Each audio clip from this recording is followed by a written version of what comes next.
Let's check the angle. 30 seconds, we're going up. Man, oh man. 30 seconds and 17 is go. 17, your go.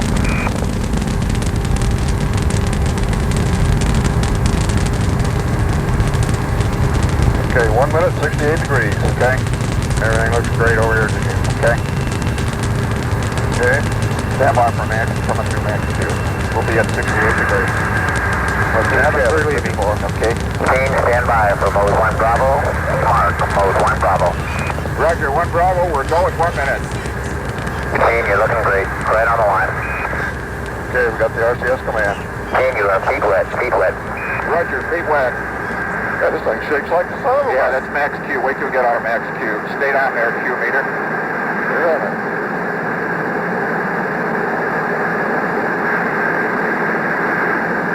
Okay. 130, about 50 degrees. 50 degrees, okay, right on. 130 and we are go, Bob. Team, you're looking great. Good. 2 Gs. 2.5 Gs. See, it quiets out after max Q. Yep, quiet's out. Pushing 3 Gs. Okay, can't hold my hand up there anymore. Yep. Okay, we're out of max Q. Okay. Cabin's still looking good. Alpha's PC. Okay, stand by for Time for mode 1 Charlie, 17. 1 Charlie. Mode 1 Charlie. Roger, 1 Charlie, 2 minutes. EDS. And EDS is off and we are go. 3 Gs. Roger, 17, your go. Hey, read that full couple of G's. 3 Gs. 3.5. Stand by for inboard. Team, you are go for staging. Roger, we'll go here. Tickets for 82. Nope. Stand by for inboard. Okay, that's for 82. Inboard cut off. Man, boy. Okay, now hold on to staging tag. Okay, there's 20. Where's the station? Okay, it's 19. now at 41. 41, okay. 3.5 Gs. Hold on. Okay, 5 seconds. Which Gs? 4 G's. Jesus Christ, hold on. Look at that son of a bitch. Man. Jesus Christ. Hey, Bob, I guess we got all 5. Yeah, they're looking here, looking good. Okay, stand by the tower. Sure felt like it. Stand by, hold it. I think we saw them all from here. Jack and the first is going, all 5 of them, they're running good. Okay, 3 minutes in, we're go. See how smooth it Roger, is. 17. Hey, this is smooth. Okay, I got some tower switches. Come on, baby. Go. Okay, 13. There Okay, you go. we do have skirt step. 19. 15. You 17. confirm skirt tip? 18. Watch it, Jack. 19, there goes. Charlie, you're mode 2. Roger, mode 2. Okay, man, it's here, that's your straight command. Okay, up and Big has conversion to CMC to go, you're going right down the pike, 17. Okay, Bob, I do confirm guidance. And ELS step circuit breakers, you get a chance there, G. Okay, Bob, I got the ELS step circuit breakers, and we've seen it all. Ignition, staging, and tower. I got you. By the way, the cabin's sealed. Okay, guys, we got a long way to go. Okay, well, I'll tell you where the hell we're going here. Okay, 4 minutes, and we're go here, Bob. Here, Gene, we're going around the room, let's go here. 21 degrees. We're mode 2, Ron. Oh, real good, Gene. Right down the line. Okay, it's looking pretty good. Let me get a freeze here on the 430. I can't barely see that. Let's see. Okay, 4:30, and we're still going board. Roger, 17, here, go. Let me tell you, this night launch is something to behold. Okay, H&H starter good.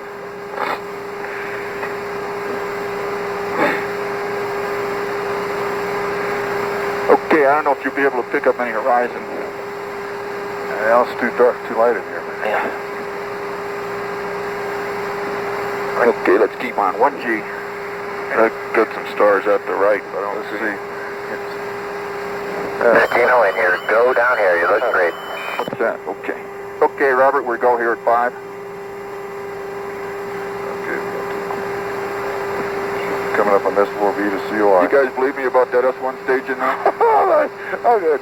I can't believe how smooth this is. I can't believe how smooth this is. Okay, let's keep this mother burning. We got a long way to go. We're only halfway there. 17 Houston, your times are nominal. Level sensor arm at 8 plus 36. S2 shut down at 9 plus 20. Nominal times. 8 plus 36 and 9 plus 20. Roger here. Coming up on gimbal motors, Gino. Okay. Okay.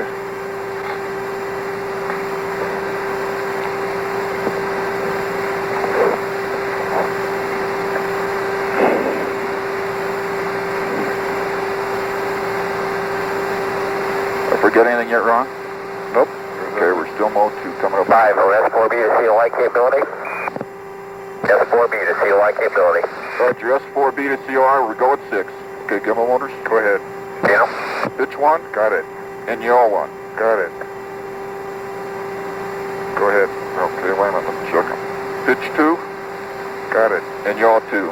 Got it. Okay, you got a minus 0.58 and a plus 19. That's fine. Okay, Bob, we got 4 good motors and we're going 620. Here is 17 we. 1G? Just like sitting on the bed, isn't it? My shoulder's still hurt. Okay, our calibration on that tank changed a little bit again, apparently. Okay. Down to 90%. Right. Oh, on the tank 2? On the hydrogen. Yeah. Hydrogen, tank 3. 5 for S4B to orbit capability. Roger, Bob. S4B to orbit capability. We'd like Omni Delta check. Roger, Okay, 7 minutes. got it. Yep. 7 and I'm 6 degrees. How's that sound? Okay, that's good. 17.3, let's see, 119. We got altitude. We're going to stay We're over half a mile. Half mile high. 7 minutes, Bob. We're looking good on board. Here.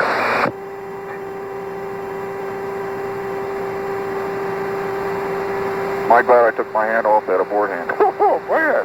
so am I. I'll tell you. Okay, we got to get through this one and then through staging. Stand by for inboard. Okay. You're Tank more pressure still 741. good. Stand by for inboard. Okay. Okay, we're G and a half. Stand by. We have inboard cut off. Here, Jane inboard on time.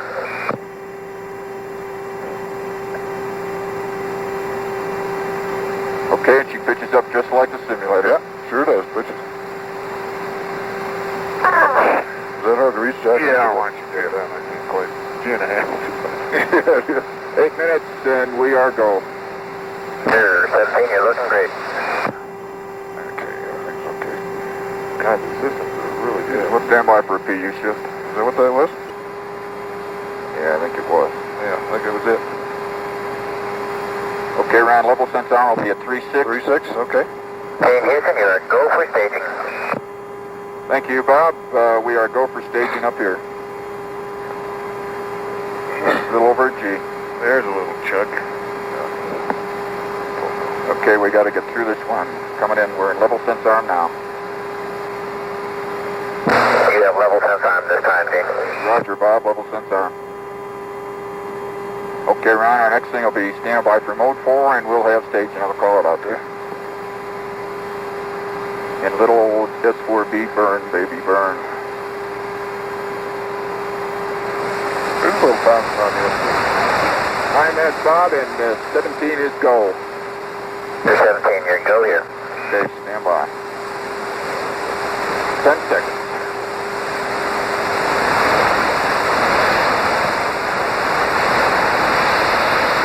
Capability. Mode 4 capability, and we got the cutoff. Roger, mode 4. And we do have S4B ignition. We see it, the thrust is looking good on it. You see that glow go past We saw that one too, Bob. You see it go past it? Yeah. We're right in the flame. Yeah, that's what the Titan used to do. Used to fly through the flame of that thing. Let's press on here. We got a lot to do. We're mode 4. Yep. Okay, we're at a little less than a half a G. Less than a half a G, so. Coming up Okay, on 10 minutes, Ron. I'll be at about 40. 17, the steering has converted. Great. Roger, the CMC is go. 10 minutes and 17 is go on board. Okay, starts a little bit low, but not bad. 17 Houston, you are go for orbit. Go for orbit. Those are kind words, Robert. We're go for orbit here.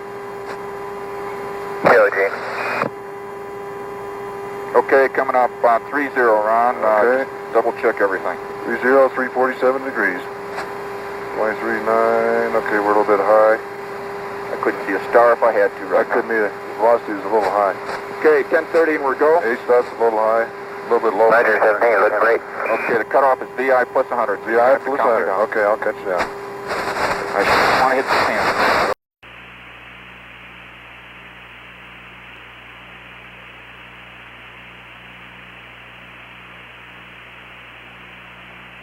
10. And we're about 1 minute from shutdown, about 1 minute from orbit insertion.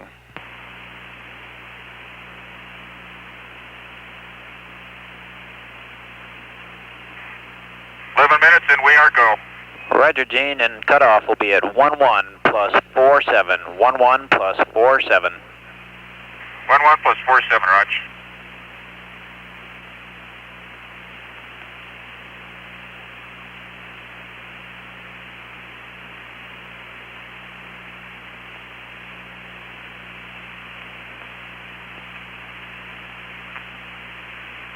Okay, 11:30 and we're go here and stand by. Roger, Gene. Cutoff time is still holding good, 11 plus 47. Okay, cut off at 4-2. Understand, cutoff at 4-2. Roger, we copy.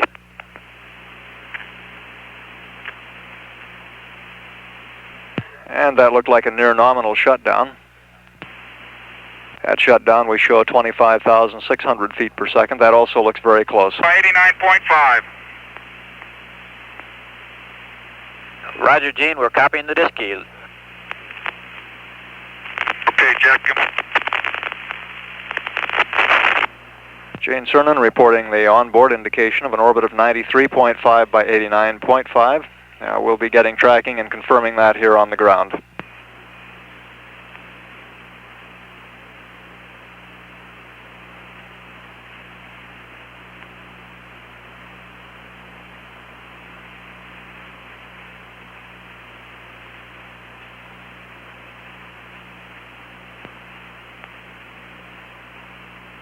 And Houston,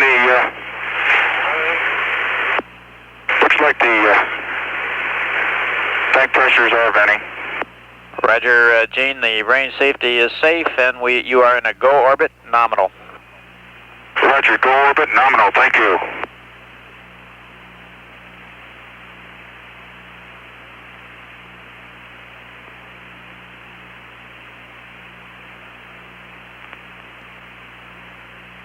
And 17, I'll be unable to update that AOS time, but 52:20 is looking good. Roger.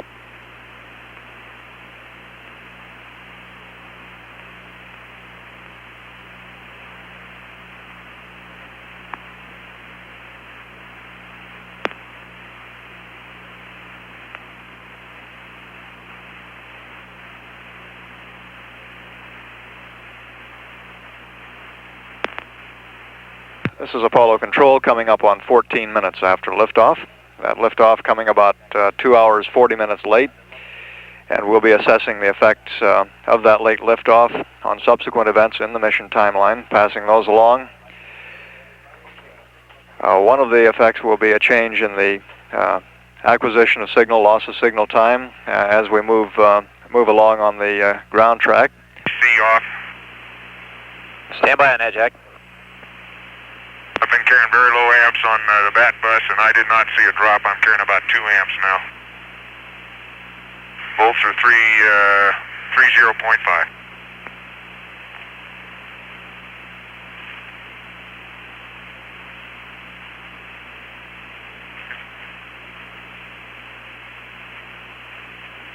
Jack, go ahead and take the BC motor switch off.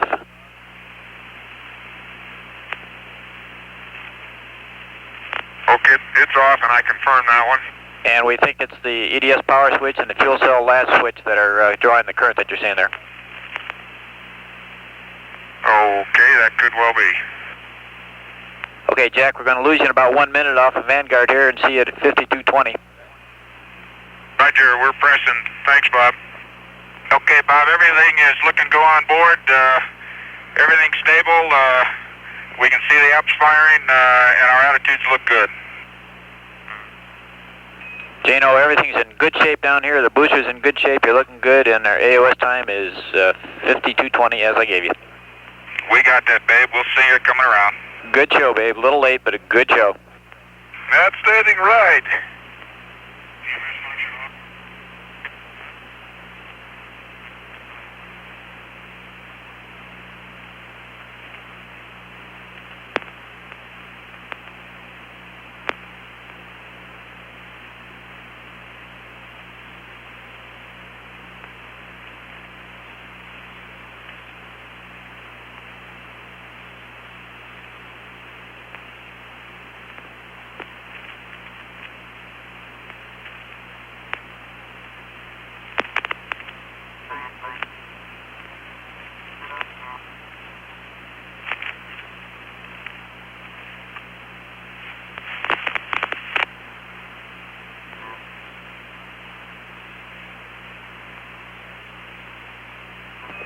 Houston, we're hanging with you here. It looks like you're hanging in Vanguard a little longer than we expected.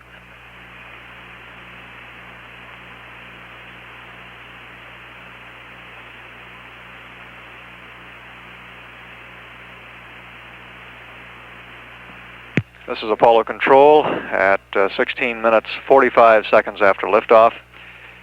We've confirmed Apollo 17 is in a near nominal orbit. The crew reported an orbit of about 93.5 by 89.5 based on their onboard calculations. And computations on the ground show that we're very close to the nominal 90-mile nautical mile orbit. As a result of the late liftoff, the translunar injection will be a little bit earlier than the flight plan ground elapse time. We don't have an update on this time yet. We expect that it will be on the order of 8 to 10 minutes early. We will update that time as we get a later update.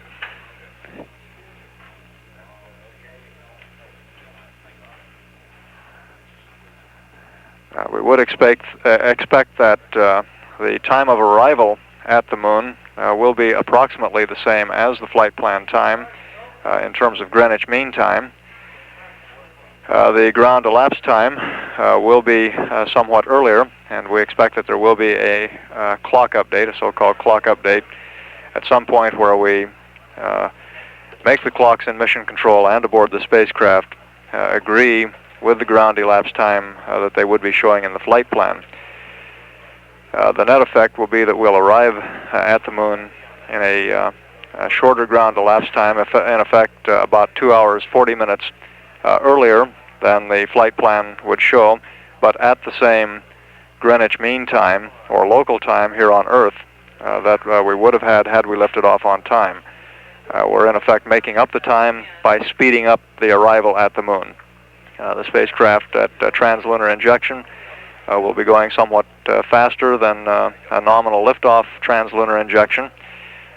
Consequently, it will arrive at the moon going slightly faster and also somewhat earlier, about 2 hours 40 minutes earlier in terms of ground elapse time.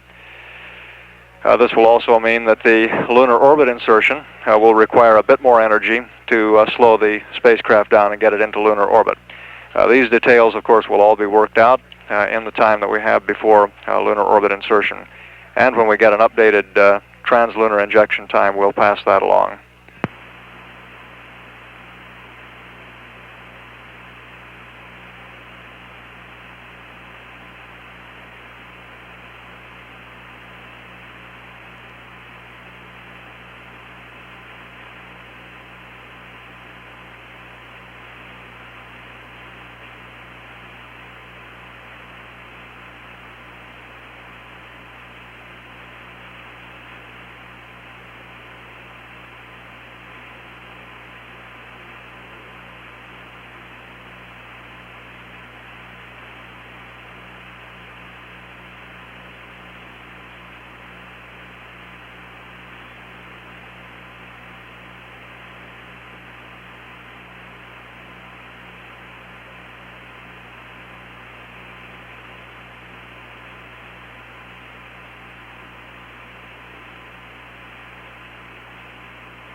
This is Apollo Control at 24 minutes. Apollo 17 now in an orbit about 90 miles by 93 miles. And everything appears to be nominal aboard the spacecraft and aboard the launch vehicle, Saturn third stage. One additional impact of our late liftoff will be the loss of television coverage for the transposition and docking maneuver. The television coverage will not be possible because the ground track has shifted. We don't have the site coverage that had been expected for television. The translunar injection burn, reigniting the Saturn third stage to put the spacecraft on its trajectory to the moon, is now scheduled to occur at a ground elapsed time of 3 hours, 12 minutes, 35 seconds, or roughly 9 minutes earlier than the flight plan time. This again the effect of the late liftoff.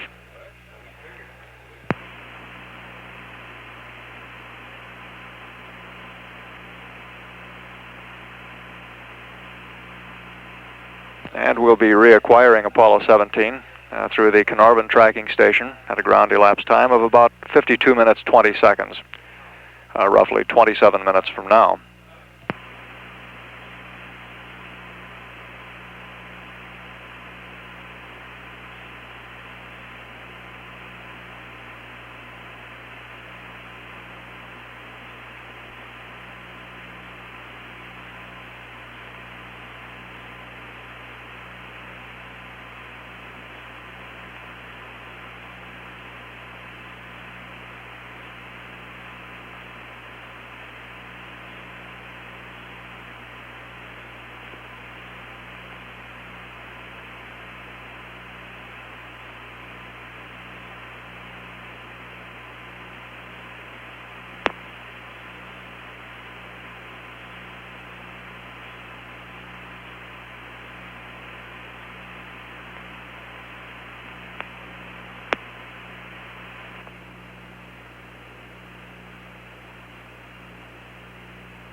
This is Apollo Control, now 32 minutes after the liftoff of Apollo 17.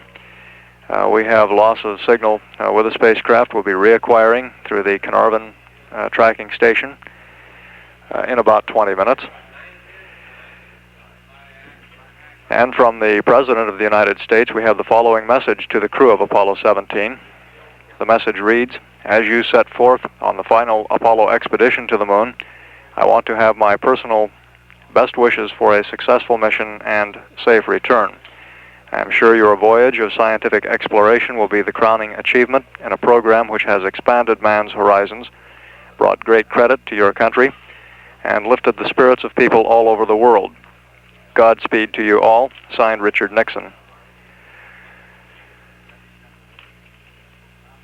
The flight dynamics officer, continuing to process tracking data following orbital insertion, reports that there is a small amount of out-of-plane error showing up in the orbit.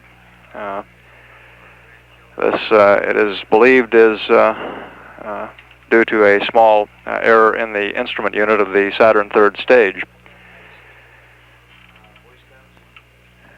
However, the orbit is very close to nominal, about 90 nautical miles by 93 nautical miles. And we look very good both with respect to the spacecraft and with respect to the Saturn third stage, which must perform that burn, putting Apollo 17 on its trajectory toward the moon. At 34 minutes, this is Apollo Control, Houston.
This is Apollo Control. The post-launch press conference at Cape Kennedy is scheduled to begin at 12:33 Central Standard Time, 1:33 a.m. Eastern Standard Time. Again, that time, 12:33 Central Standard Time, 1:33 Eastern Standard for the post-launch press conference at Cape Kennedy.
control at 51 minutes into the flight of Apollo 17, and we're standing by to reacquire the spacecraft through the Carnarvon Australian Tracking Station. One of the things that the booster engineer will be looking for when we reacquire and get good lock on the data will be the Saturn third stage instrument unit. Looking at one brief bit of data before we lost signal, it appeared that one of the 4 batteries in the instrument unit had a very high current drain on it. We will be looking closely at that to see if it was simply a telemetry problem, or if in fact that battery does have some problem. And we should be about 15 seconds now from reacquiring.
Some here, you might want to know this, Jack. Your sunset and sunrise times in the launch checklist are all off by approximately 8 minutes and 30 seconds. That every sunset and sunrise will occur about 8 minutes and 30 seconds sooner than in the launch checklist.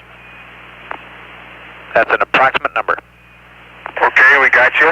Okay, and on page 2-17 of the launch checklist, you're going to want to delete all reference to Honeysuckle, AOS, and LOS, and delete all reference to Canaries, AOS, and LOS.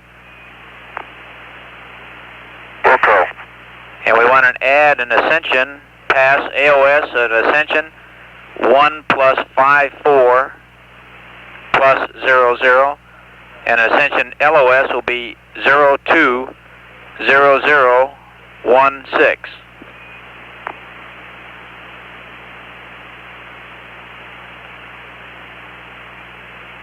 Okay, Bob, you're going to have to repeat that. Okay, stand by. Let me give you a page. On 2-17, let's go Hawaii AOS first of all. On a Hawaii AOS on page 2-17, AOS is 01 plus 17 plus 24. Hawaii LOS 01 plus 22 plus 49er.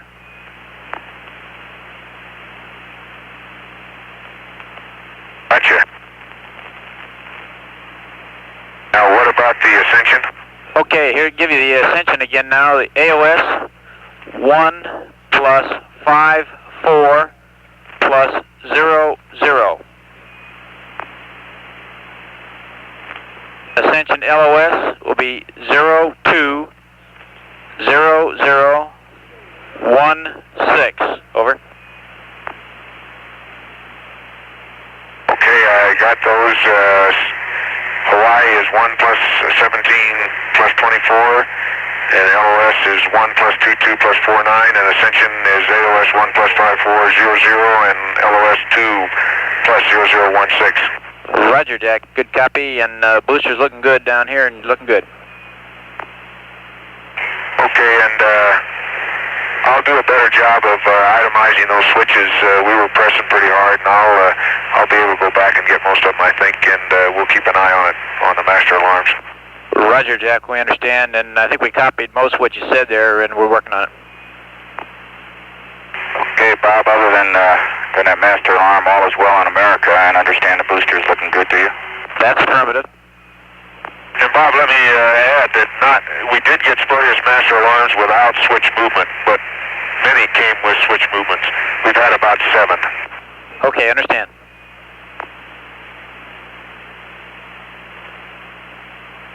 That was only after insertion. 7 times that your heart doesn't need, huh? We were paying attention to a sunset that was the biggest, or sunrise or something that we saw. It was the biggest rainbow I'd ever seen. Beautiful.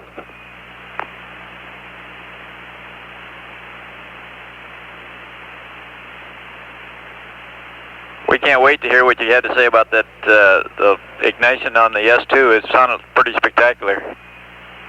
Well, just let it be said that was quite a booster ride, and we got a chance a little later. Maybe we'll Roger. tell you about. We're about ready to lose comm here. You're looking great, guys, and we'll pick you up in Hawaii here shortly. Okay, we're looking at the deserts of Australia right now, and again, everything's good on board. Roger. Pick you up at 1:17:24.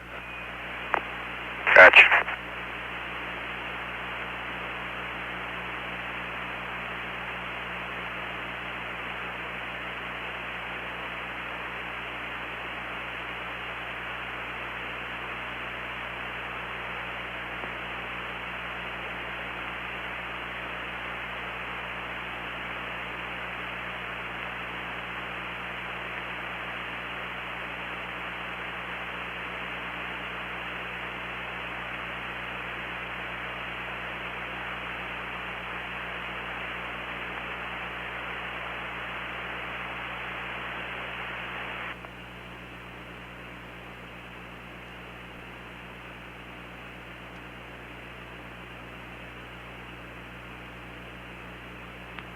This is Apollo Control. We're coming up now on 1 hour after liftoff for Apollo 17. And as you heard, Capcom Robert Overmeyer reporting to the crew that everything looks good, including the Saturn third stage. Apparently the indication we had of a possible battery problem in the instrument unit, nothing more than a bad bit of telemetry there. When the booster engineer got a good hard look at the telemetry on this pass, reported everything looked good.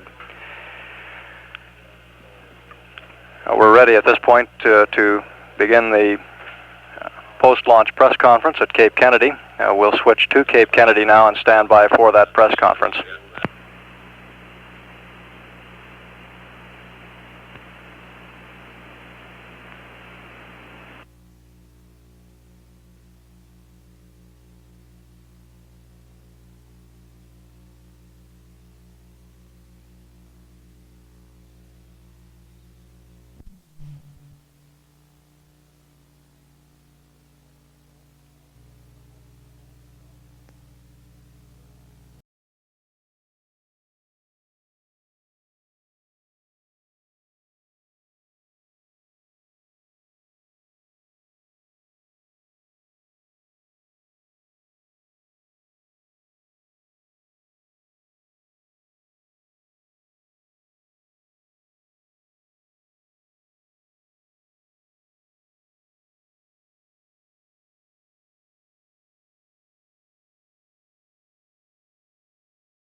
Hello, Earthlings. We're back with you. Roger, Jack. Lead you loud and clear. How is? You're loud and clear, and no change systems-wise that I've seen. Roger, Jack. Any more master alarms? We had one when Ron's, looked like his neck ring hit panel 2. Touched it. Okay, sounds like we had something loose in panel 2, huh? Yeah, I don't know. It may be annoying, but so far it doesn't seem to be a problem. Roger. Just for your information, everything is looking outstanding and no problems. We're taking a good look at the data here at Hawaii, and we'll make a go, no-go decision about 60 seconds after acquisition at Goldstone, but there's nothing right now to lead us to believe a zero opportunity will be required. Okay, Bob, understand that. We are prepared, however. Spacecraft other than those master alarms is looking very good. We got the docking probe extended. The SCS reference attitude check is complete. Roger.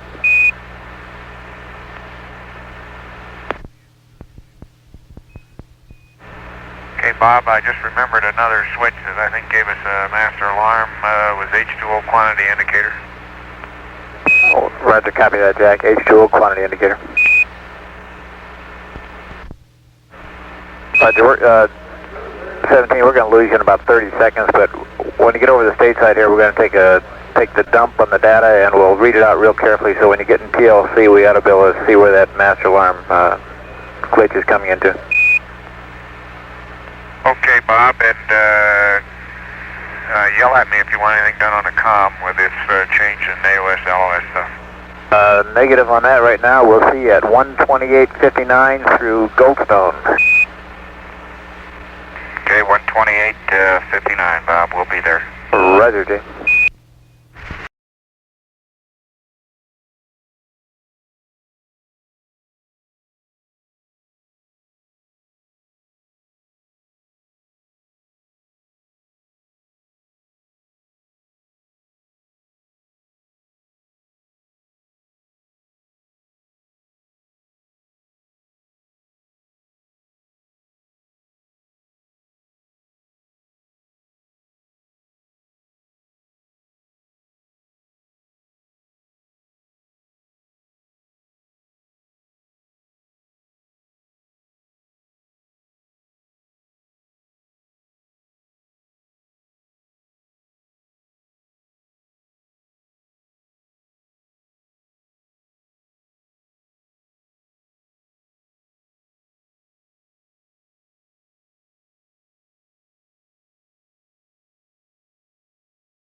Houston, we're back with you. Okay, Bob. We're still same as before, and ready when you are for TLI. Roger. I can see the lights of Southern California, Bob. Roger, Jack. We're going to be going a little bit south of that area. Right, your ground shaft looks like it's picking you right up over the mid part of Baja, California. Yes, sir. I'll believe that. I'll bet you I can see Ensenada right now. Roger. Bob, I expect you'll probably be able to see the lights of Silver City, too. Well, I'm sure going to be looking for them, I'll tell you.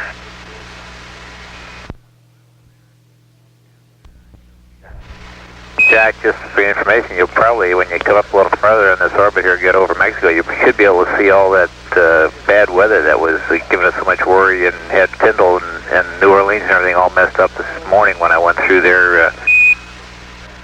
We had a pretty bad line of weather along there.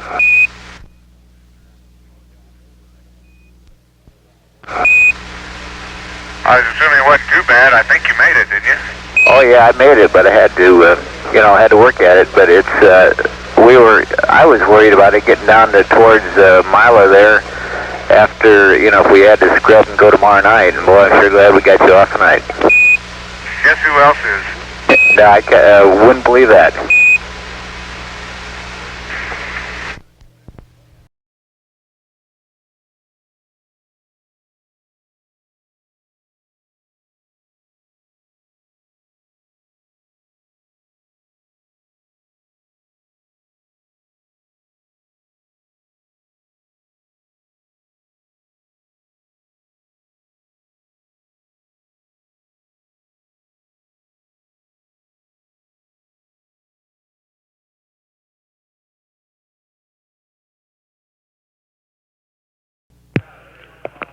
This is Apollo Control, 1 hour 25 minutes after liftoff. During the post-launch press conference at Cape Kennedy, we had a short acquisition with the crew through the Hawaiian tracking station. During that period of conversation and during that period of monitoring the systems on the spacecraft and the launch vehicle, we found that the situation was essentially unchanged. That is, both vehicles looking good, the spacecraft and the launch vehicle. And we're progressing toward a normal translunar injection 1 hour, 46 minutes, 50 seconds from now. The crew has discussed one unexplained series of events. It appears that when certain switches are cycled or moved on panel 2, which is the main panel in front of them, the center panel of the spacecraft, they're getting a master caution and warning signal. A light comes on, a tone comes on. This is to attract the crew's attention that something may be wrong, and the normal procedure is then to look at another matrix of lights which would zero them in on the problem. The light or the system or subsystem or particular area being monitored which had the problem would light an individual light.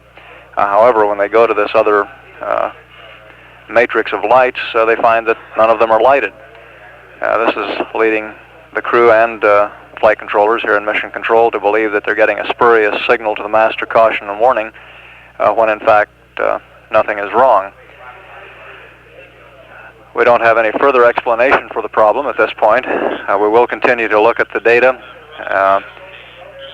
and particularly during the translunar coast, we think we'll get a good long time to look at things in detail and try to find out precisely what is happening.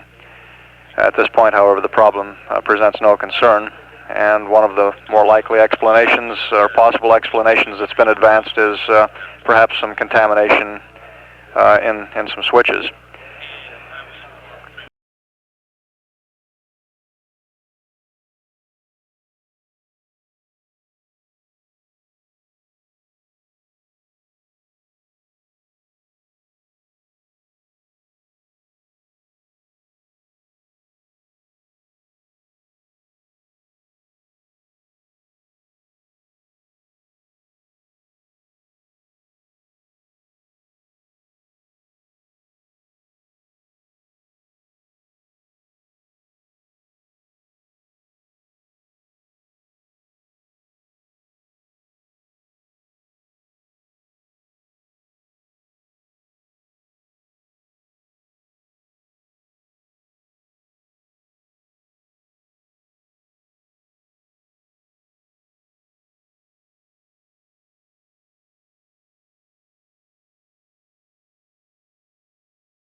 Parker can't make it back. He's got to come back on the Gulfstream, so you might have to have Young on for a while after we do a TLI.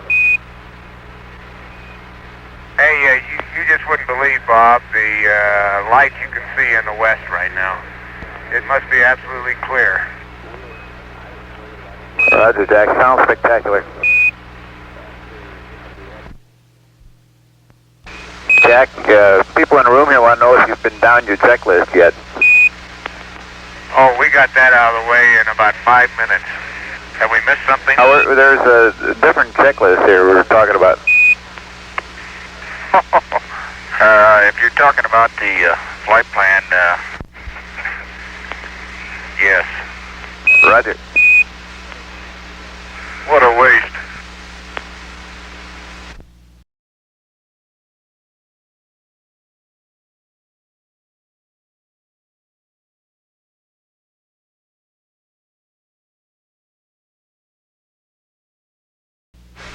If I'm not mistaken, we must be just south of Arizona now. Is that right, Bob? That looks real good. Yeah, you're over Mexico there. It looks like you're, maybe 100 miles south of the border there. Okay, I was pretty sure I was looking up in the Phoenix-Tucson complex there. I understand. Beautiful. A little better than when we go back north, huh? Well, the west is always that way. I wish it was daylight so we could see Sonora in that country. That's spectacular, I'll bet you. Right.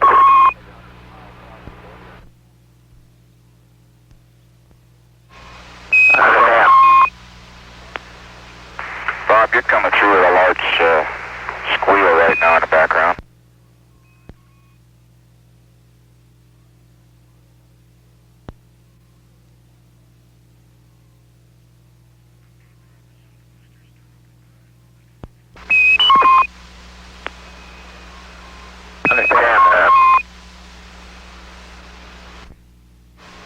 Okay, I think we've got the Gulf Coast showing up now by the band of lights, Bob. Roger. Okay, Bob, assume the booster's still looking good and we'll be go for a nominal TLI. That's positive. Okay, and you're still coming up with a loud squeal.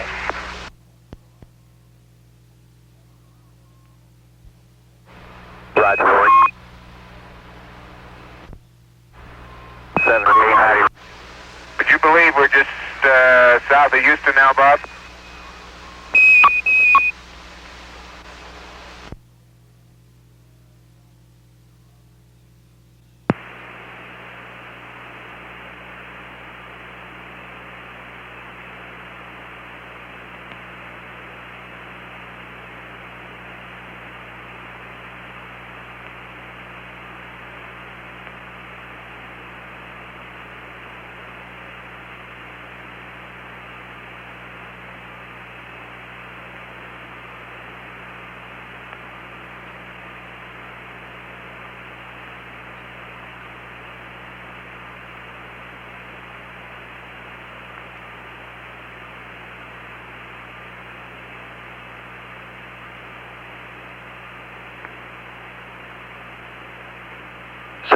You receiving Houston now?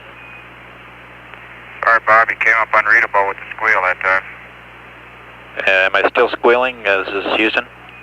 That's the firm. You're very loud, almost unreadable with the squeal.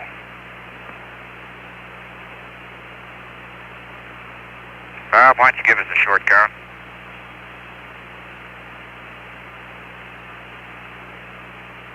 Gino, don't change anything. We think it's a ground site situation here, and just stand by. I believe it's in the VHF, Bob.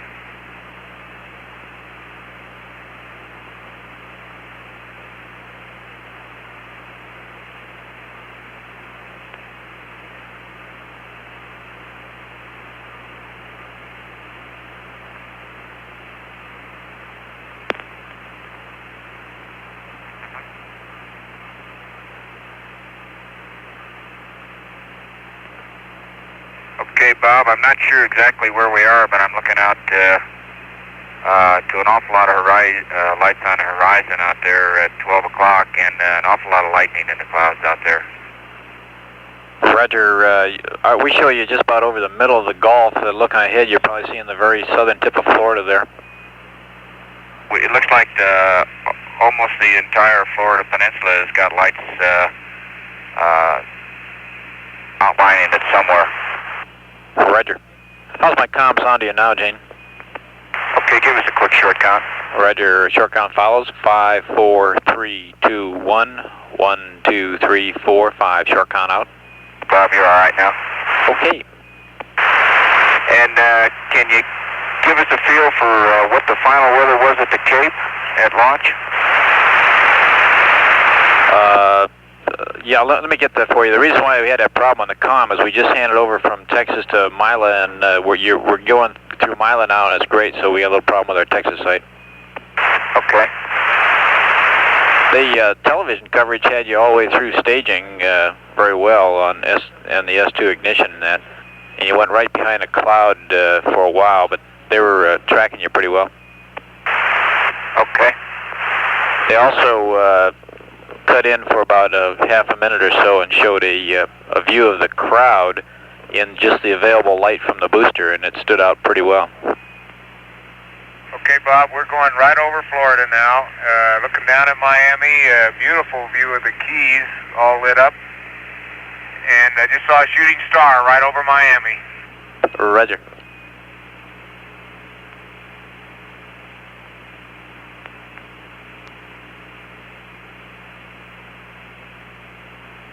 That's a very, very fine view of Miami. Hard to believe.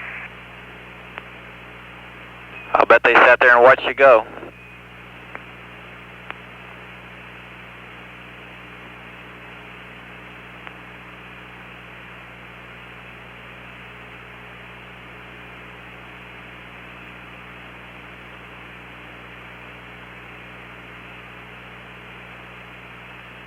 Looks like we're right over the Bahamas now, Bob.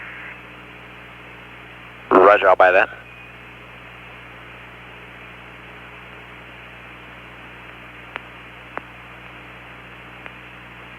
Well, I'm not easily impressed, Bob, but I'm certainly impressed by this one. Roger. What's the CMP doing? We haven't heard much from him. Is he at the other window? He's crawling around looking for things down in the LAV. Okay. They won't let you have a window tonight, huh, Ron? Catch one here pretty quick.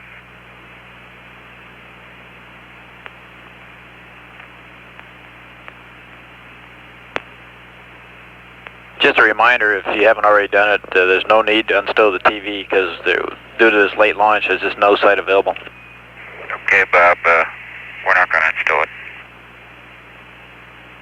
Bob, I guess there's no site available for some time, is that correct? That's affirmative, and if I can pull one of you guys away from a window, I've got a TLI plus 90 pad.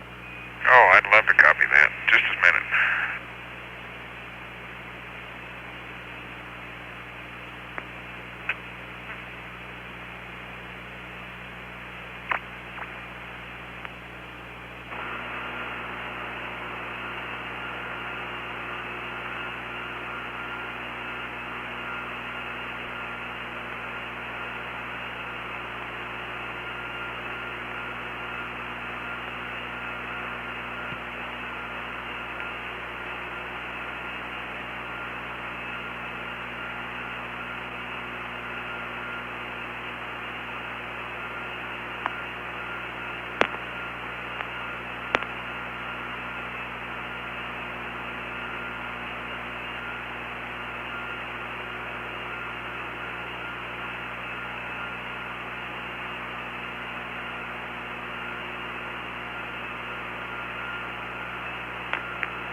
Houston, Apollo 17, how do you read? 17 Houston, go ahead.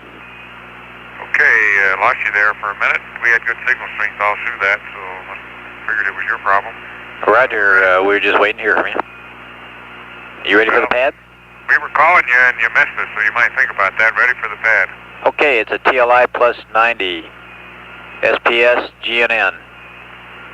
669er53 minus 059er plus 188. Ignition time 00440 0148 minus 03518 minus 00001 plus 33782. Roll is 180073 Now 94 is HA is not applicable. HP is plus 00201 339er64 450 33808. Section star is number 11. That's 113424 323. Stand by. 17 Houston, are you still reading me?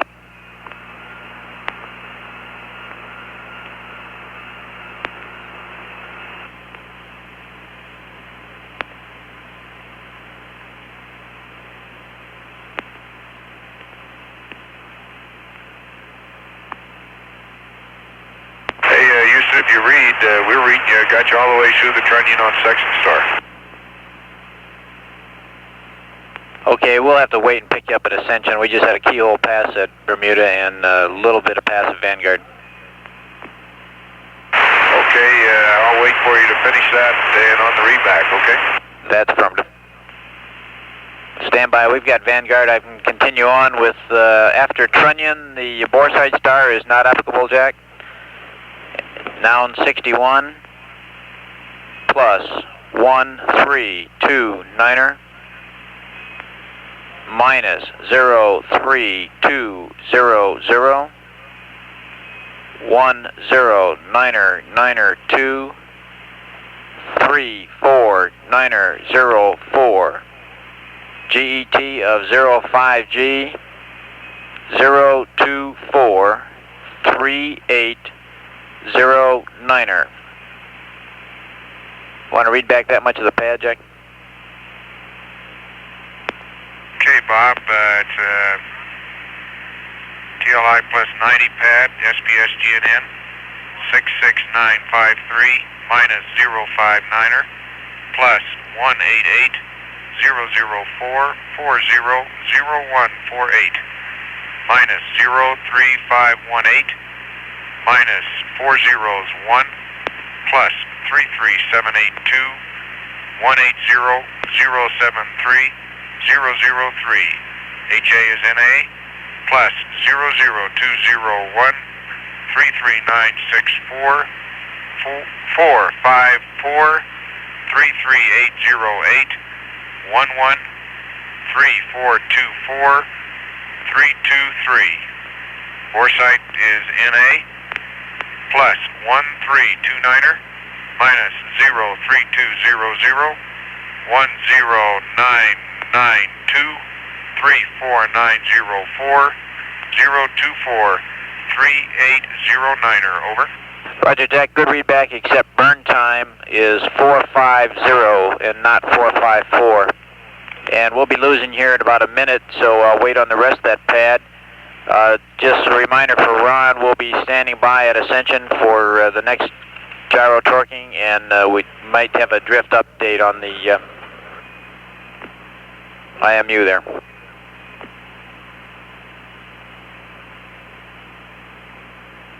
Okay, he copied that, and we'll wait for the rest of the pad. Okay. Burn time was 450. I think that's where you started to cut out. Roger.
17, this is Houston through Arai. How do you read? Over.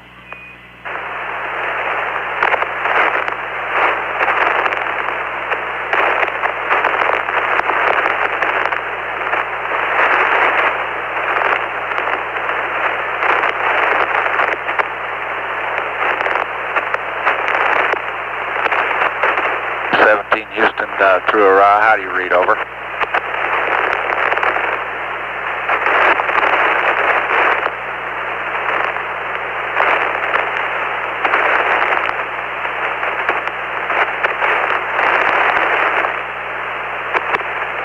Houston through Arai. How do you read?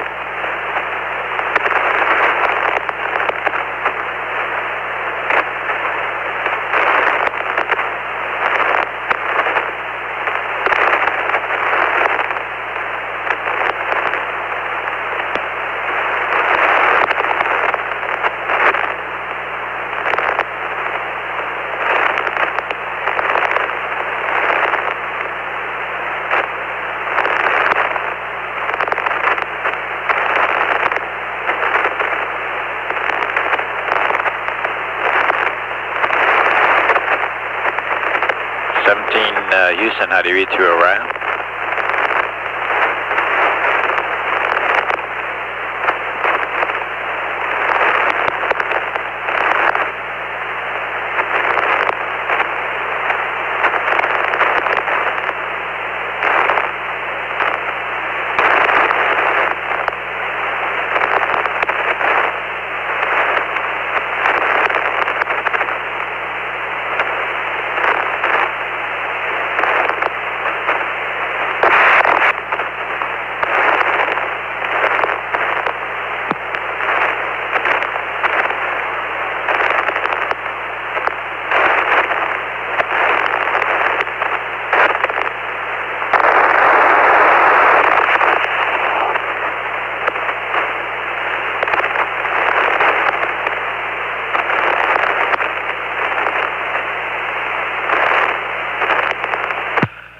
This is Apollo Control at 1 hour 51 minutes. We're getting good telemetry data from Apollo 17 through one of the Apollo range instrumented aircraft out over the Atlantic Ocean. Apollo 17 moving across the Atlantic now towards Africa. And on the next revolution, at about this point, the spacecraft will be on its way to the moon doing the translunar injection maneuver. Ignition for that burn is scheduled to occur 1 hour 21 minutes from now. During launch, the flight surgeon monitoring heart rates on the 3 crewmen recorded peak heart rates of 130 for the commander, Gene Cernan, also 130 for command module pilot Ron Evans, and 115 for lunar module pilot Jack Schmitt.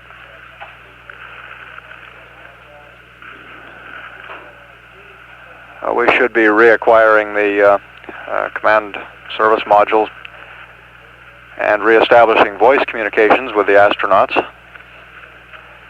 in about 2 minutes from now through Ascension.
This is Apollo Control.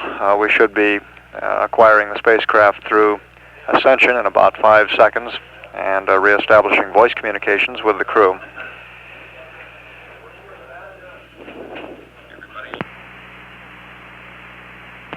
Houston. Go ahead.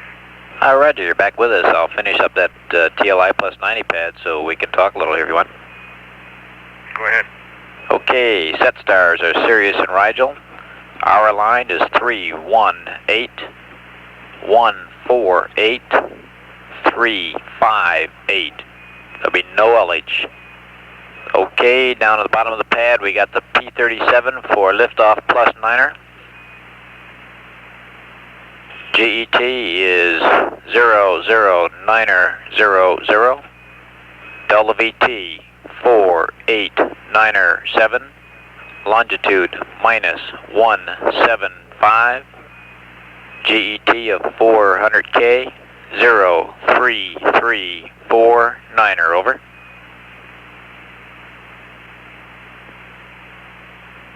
Okay, Bob, Sirius and Rigel, 318, 148, 358. No LH. 00900, 4897, minus 175, 03349er, over. Okay, Jack, good readback.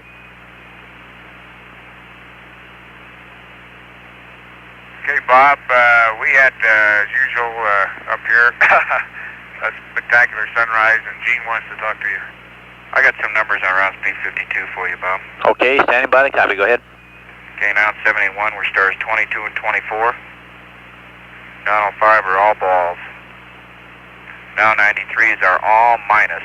They're 00037, 00007, and 00021. That's minus 37, minus 07, and minus 21, and they were torqued at 151.40. Okay, we copy.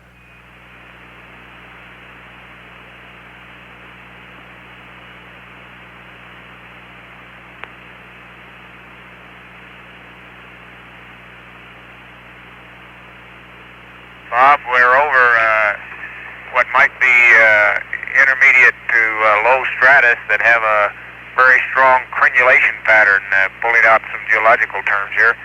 I don't think I've ever seen anything like it flying. Roger. Looks like about a north-south lineation with a very strong crinkling, roughly east-west. Roger, copy that. It's interesting.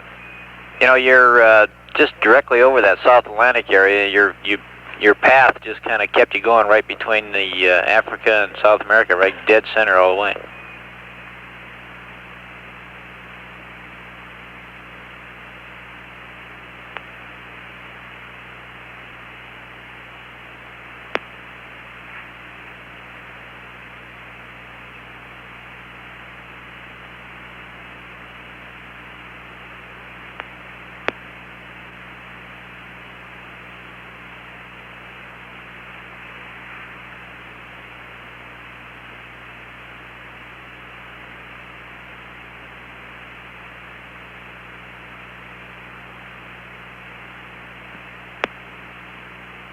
And 17, just for your information, we've searched all the data we can, and we cannot find anything wrong with the spacecraft or the booster at all. Everything's looking real fine, and the only problem in the air is that those master alarms which you have reported, we're not able to tie in anything common yet to any of those things either. Okay, Bob, we have not had any for quite some time, I think, since the last time we talked to you about them. Roger, understand. We'll probably get a good workout on that after TLI and try and track it down a little more.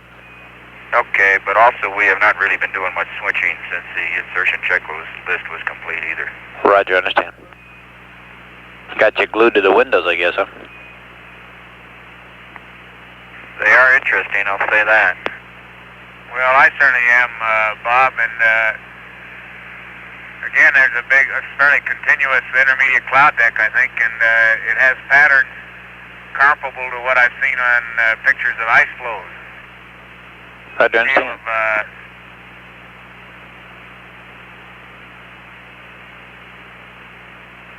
Or pack ice, I should say. Pictures of pack ice from the Antarctic.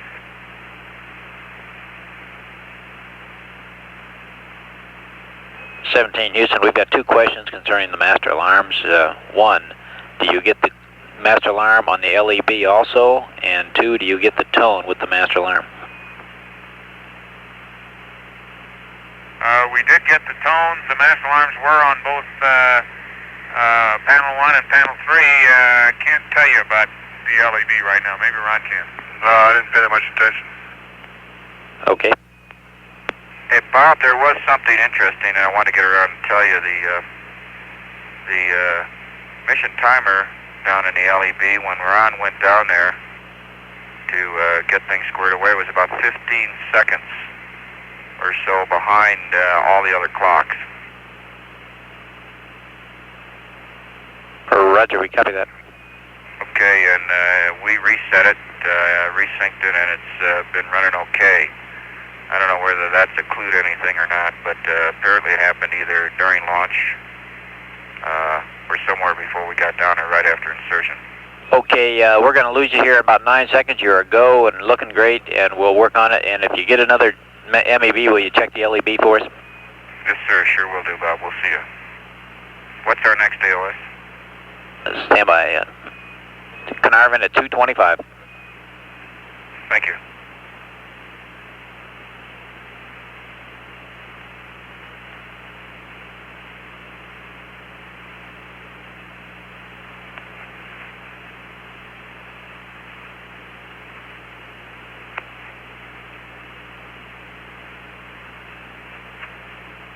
This is Apollo Control, Apollo 17 now over the horizon from the ascension site. We'll be reacquiring in about 25 minutes through Carnarvon.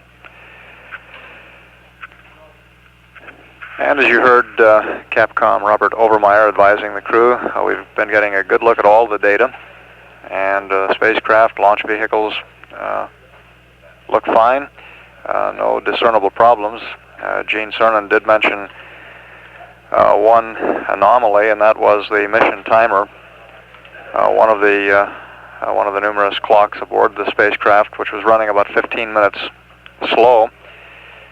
And Cernan said it appeared that it happened either during the launch phase or shortly before they got down to take a look at it in the lower equipment bay. No explanation for that one at this point.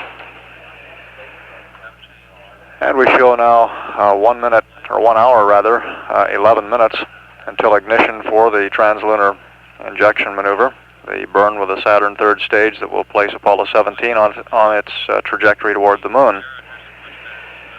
Ignition time still holding at about 3 hours, 12 minutes, 35 seconds ground elapsed time, and that burn will be about 5 minutes, 45 seconds in duration. We don't have the final calculated time from the flight dynamics officer, which will undoubtedly vary somewhat from the pre-mission flight plan time. At 2 hours, 2 minutes, this is Apollo Control, Houston.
This is Apollo Control at 2 hours 25 minutes.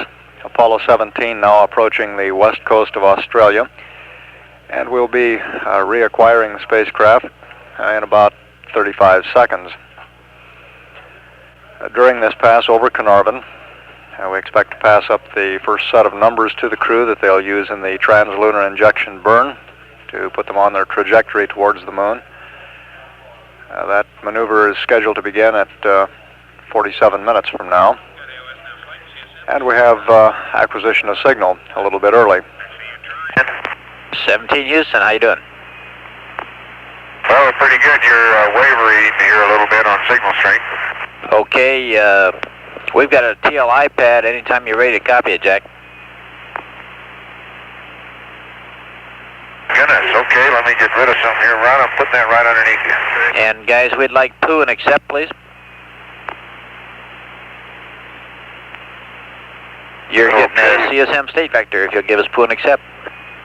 Got poo and accept. Okay, let me have my favorite pad. Okay, here's a TLI pad. Time base 6 at 30257 180 312 000 551. Delta VC is 1035996 35582 000 345 040. Extraction will be at 300-165-320. 3120-3060-5710. Yaw is 0. Ejection time 4 plus 3 9er plus 0 0. Over.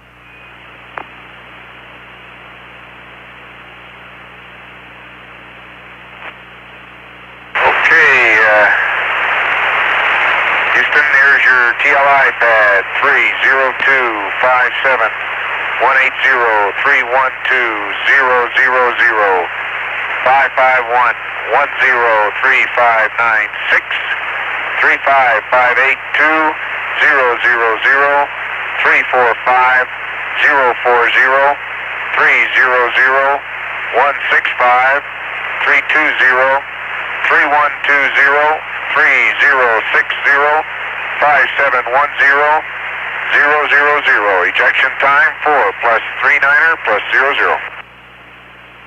Good read back, Jack, and we'd like Omni Charlie. And it's your computer, and you've got your state vector. Okay, you got Omni Charlie.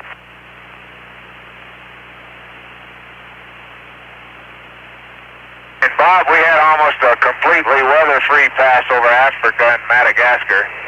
And the scenery, both aesthetically and geologically, was something like I've never seen before, for sure. Roger. We got odds and ends on the tape and quite a bit on the film. Roger, good show. You're saying that you didn't have any weather over that southern Africa there? Not very much. Barely broken clouds in some places. Most of the countryside was clear. Roger. There were patterns like I hadn't even seen in textbooks. Maybe I haven't been looking enough, but some of the desert and grassland patterns were had the appearance of ice crystals almost, except on a mega scale. If you ever looked at ice crystals in sand. Roger.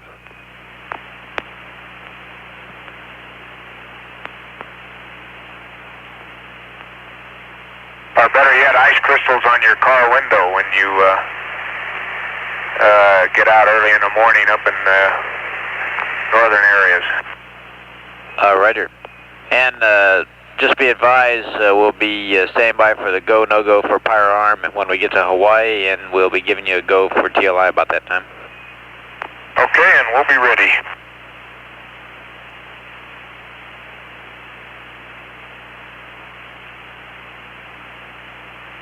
And Ron, on the launch checklist on 2-25 on the manual and nominal S4B TLI-1, add 34 degrees on the nominal pad for all the pitch angles, and on the manual pad add 34.5 degrees to all the pitch angles, and you'll have it right.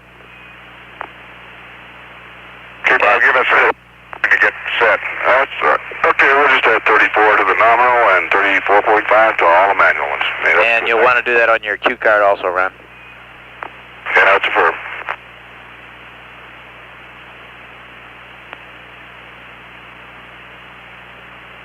And we're about ready to LOS. We'll see you at Hawaii.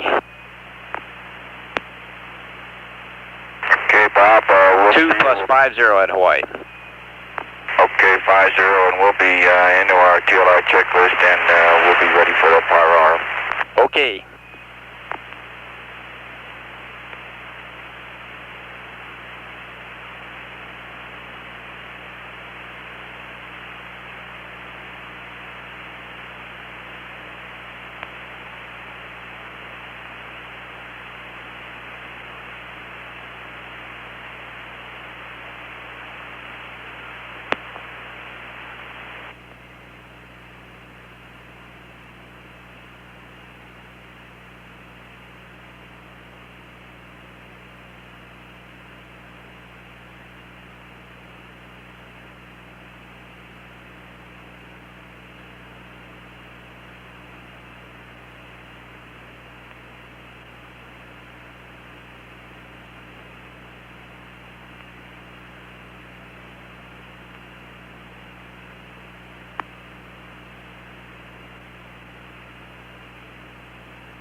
This is Apollo Control. We'll be reacquiring the spacecraft in about 18 minutes. And during that pass over Carnarvon, we passed up the numbers to the crew they'll use in the translunar injection maneuver. The burn is targeted to last 5 minutes 51 seconds with a change in velocity of some 10,359 feet per second, accelerating Apollo 17 to the required speed to get it into an orbit that'll intercept the moon. And the time of ignition, 3 hours, 12 minutes, 35 seconds. And we're showing an ejection time of 4 hours, 39 minutes. The transposition and docking maneuver, which precedes ejection, is somewhat fluid in that it's done when the crew and mission control are ready following translunar injection. However, from the projected time for ejection, it would appear that transposition and docking will occur about 25 to 30 minutes ahead of the nominal flight plan time. And we're now 39 minutes away from the scheduled ignition for translunar injection. At 2 hours, 34 minutes, this is Apollo Control, Houston.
This is Apollo Control at 2 hours 49 minutes. We're standing by now to acquire radio contact with Apollo 17 through Hawaii. During this Hawaiian pass, we're getting another good look at spacecraft and launch vehicle systems. The last look we had through Caernarvon, everything looked very good. Flight Director Gene Kranz going over the status with his flight controllers. Observed that there appeared to be no problems that would interfere with TLI, and we'd expect to have a normal translunar injection about 23 minutes from now as Apollo 17 completes its stateside pass and moves out over the Atlantic Ocean at the start of its third revolution. Houston, this is Apollo 17. Go ahead. Hey, Ron, you're sounding great. Good voice here. Oh, yeah, we got things all set up here, and we're kind of standing by for a logic check whenever you guys can give us a go. Roger. As soon as we get some TM in here, we'll give you a go. Okay.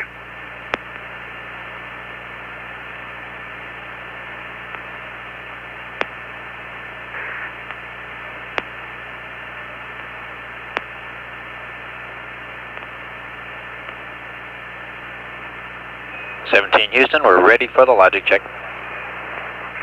Okay, Bob. Okay, what?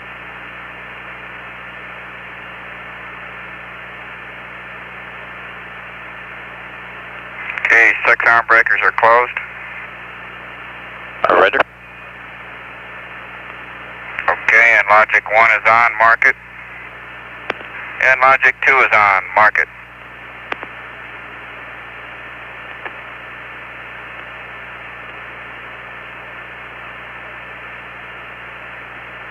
Your go for pyro arm. Thank you. Understand. Go for pyro arm.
Bob, in case you're interested, they're all through the night side pass here. There's quite a strong, well, stronger than I would have ever expected, horizon glow off to the north. I suspect that, I think Gene said a while ago, it's around on his side also.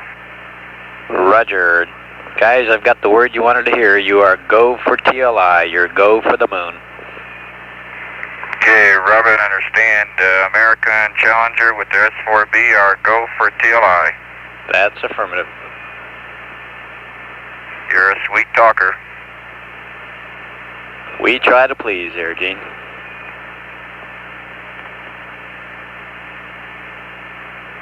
You know, somehow, Bob, I knew you were going to say that. We were go, and that you try to please. We've been working together too long, huh?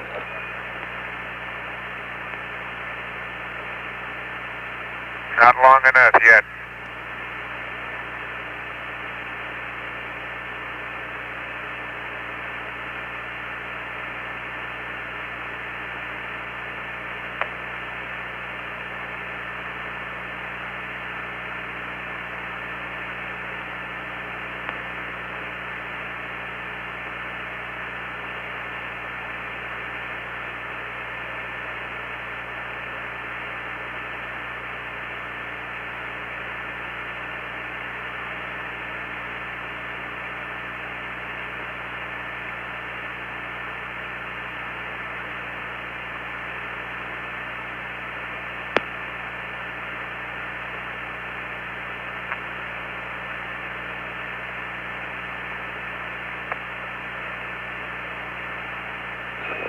again, 17 Houston, you're about 1 minute from LOS, and we'll pick you up at Goldstone at about 3 hours and 00 minutes, and that's only a couple minutes prior to time base 6 start.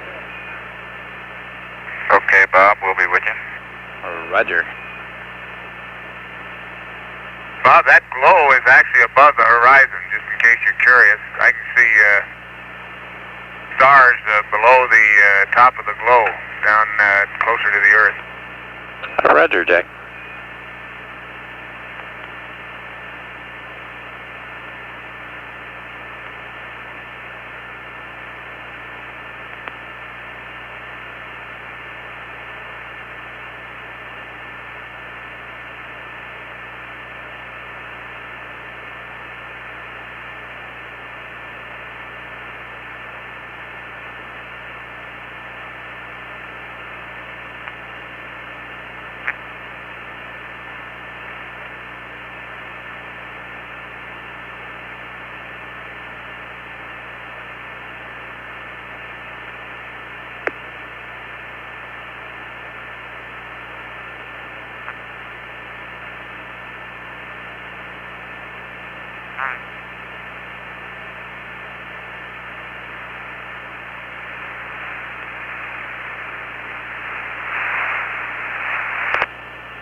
17 Houston, we're with you again, and you're looking good.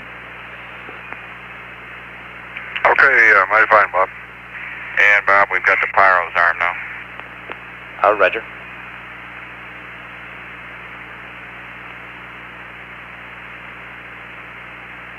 And you could expect some different Omni calls as we go LOS and AOS again. Okay. Always expect that, Bob. Roger.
Is on time.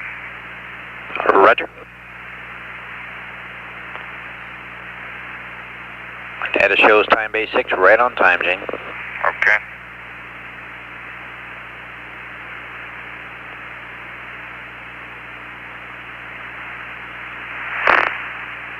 We'd like Omni Delta, please.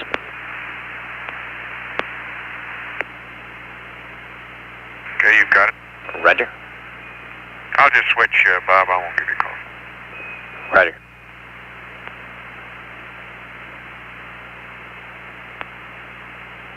Subflight was out on time. Roger, Jane.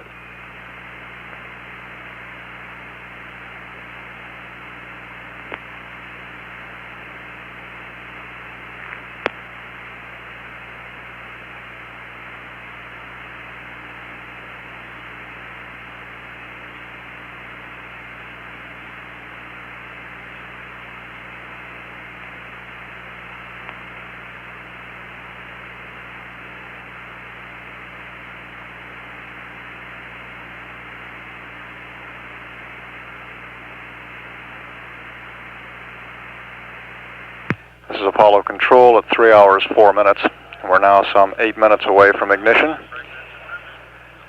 Everything looking good for the translunar injection maneuver. The combined S4B, the Saturn third stage, and the spacecraft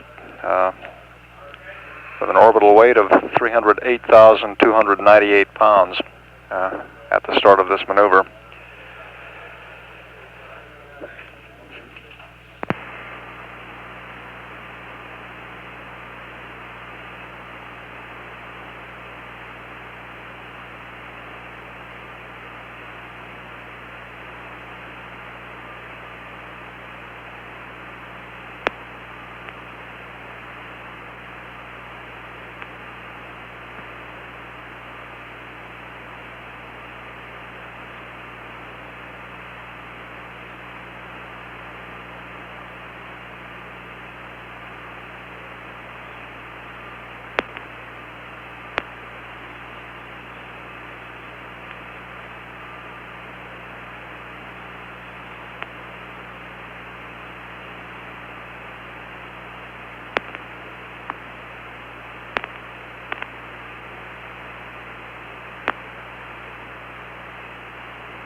Time check, Bob.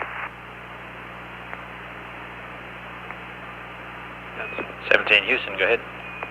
Just checking with you. You're so quiet down there, we almost forgot you're there. Oh, Roger. Don't want to forget me. We're just watching everything. We can't find anything wrong, so we're just trying to keep quiet here. Okay, Bob, we're watching the S4B tanks pressurized. Roger.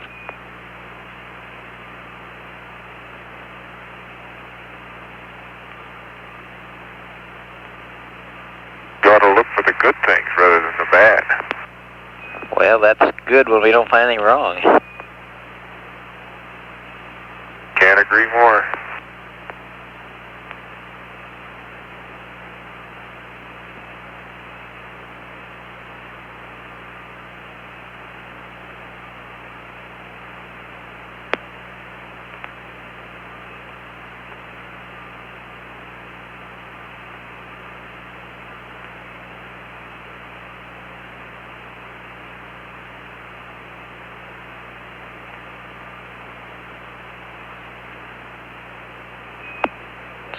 The chill down is in progress and the tank pressures are looking good. Okay, Bob, looking good here.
Houston, you are go at 3 minutes prior to ignition. You're looking good, and we're gonna have a riot coverage all the way through the burn until in session. Roger, understand, Bob. 5710, ordeal operating.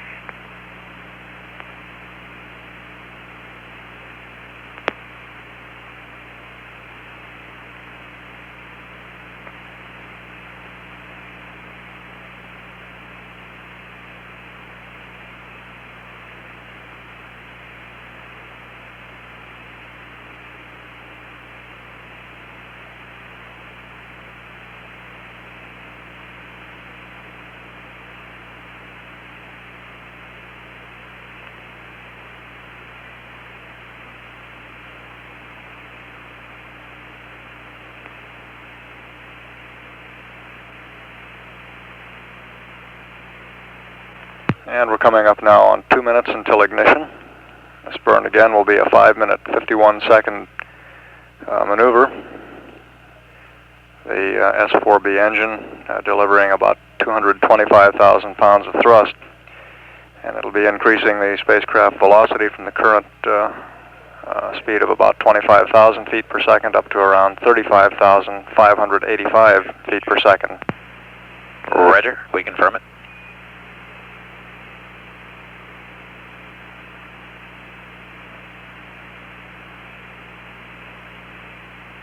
Subline on at 3-6.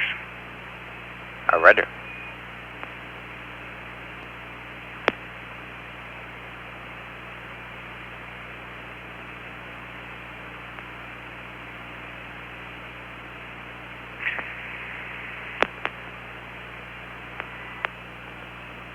And booster reports the ullage engines are on. This is to settle the propellants in the S4B prior to ignition.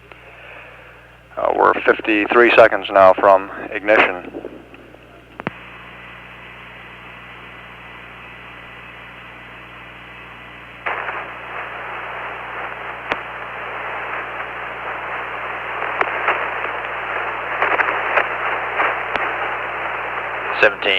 You're looking great on a final status check here, and you're go for TLI.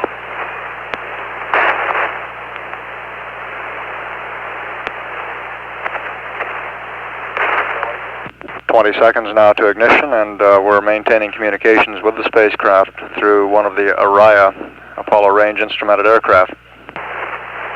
Roger. 10 seconds.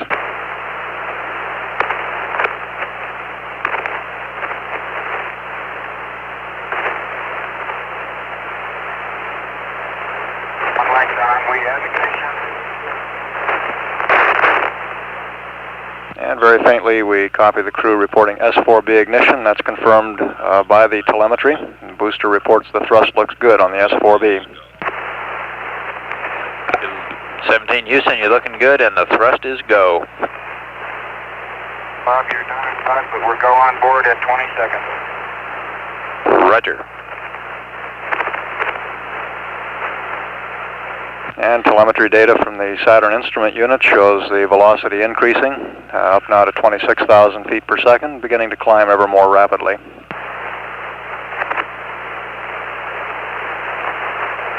This burn was initiated at an altitude of about 97 nautical miles above Earth. When finished, the spacecraft will be at about 150 miles above Earth and on its way to the moon, some 213,000 nautical miles away.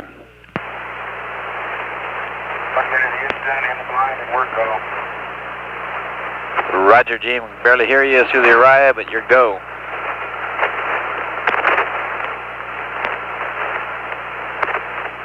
got reasonable people think that you're unreadable.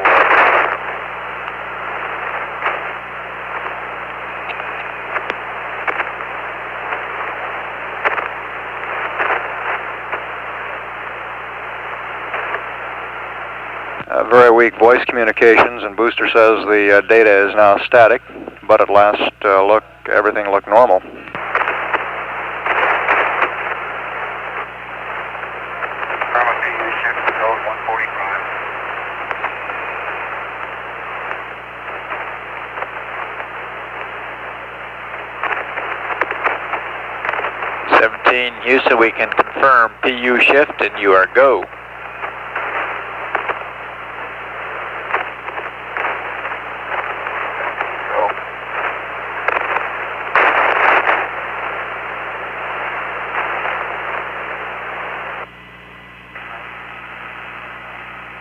And that was Capcom Robert Overmeyer confirming to the crew that our data showed the Saturn shifting its propellant utilization for most efficient utilization of the propellants. Then 230 in the blind, we're still go. Roger, 17, you're go. Looking great. Okay, Bob, got that. Understand we're go from the ground, and it's a good ride, although it's rumbling around a little bit.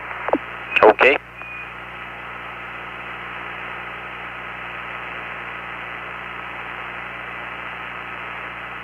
Coming up now 3 minutes into the burn, and the velocity approaching 30,000 feet per second. 3 minutes, and we are go. Roger, Gene.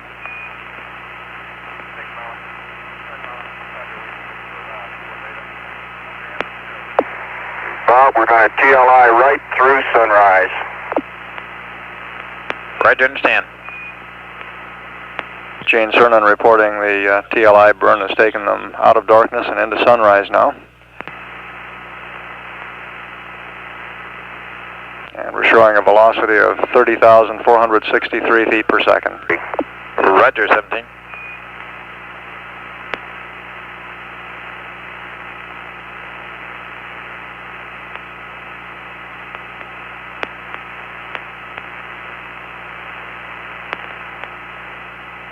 Apollo 17 now about 107 nautical miles above Earth and continuing to climb ever more rapidly.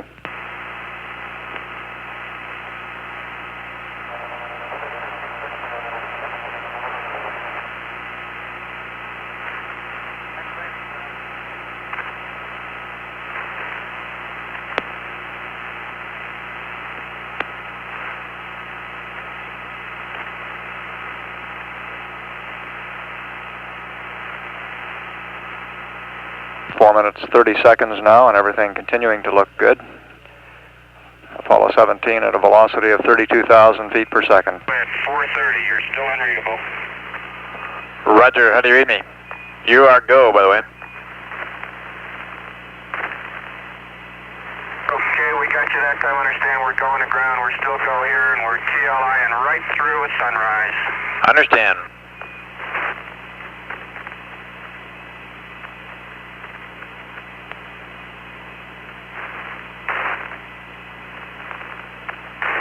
Five minutes now, less than 1 minute to go.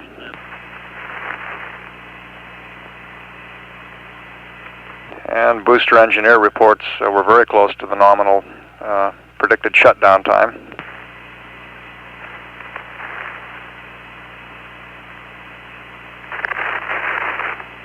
Houston, your burn time is nominal. Roger, understand burn time nominal. Shutdown now in about 21 seconds.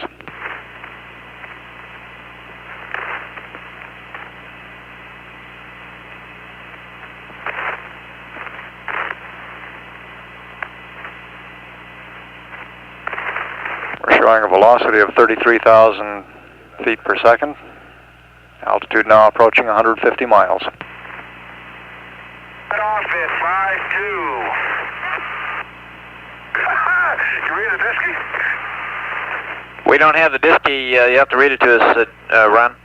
Okay, VI is, I got a 00 and a 00 on a 995. VI is 35573. Is a +9. And Bob, the EMS is minus 19.4, minus 19.4. Roger, we copy that. And it was an auto cutoff on time. Understand, a guided cutoff on time. Looking great. And I'm watching the tank pressures are venting, the tanks are venting. Understand, tanks are venting.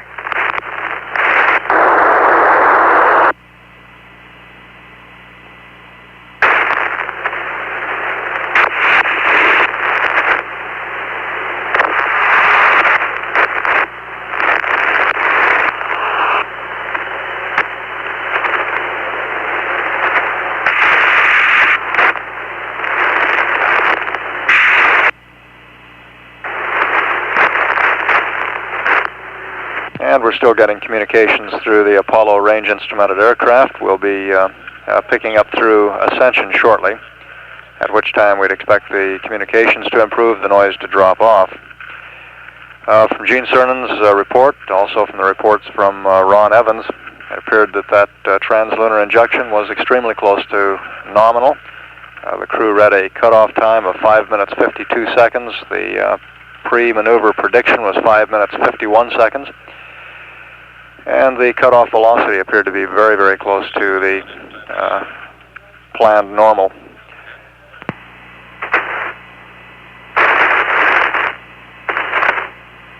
Booster engineer Frank Van Rensselaer reports the booster cutoff appeared to be exactly normal.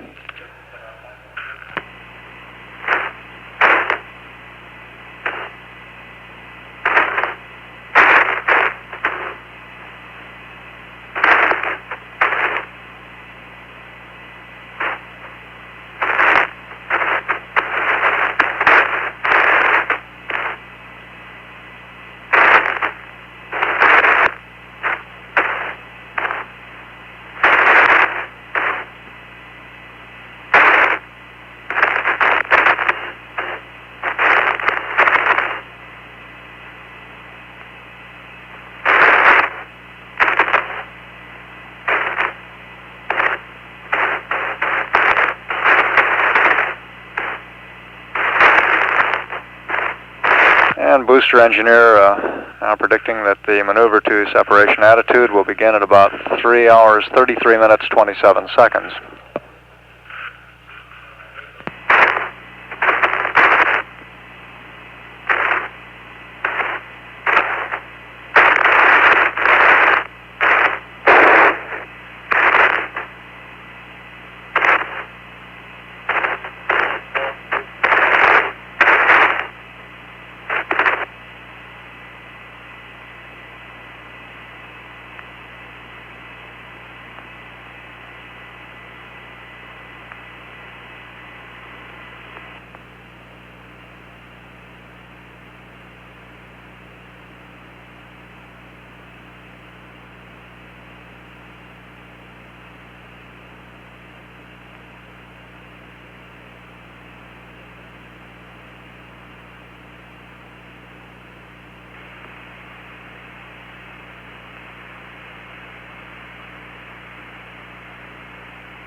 Okay, Houston, how do you read? 17 Houston, we'd like Omni Delta. Okay, I picked it up a little bit. How do you read now? Read you loud and clear. Okay, I hope you got all that. It was a beautiful burn right through sunrise. Did you get the numbers? Yeah, we copied your VI and your EMS numbers, and we've got a number for you. The maneuver start time will be at 3 plus 33 plus 27.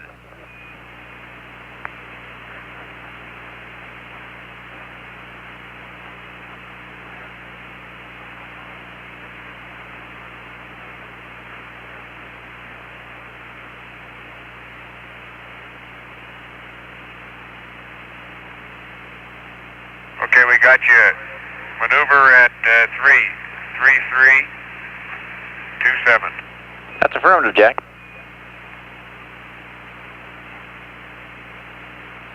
You guys didn't tell us we couldn't see anything going through the sunrise. Roger.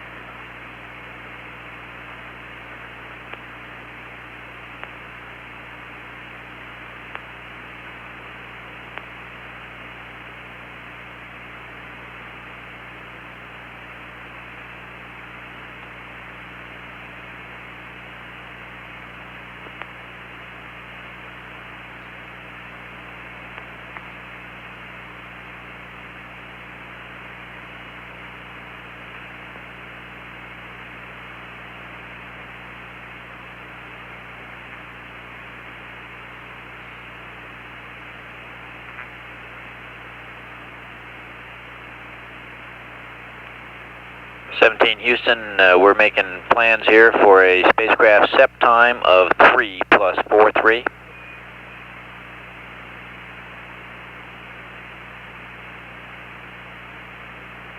3 plus 43, roger.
17 Houston, we're copying cabin press of 5.9er this time. Roger, we just got it, Bob. Okay. Thank you.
This is Apollo Control at 3 hours 30 minutes. The flight dynamics officer has just reported that initial tracking following the translunar injection burn shows the spacecraft to be on a very nominal trajectory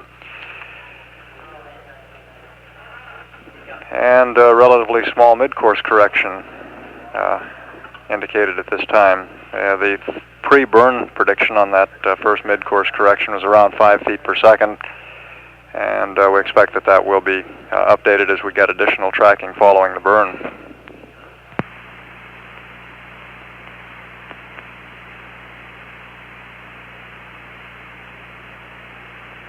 In about 3 minutes, the spacecraft the launch vehicle should be begin maneuvering to the proper attitude for separation, and we're predicting separation to occur at about 3 hours 43 minutes, or about 13 minutes from now.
Frame 65 for the LNV's MAG November.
about 10 seconds now until the Saturn third stage begins maneuvering into the proper separation attitude.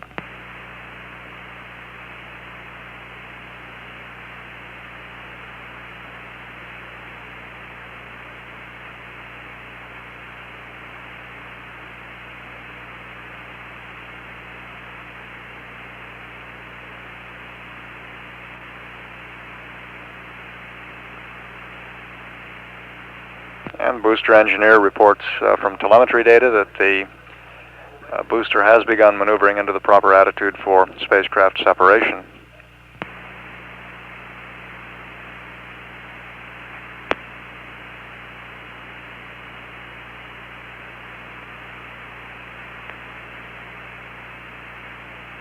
Okay, we are maneuvering, Houston. Roger, we're watching it.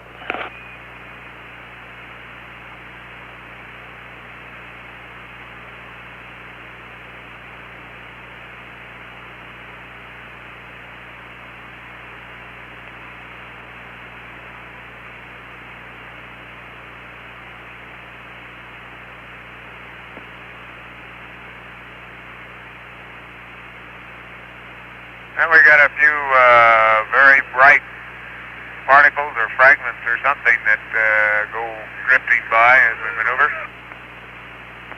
Roger, understand. Yeah, there's a whole bunch of big ones on my window down there. Just bright. Looks like the 4th of July out Ron's window. Yeah, now you can see some of them in shape. They're very jagged, angular fragments that are tumbling. Roger, they look like fluid of some sort? Not to me. They look like pieces of something. Roger. They're very bright. Jack, we'd like Omni Charlie.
Bob, for the most part, these fragments are not, are tumbling at a very slow rate.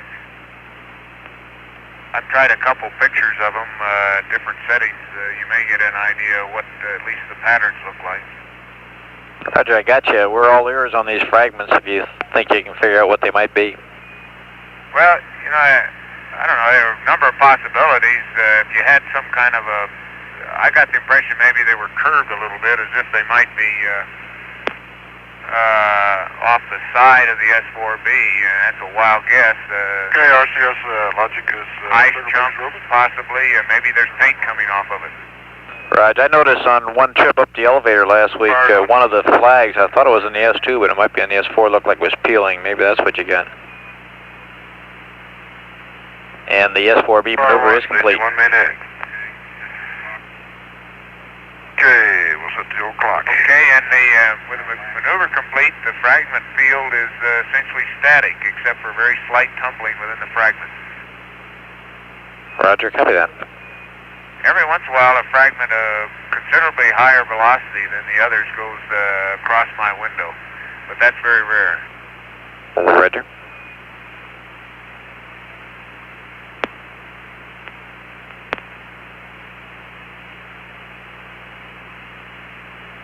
that's that field of view I saw on my window deck. You see it now? Yeah. And Bob, at least there's no apparent relative motion between fragments. Roger, understand. I'll take two pictures about a minute apart if I can, and it'll be frame 70. Okay, frame 70. And Bob, Gino, my impression is that they are flat flake-like particles, some maybe 6 inches across, and although there's no relative motion between the two, most of them seem to be twinkling, and I think for the most part they're all moving away from us. Roger, Gene, thank you.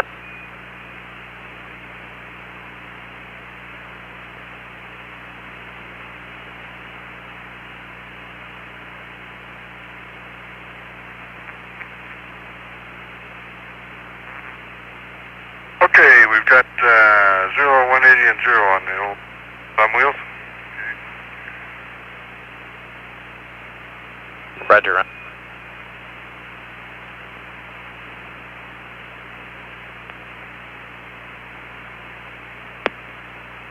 Okay, trans control's armed. Controller number 2 is armed.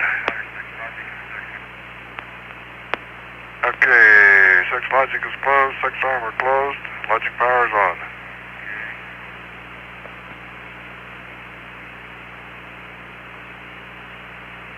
Houston, you have a go for T&D. Okay, a go for T&D.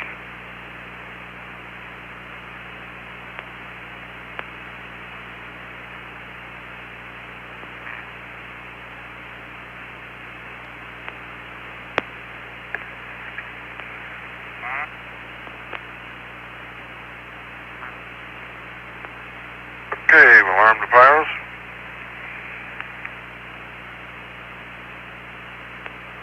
And we'll hit the GDC line.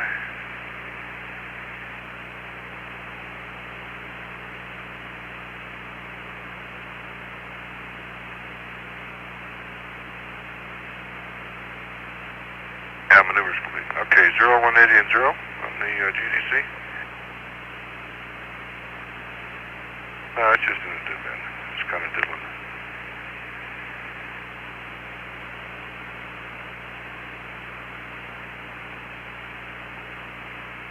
Okay, that'll be a normal.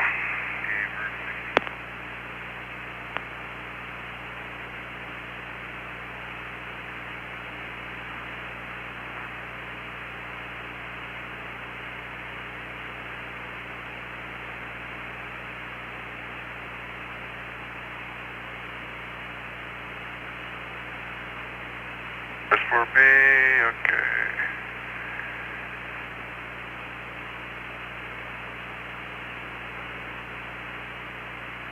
Okay, switches are all set. Okay, let's start the DET. Tickety tick tick. Okay, Houston, we're running at 5930. Roger. Okay.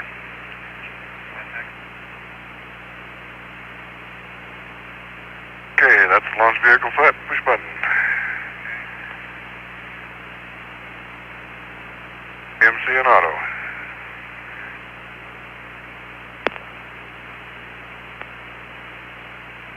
Next.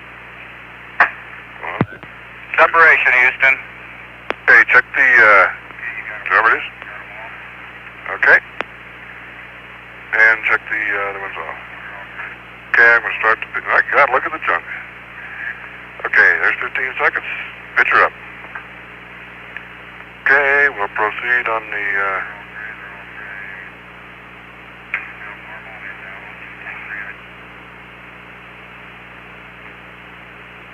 okay, we've already proceeded. Okay.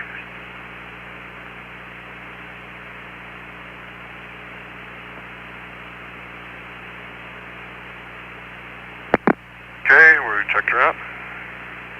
Houston, we're right in the middle of a snowstorm. Roger, and we Okay, like here Comedy comes Delta. Hey, look at that mirth. That's going to be bright as all get up. And there goes one of the slop panels.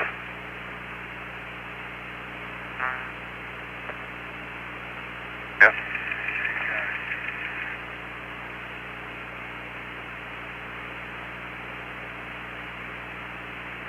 We're not there yet. Long ways to go yet. It's on the other side of the Earth, if the simulator's any good.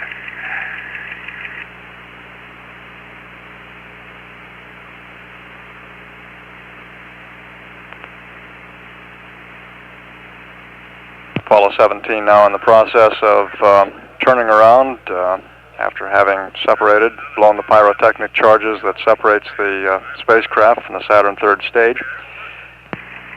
Roger. Bet you never saw the slaw panels on the simulator. No, but we've got the booster, and is she pretty? Challenger's just sitting in her nest. Roger. We like Omni Bravo now, Jack.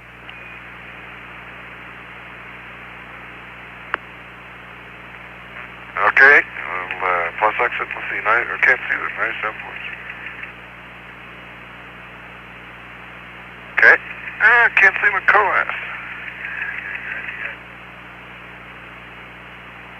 And Houston, some of the particles going by the window Okay, were obviously, that? fairly obviously to be paint. Okay, we'll buy that.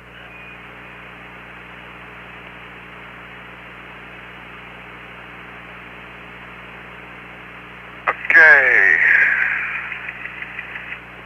There it is.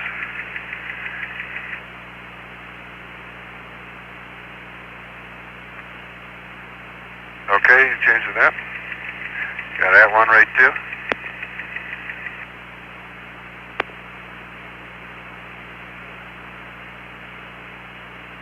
Okay, Houston, you want the high gain?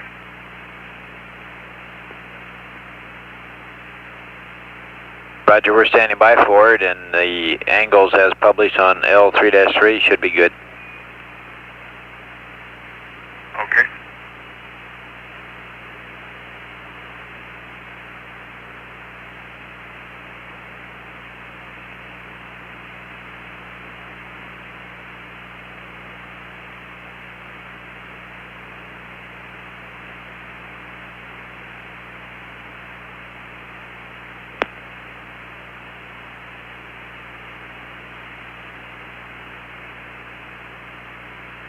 Okay, it's flying pretty good.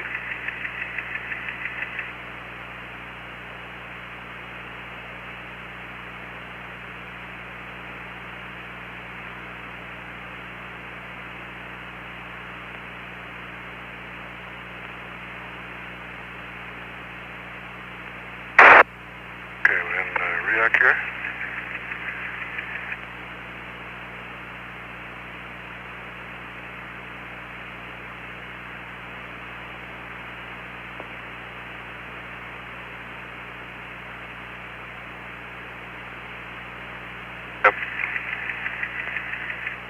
Houston, how do you read? We don't have a very good lock on here in REAC.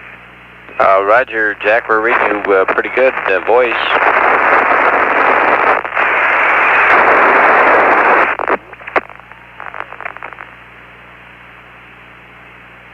Okay, it looks like it's improving. It dropped off, signal sync dropped off, and now it's picking up again. Roger.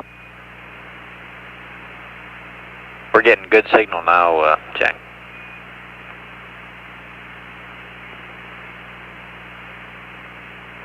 Jack, the high gain is looking good. I'm guessing, I don't know, about 100 That's feet good maybe. news.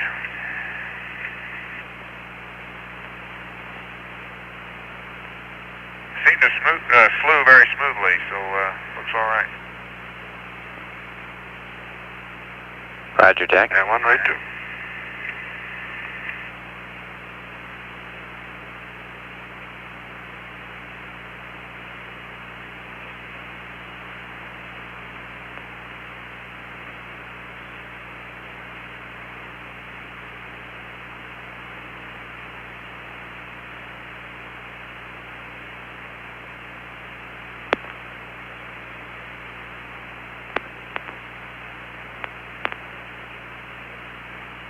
Can't tell you too much, Bob, from the center seat other than Captain America is very intent on getting Challenger at the moment. Roger, I can believe that.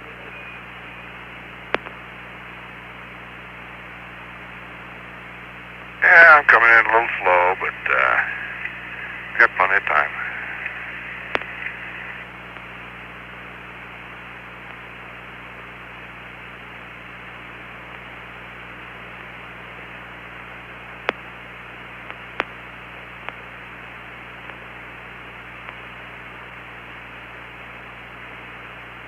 Ron Evans now at the controls of America, moving in for the docking with the Lunar Module Challenger. And while we're moving in here, I can see a few chunks of that plating material, possibly paint, down in the slaw, sort of bouncing around between the S4B and the limb. Roger.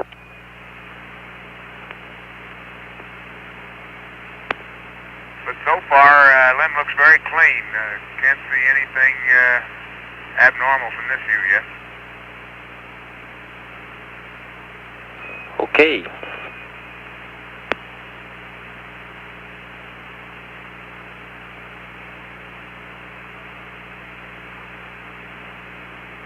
Isn't it though? That thing is really stable out there.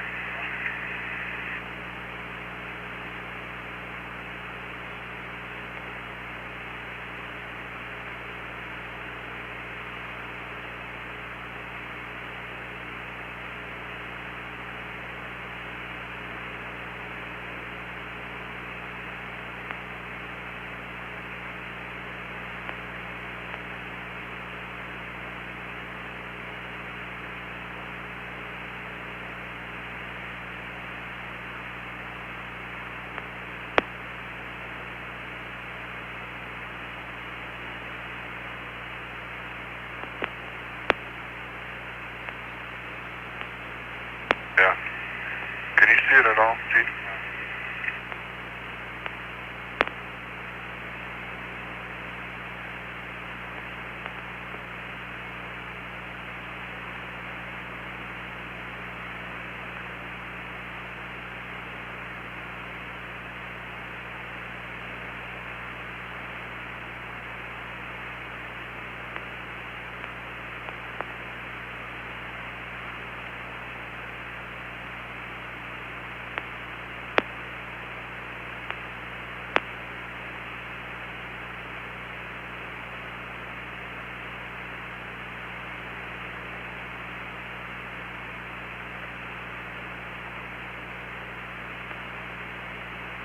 Got one little chunk coming out. It just came out of the slaw and spinning along a long axis and looks very stable. Roger. Every once in a while, a small particle flies off of it, though. How big a chunk you talking about, Jack? Say again? How big a item are you talking about? Oh, I reference to the thrusters, about the same diameter as the thruster on the limb. Roger. That's how long it was, and about a fifth that thick, or that wide. Roger. And I don't think it's more than a quarter of an inch, maybe even less thick.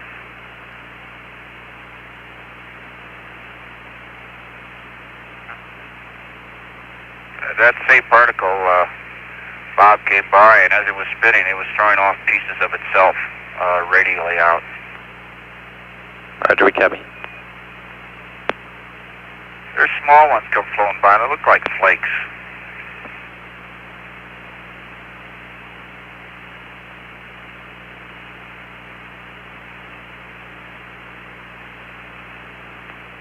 And I think I caught 3 of the 4 slop panels going as we were maneuvering. I've got one out the hatch window now. It's quite a ways out. Roger. Tumbling in all 3 axes. And I saw the 4th one out my side, so we saw them all.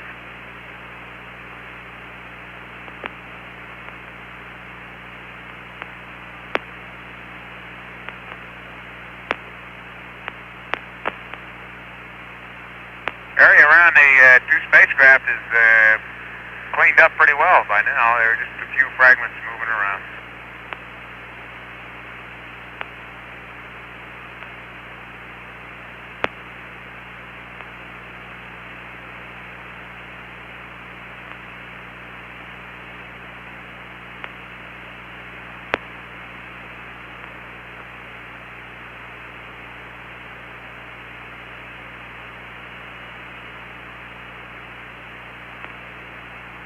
Yeah, she's coming in.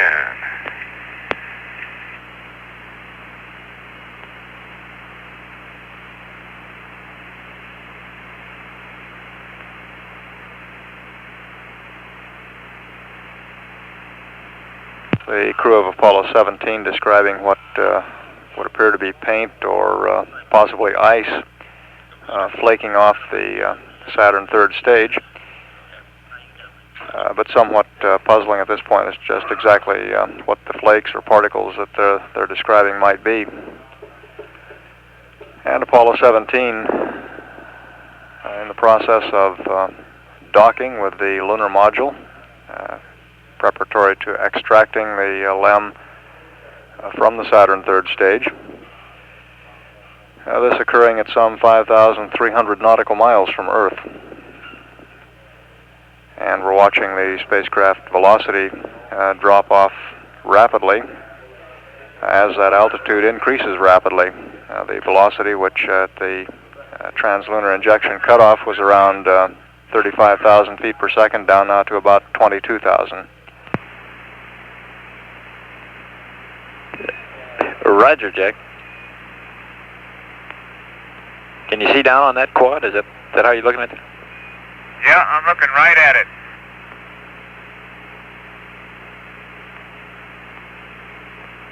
And I got a good view of the Mesa top anyway. It's pretty well covered, but looks all right also. Roger. All the antennas look good. Thruster quads all look great. I could see all four of them a minute ago. Okay, about 10 feet there, Gene. Stand by for on the barber pole.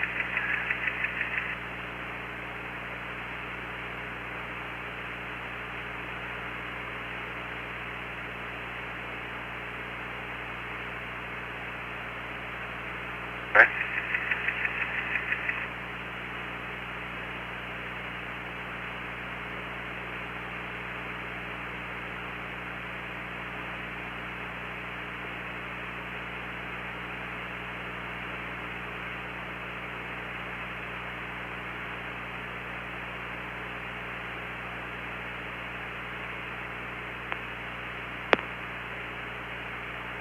All right, good shape.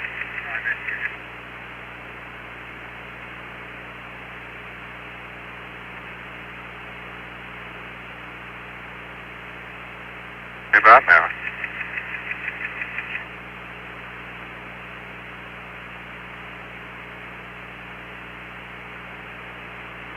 Capture, Houston. Roger, we copy. Okay, we're free. Rates look pretty good. Let's suck it together. Ready. She's lined up, not bad. Okay. Prime 1. Mark it. Stand by. There she comes.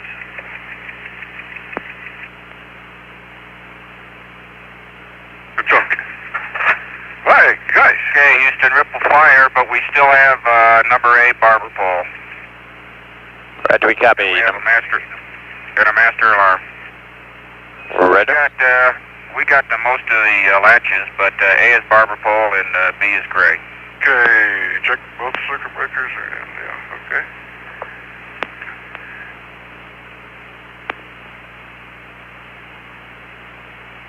We had one clear fire, maybe one or two latches, and then a ripple fire of the rest. Roger. And by the way, I had a good view into the AOT, and I can still look in there, and it's very clean. Roger.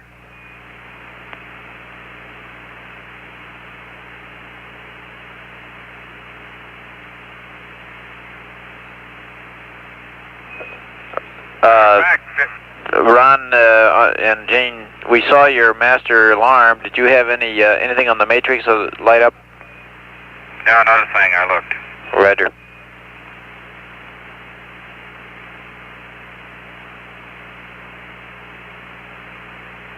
That would appear to be a repeat of the master alarm that has been reported several times previously by the crew. They get the alarm light and tone, but when they look for the exact indication, or the precise indication of what's wrong, it's not there, indicating some sort of a spurious response by the master alarm to a problem that doesn't exist.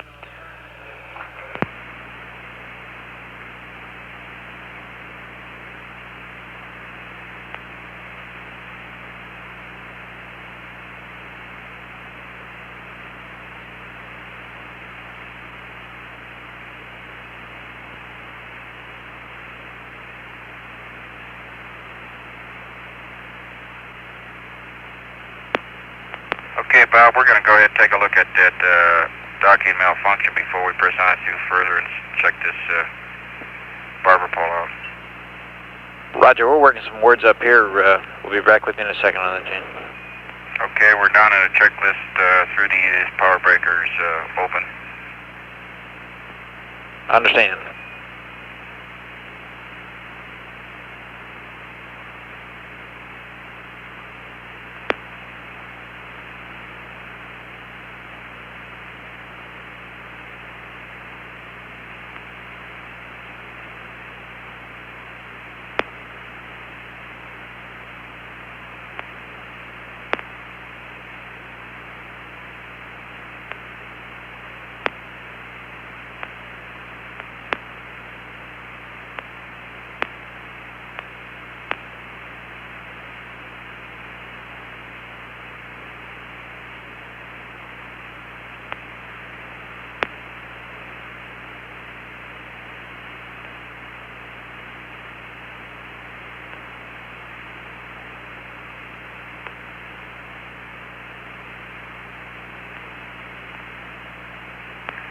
And Houston, in case we didn't tell you, it's talkback A, that's barber pole. Understand, we have it.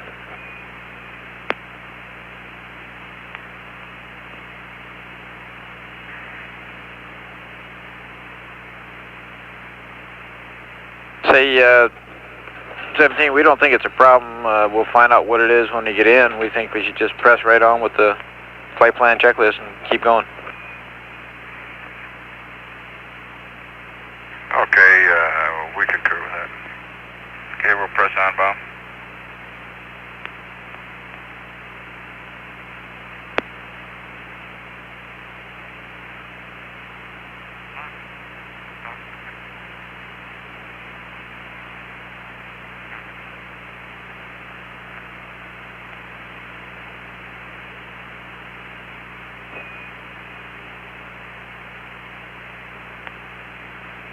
Okay, Bob, we just got a master alarm when I went to the retract prime from 1 to off.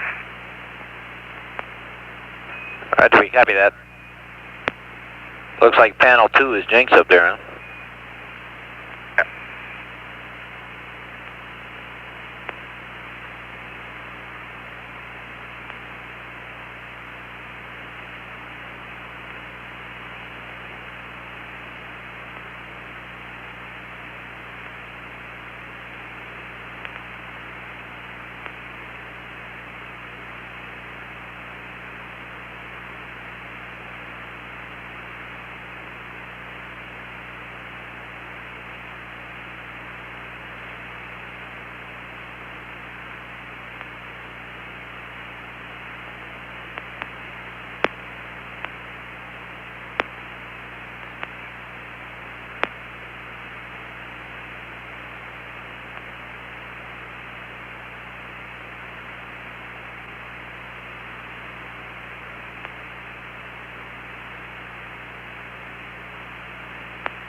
Okay, went to heater number 3, went to auto.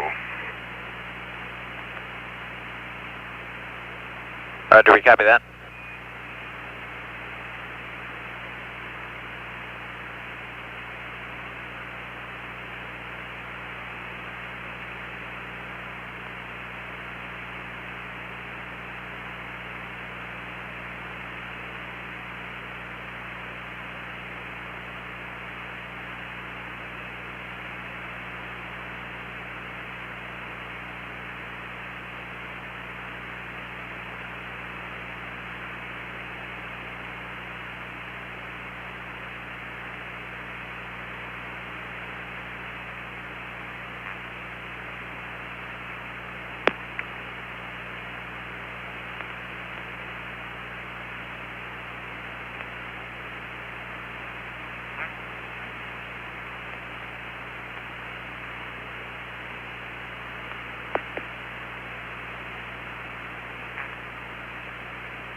Okay, Bob, we're reading a delta P of greater than 4, and I'm going to open the pressure equalization valve now.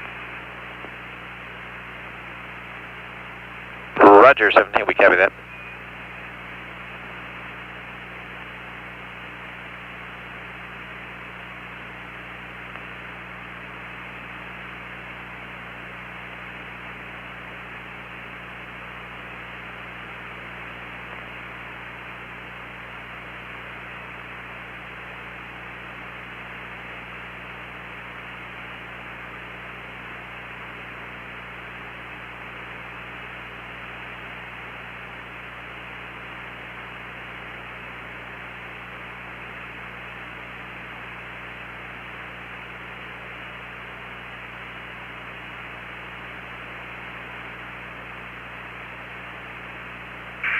Yeah, the Delta P's coming down, Bob. Roger.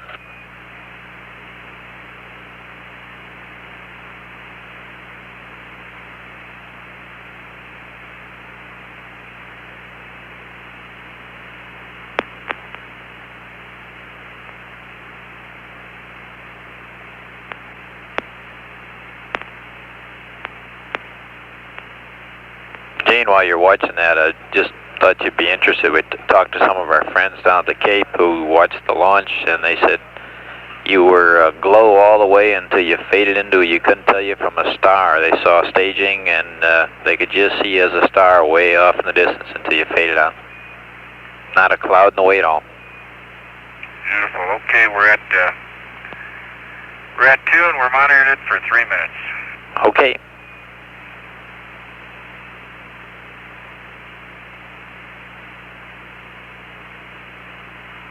And Houston, while we're checking the integrity here, on MAG Alpha Alpha, there's about 50%.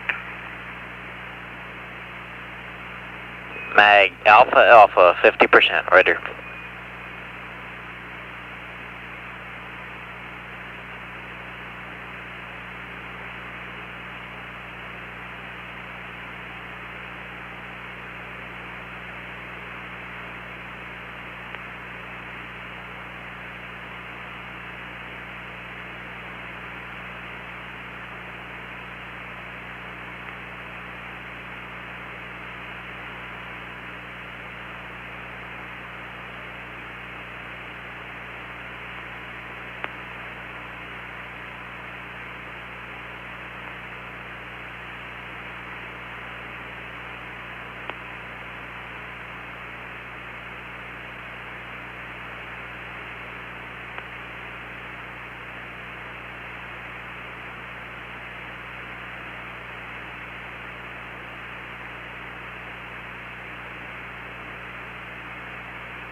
This is Apollo Control at 4 hours 12 minutes.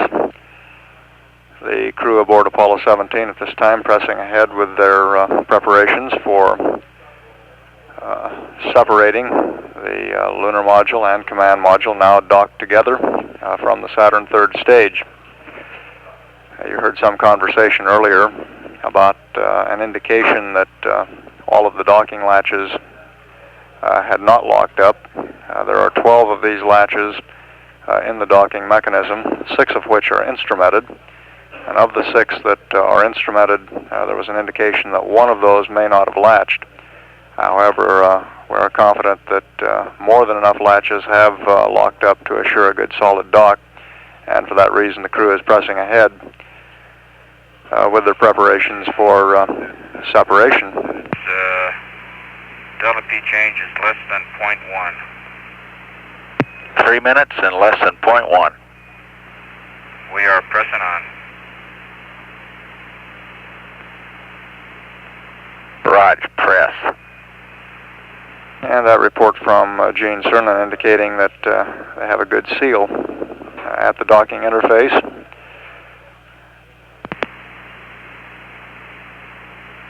Once the hatch is removed between the 2 vehicles, the crew will get a good look at all of those docking latches, and we'll be able to tell how many, if any of them, didn't latch up.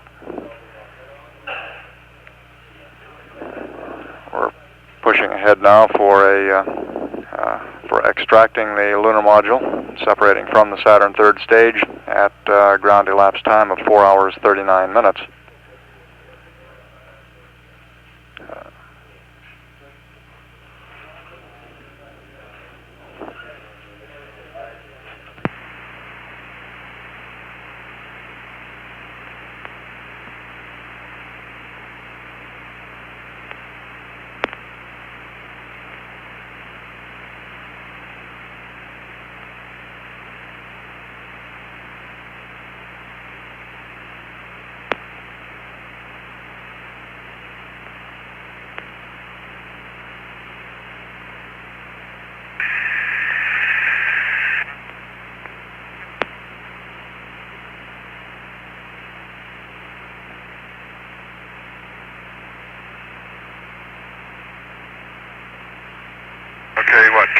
248 now, repress is about empty.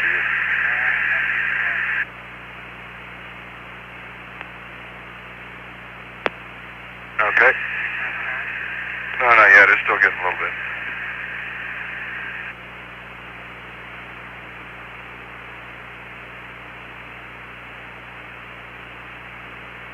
The repress package valve's kind of noisy.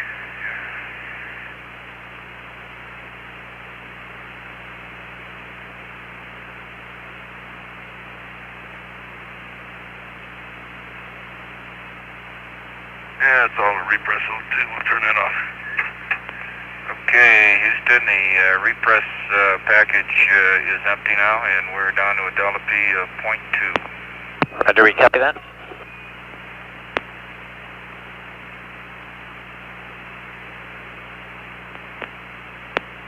And 17, just be advised, you're going to have an S4B non-propulsive vent start at 4:18:27. You get about 3 minutes on that. Okay, thank you.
Yeah, I'll get him.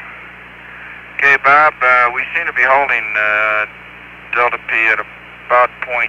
I suspect that's probably 0. Roger, we copy that.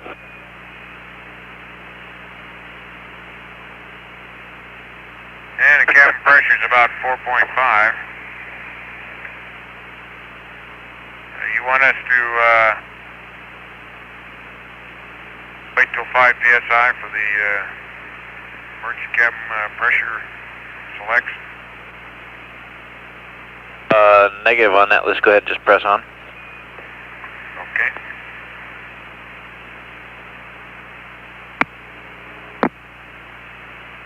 This should be both. Okay. Emergency racks are working.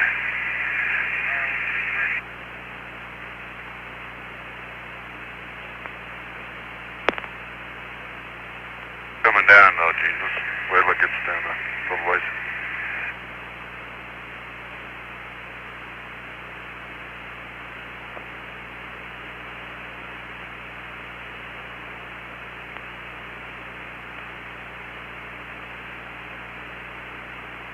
Yeah.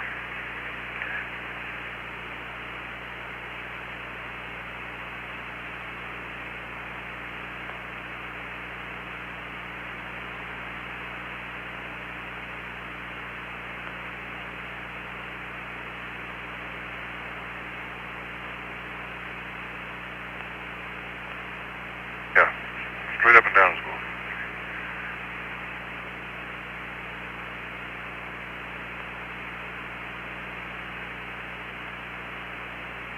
About 0.1. It must be the non-propulsive vent that's banging. Here comes all the, look at all the stuff going again. It's really glowing. Your non-propulsive vent gives quite a glow. Roger, Jack.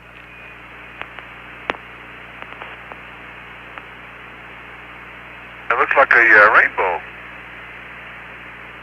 Dark one.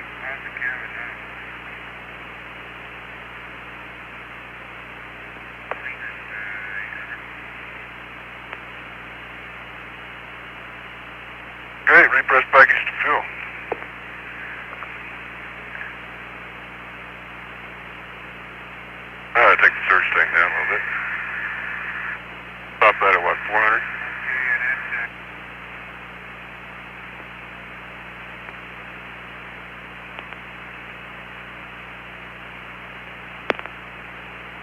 500 on the search.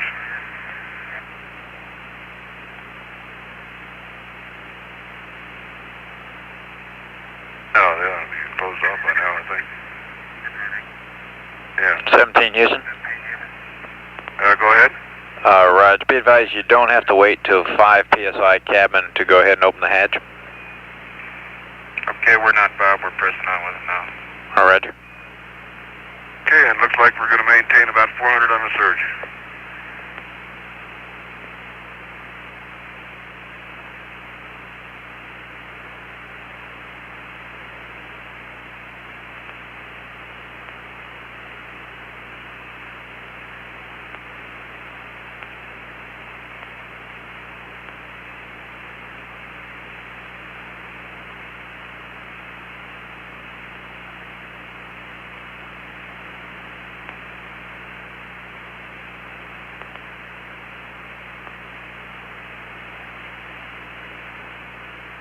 Okay.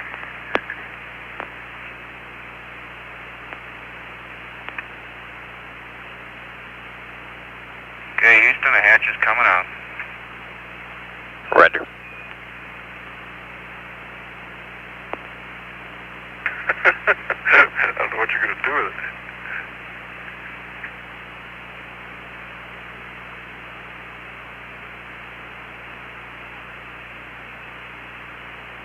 Put it up here on the couch.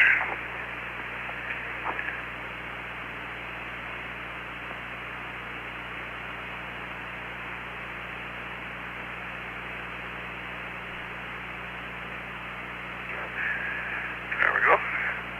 Yeah, it's a lot lighter than it used to be. There's going to be a lot of happy people down there, Bob. I haven't checked them all, but visually they're all locked. Understand, Gene, all of them are locked.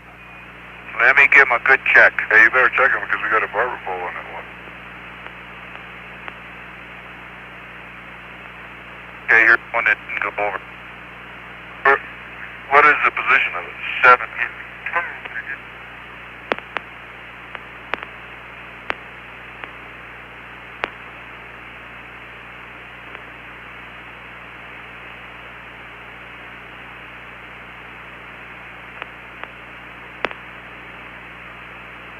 Seven and 9.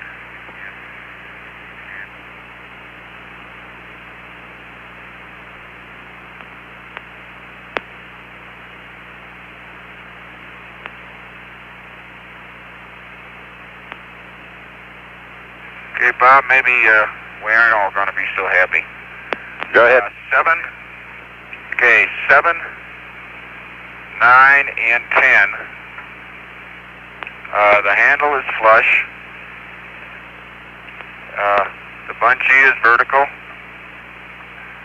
But the handle is not locked down, and the red button is showing, and I can pull each one of them back slowly. I haven't done anything with them. That's 7, 9, and 10. Roger, we copy that. The handle is flush, the bungees are vertical, but the handle is not locked down, and the red button is showing on 7, 9er, and 10. That's for...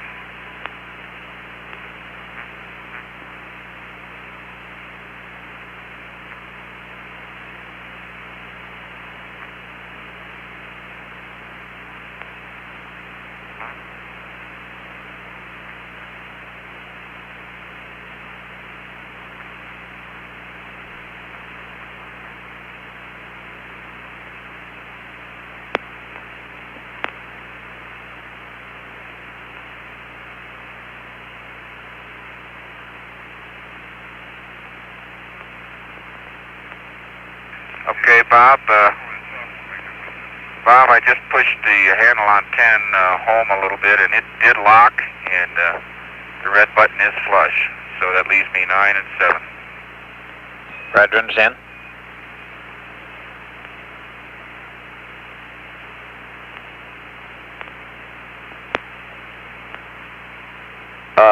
Jano, go ahead and try the handle on 9 and 7, and if that doesn't work, cock them and refire them, starting with 9, please. Okay, the handle it doesn't work. I'll have to recock them. Okay.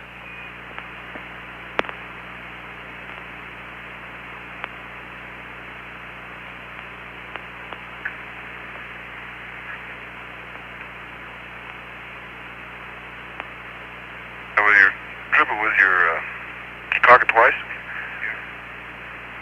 And it took 2 clocks to make it go? Okay.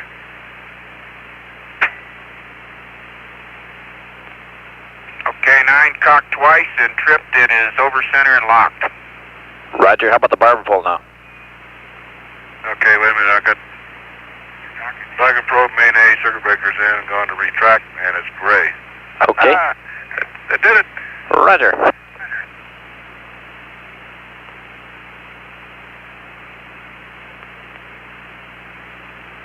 And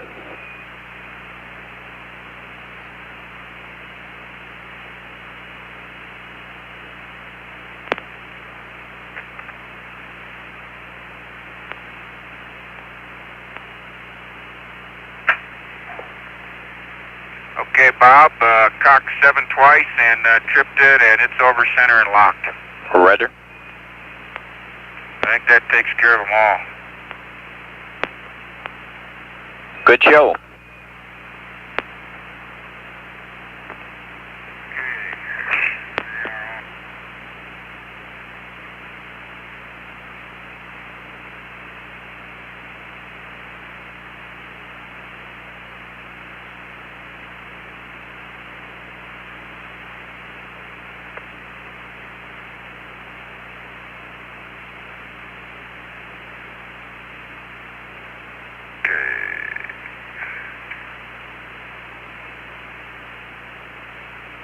Rocket probe circuit breakers are out, and extend retract is off.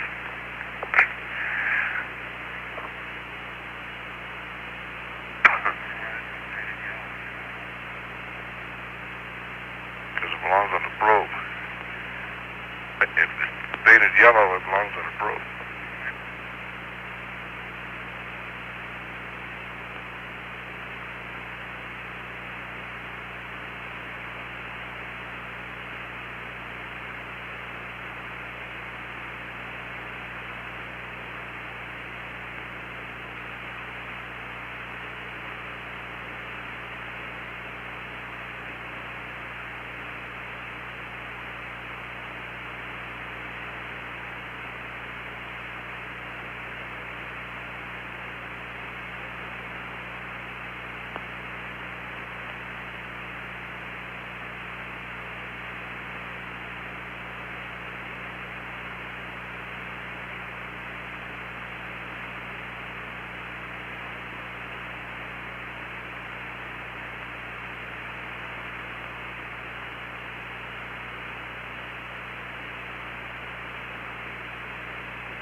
Okay, Bob, the umbilicals are connected. Roger.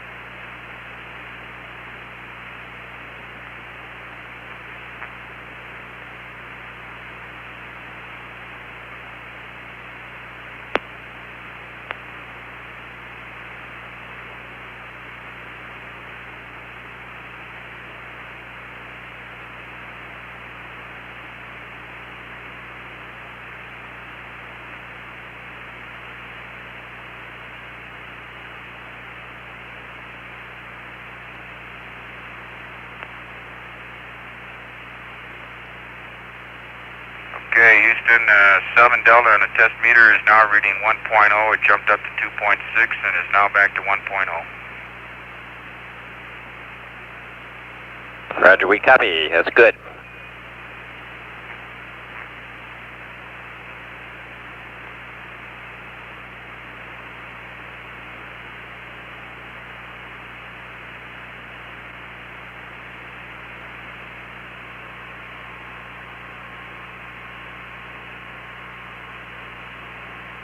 This is Apollo Control at 4 hours 30 minutes.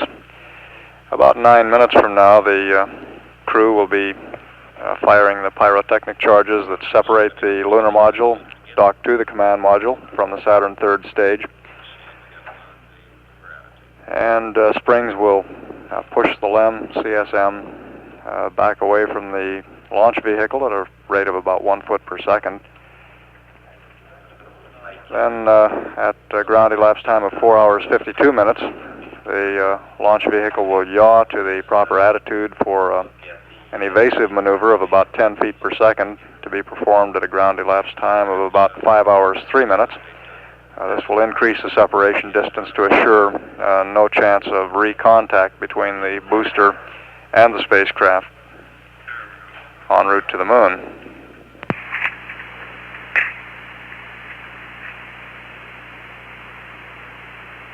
On removing the hatch between the LEM and the CSM, allowing the crew to get a look inside the docking tunnel, they found that 3 of the 12 latches had not locked up, but on manually recocking them and activating them, they latched up properly, which indicates that there's nothing physically wrong with the system. And we would expect that the next time the 2 vehicles come together to dock that the latches will function properly. Pretty good to have salvage.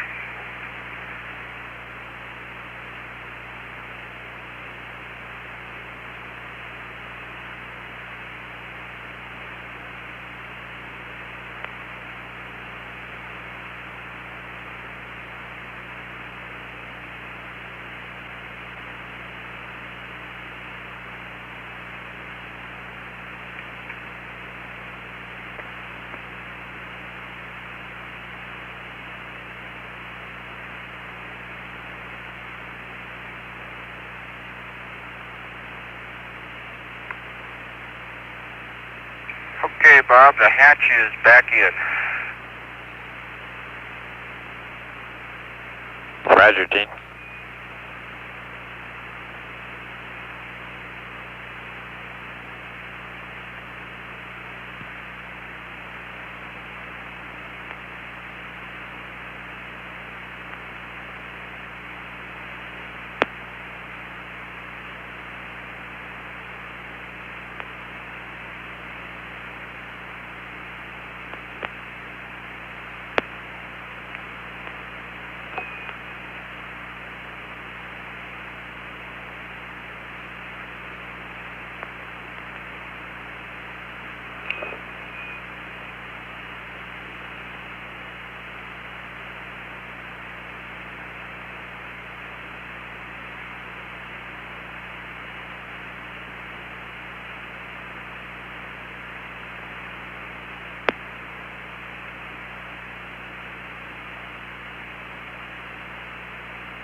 Houston.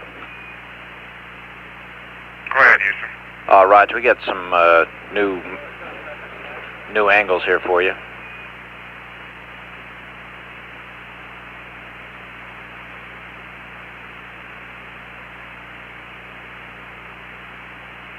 Stand by a minute. Let me find a place to copy them. What kind of angles are they, Bob? They're your Noun 22 attitude maneuver for aft burn out of the hatch window. The middle of page L3-5. Oh, okay. Instead of 270, we want 274. Wait one, we're not quite with you. Okay.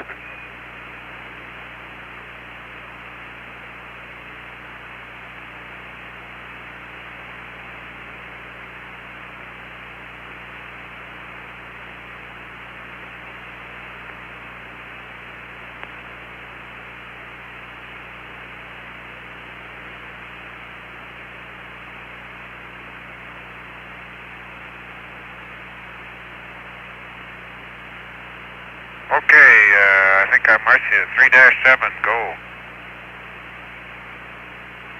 It's on 3-5, Jack, in the middle of the page there, those Mound 22s. Okay, I take it back, 3-5, middle of the page. Okay, you notice there's 3 angles there, 270, make that 274.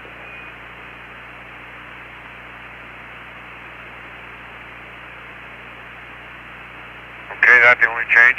And the next one, the 129.8, change that to 164.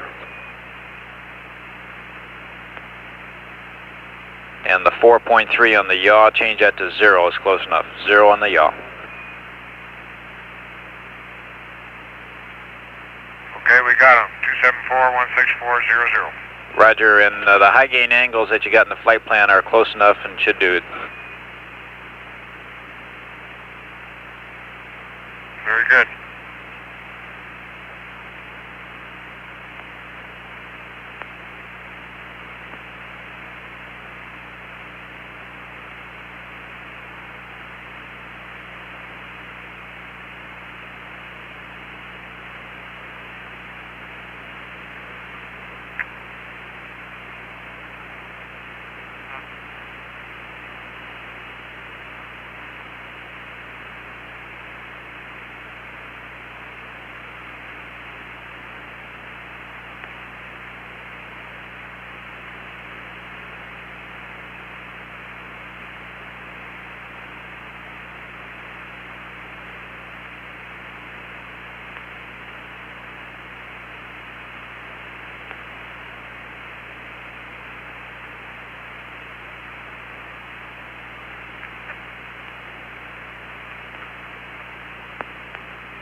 Telemetry data now shows the crew loading the information into the spacecraft digital autopilot in preparation for separation from the Saturn third stage.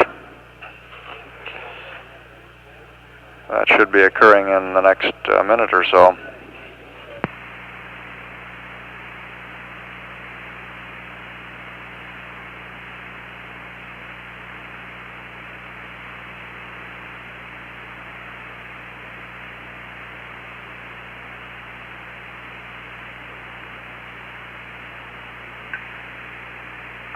Okay, we're 6 frames a second. Okay, what kind of range you want on this thing?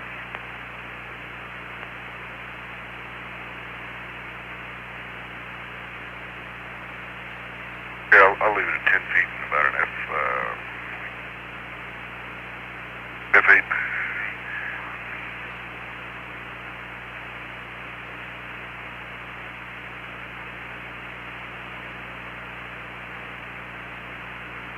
Okay, Apollo 1, that's set.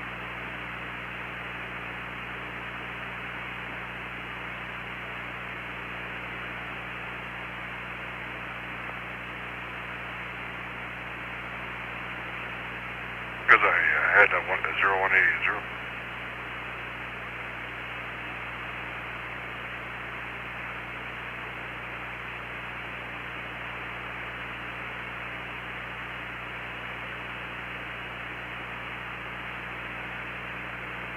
Okay, Bob, we're lining our GDC, and the next thing we'll pick up will be the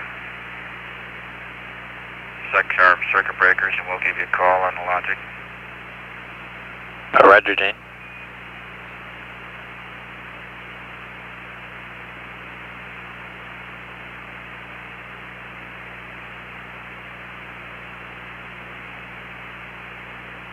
Okay, Bob, while we're waiting, is the balance on the What you mean?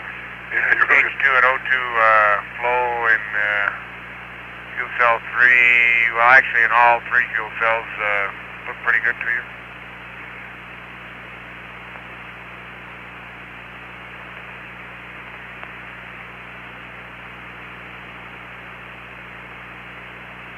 Jack, the flows look just right for the current. Okay,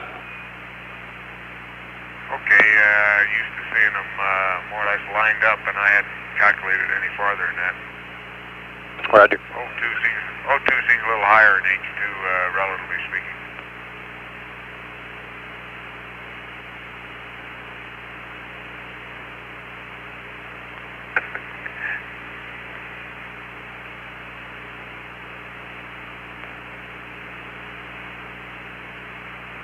Okay, that's pretty close. Verify, SecArm breakers are closed. Okay, Houston, we're ready to come up with the logic.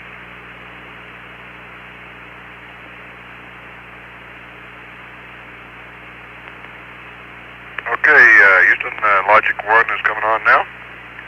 And logic 2. Roger.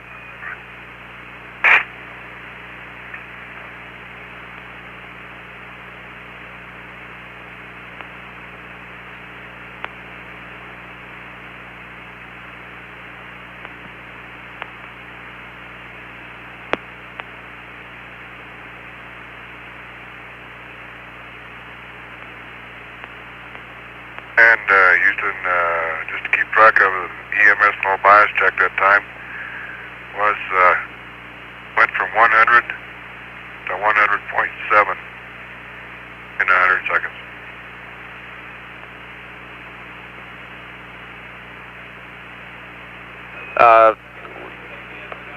17, we'd like to just verify on that top line, S4B/LEM, SEB circuit breakers, both of them are closed. Okay, we'll verify them again. We double checked them. Okay, we just didn't hear your call. We want to make sure that, didn't want to miss anything here.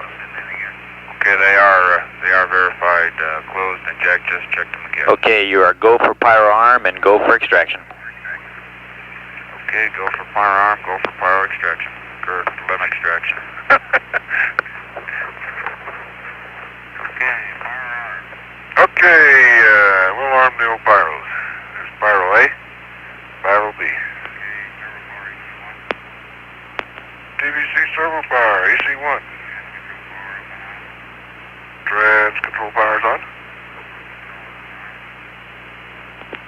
Okay, road controllers are armed.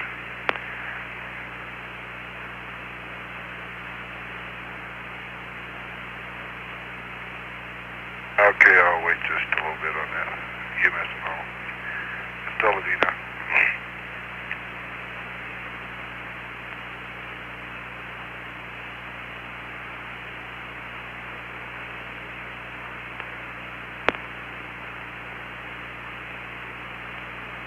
Okay, EMS is normal.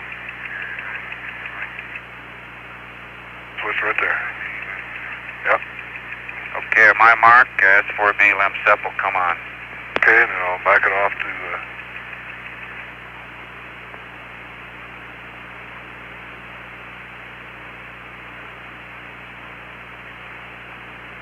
okay. Okay, on my mark, S4B LEM SEP. 3, 2, 1, mark it. Okay, we got it. Oh, man, did we? There she comes. Yeah, Lem came with us. Okay, where's the MC on it? No, no. We got 6 tenths, all right. Okay, what do you do?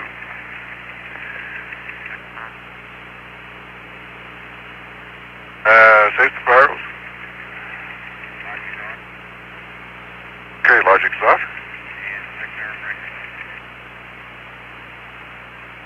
Flex arm breakers are open.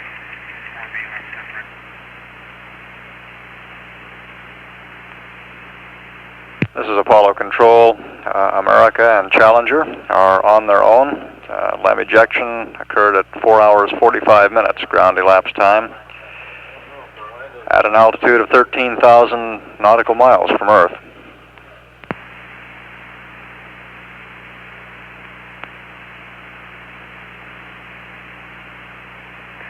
Well, we ought to go to the maneuver pretty quick. Otherwise, the S4B is so far away, I can't see it.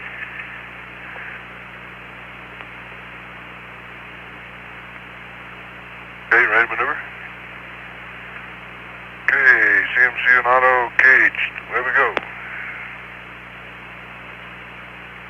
That jolt wasn't as bad as the original set.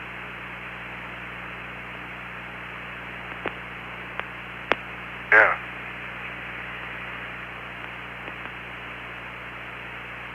Came right out though. Mapping camera and pad camera are off.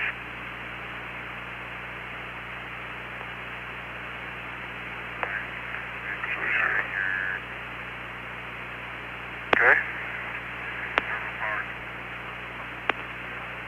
Power's off.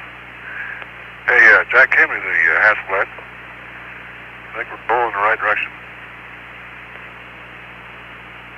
Yeah, the moon is there. The Earth is, that's the Earth.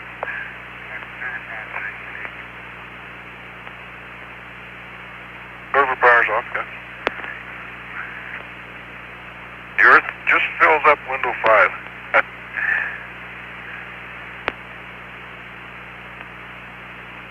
Okay, F-infinity about a 250. That's 11. That's 11. What do you have, a 0 in there? Hey, I lost my watch. Turn the AC off.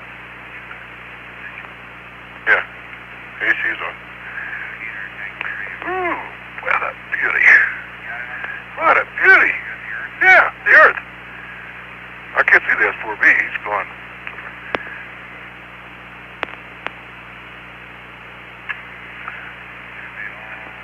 Look at that. Yeah, Madagascar and Africa. Madagascar.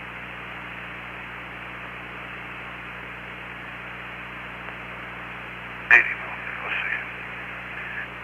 Got to be. Yeah, as soon as I find the S4B one.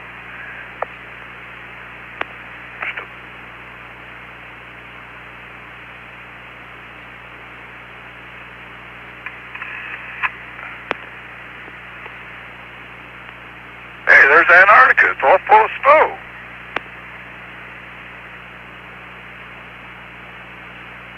Okay, you want to look?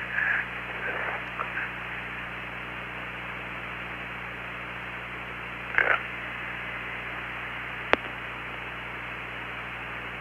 Is she? Yeah. Oh, there it goes. There.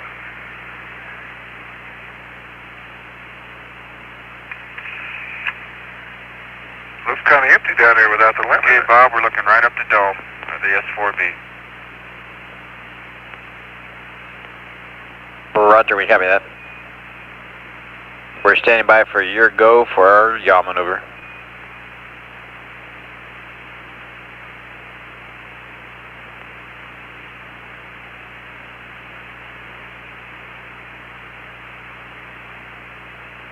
Yeah. We can give him a go for the yaw, can't we?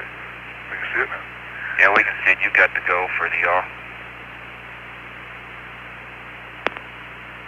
Roger, thank you, 17.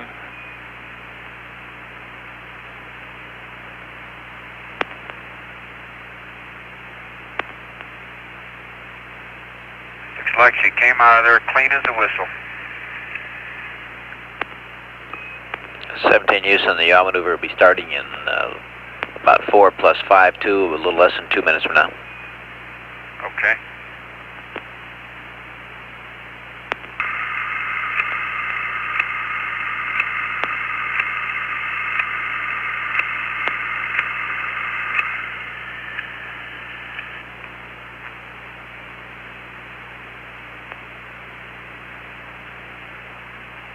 Sounds like you're taking pictures of that old dome out there, huh? Oh, worth the empty. Okay.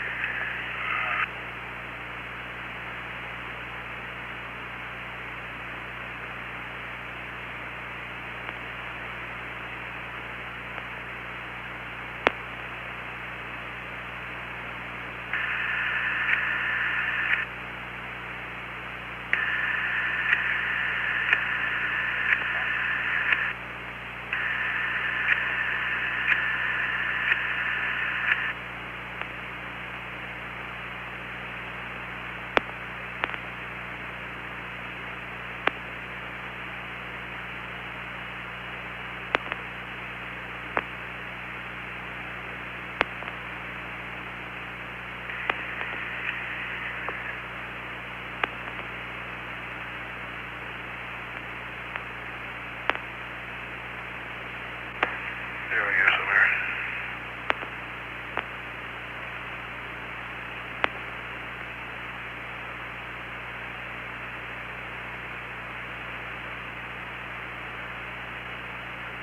Hey, there it goes. Look at the amplifier of the thing.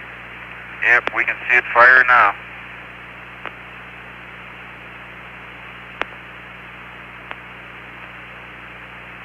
Roger 17, the yaw maneuver started.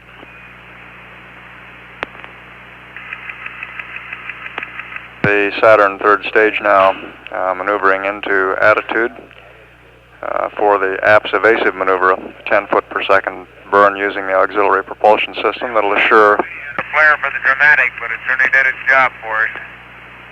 Roger, Jack.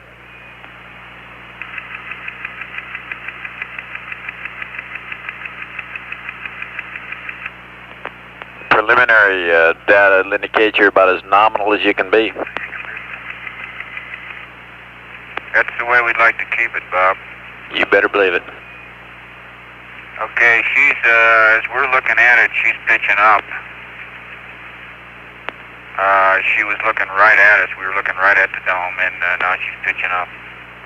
The shroud around the IU seems to be totally intact. It looked like a super clean separation. I can't really see where there's any paint or anything externally chipped off the booster from here. We're beginning to pick up the bell. It's really a shame you don't have this whole thing on TV. It's really quite a sight. Roger, we concur with that.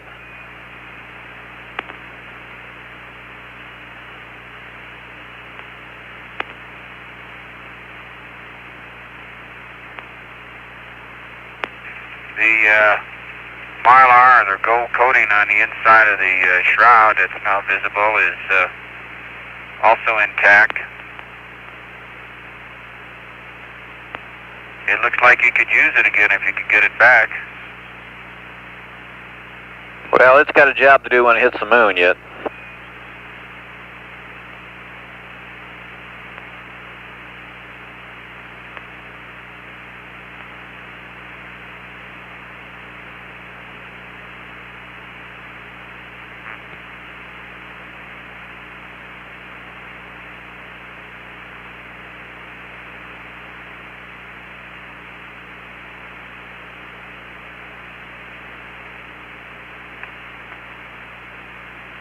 Okay, Bob, we're almost looking at it broadside now.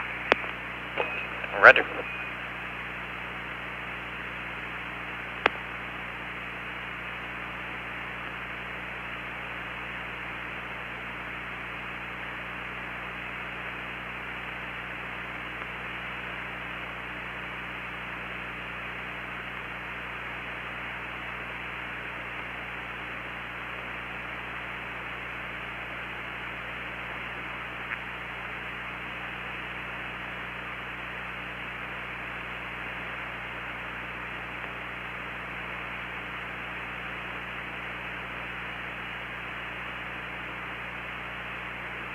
Okay, she's spitting a little. Looks like the yaw maneuver may be complete.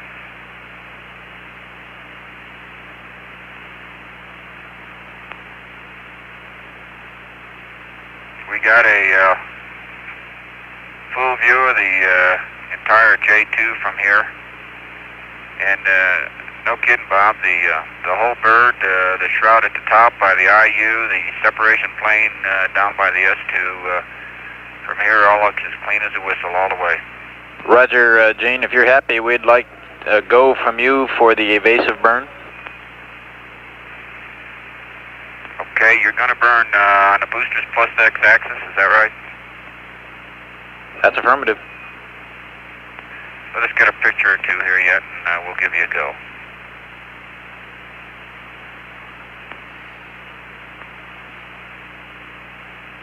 And Gene, it'll be about 7 minutes till the evasive burn, 5 plus 03.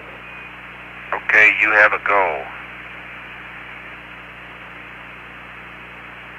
And for your reference, at frame 105, I started a few 250 millimeter pictures of the S4B.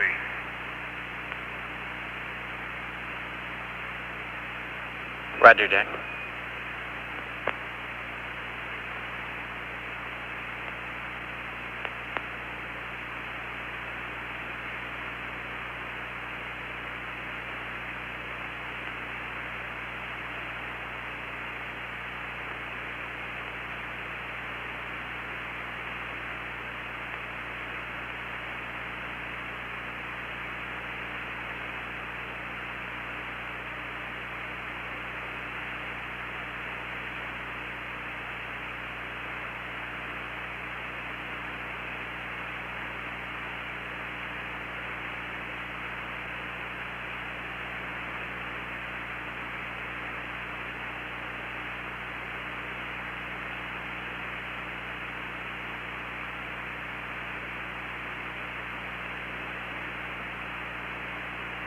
And Bob, the entire sky, as far as I can make it out through the hatch window, is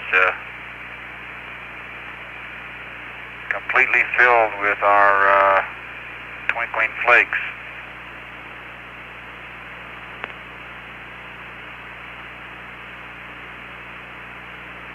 Roger, we copy that.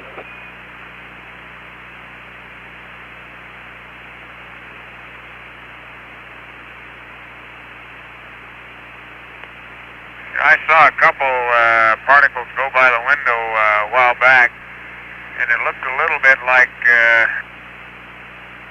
insulation in that particular case.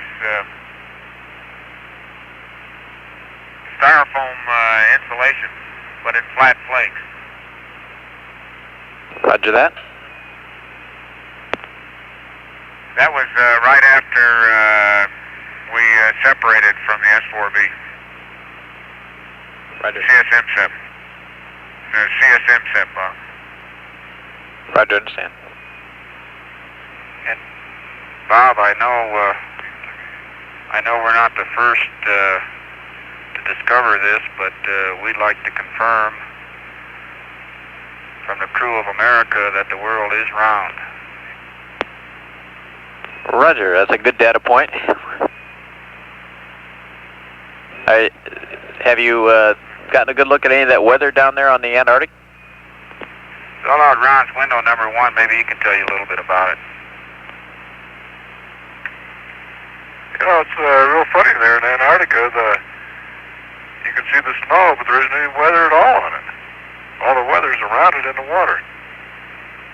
Raj. That's where the moisture is. I don't know what to take a picture of.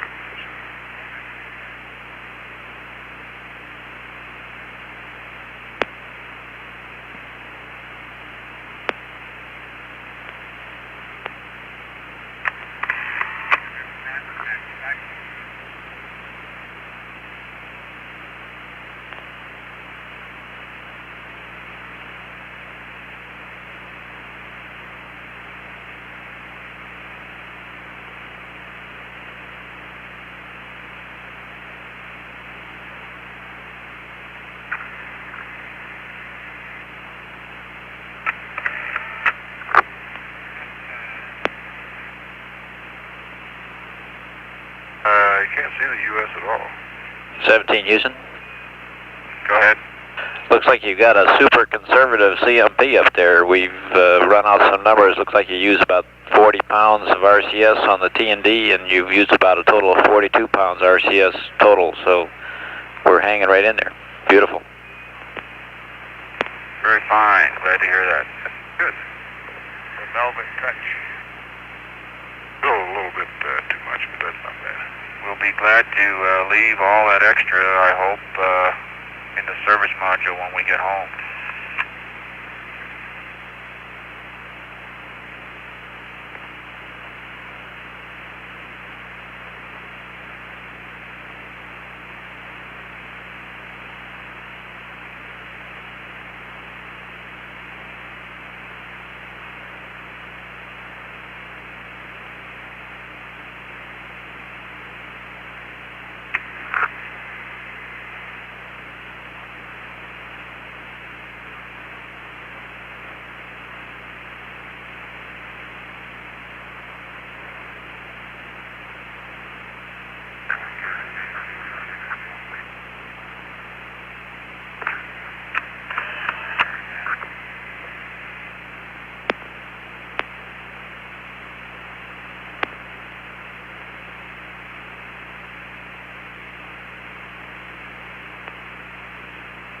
In the Volkswagen pouch down there.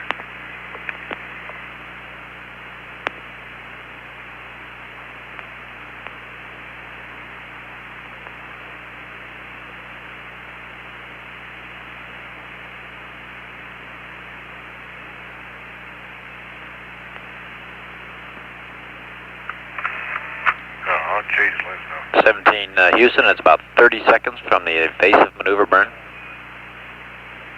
Okay. Here, Jack. Can you see him good? Check the settings there. I took an F-22, so.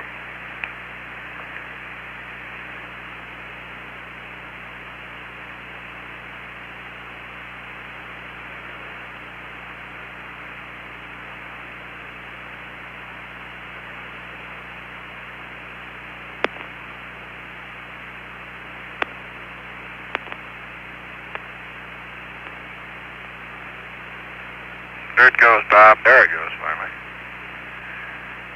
Rudder.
This is Apollo Control at 5 hours, 5 minutes. The burn is complete, and the LOX dump will be at 5 plus 24 plus 20. Okay,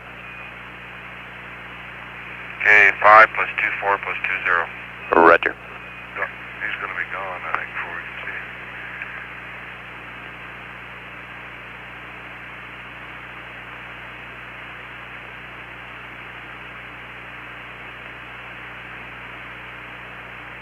And Bob, you can tell Frank to forget returning that phone call I made to him a couple days ago.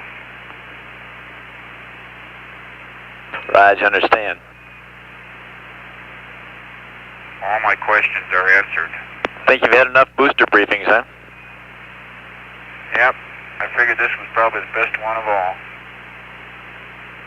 Frank said he'd guarantee all his S4Bs to be just as good as this one. Okay, that's fair enough.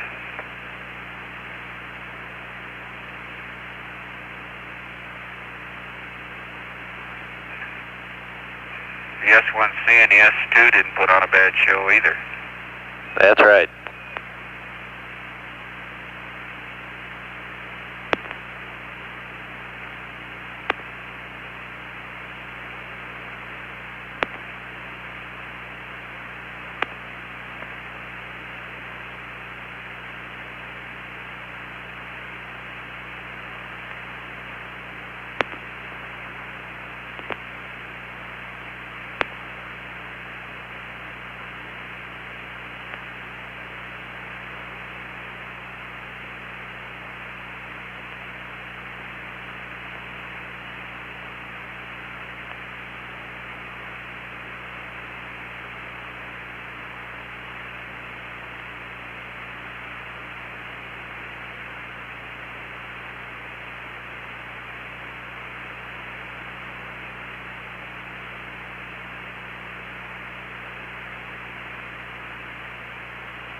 Houston magazine, November's on about 123 right now. Okay, we're on magazine November is on 123.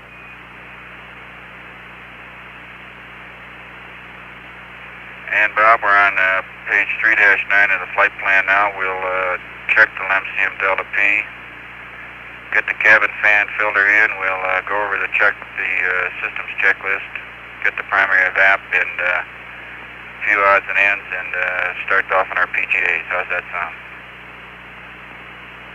Sounds like a winner, Gene. Okay.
I guess you saw that one, Houston, and that had no caution or warning with it.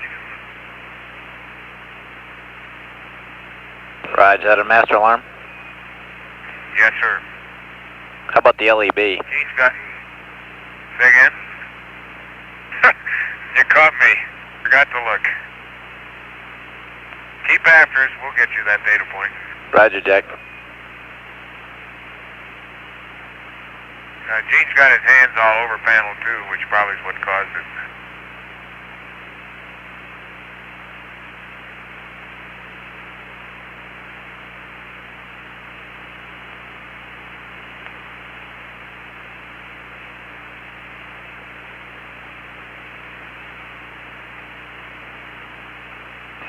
Jack, we think that might have been a real one due to the accumulator cycle with the O2 makeup flow going on there. It held the O2 flow higher than for greater than the 16 seconds. Well,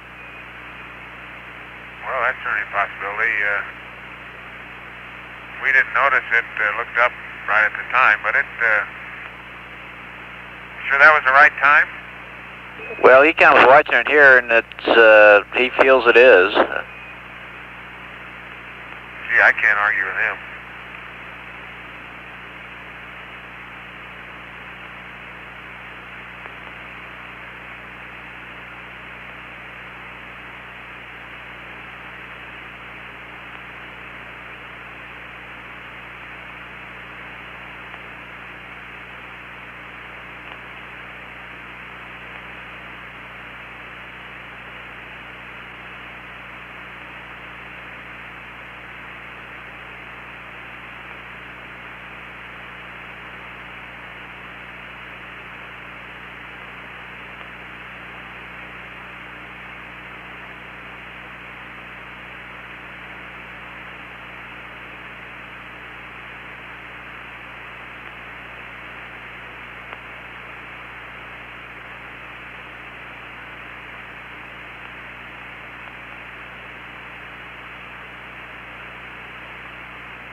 Okay, Houston, ready to deactivate the primary evaporator if you concur.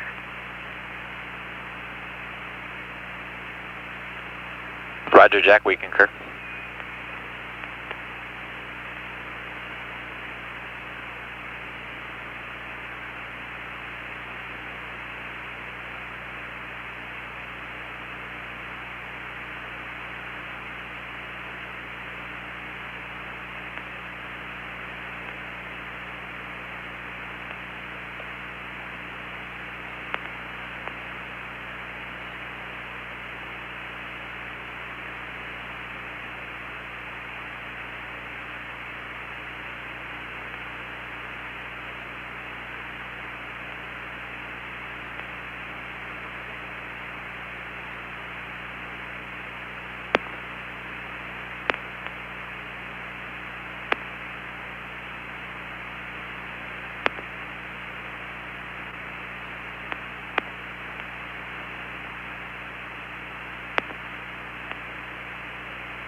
Okay, Bob, VHF simplex alpha's off. Roger. And we're gradually moving in to getting out of the suits. Yeah, I bet you're looking forward to that. Well, I tell you, it's a different world without that old 1G on you. The old suit's a little bit friendlier.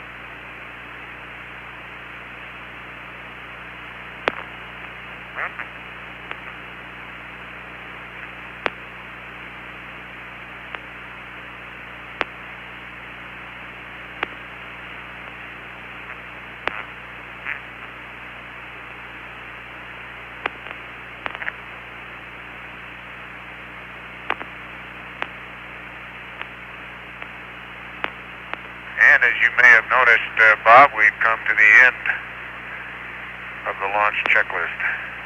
That's affirmative, and we've put ours away for posterity.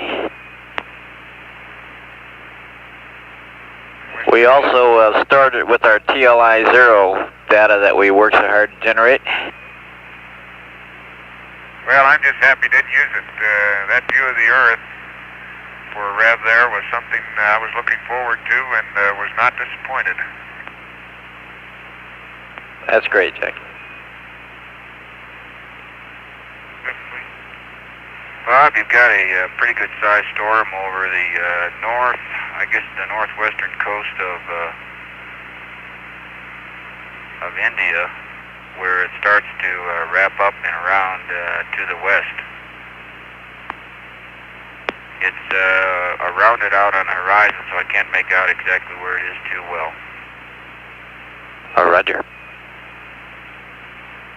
Could we get a readout on the LEM CM Delta P?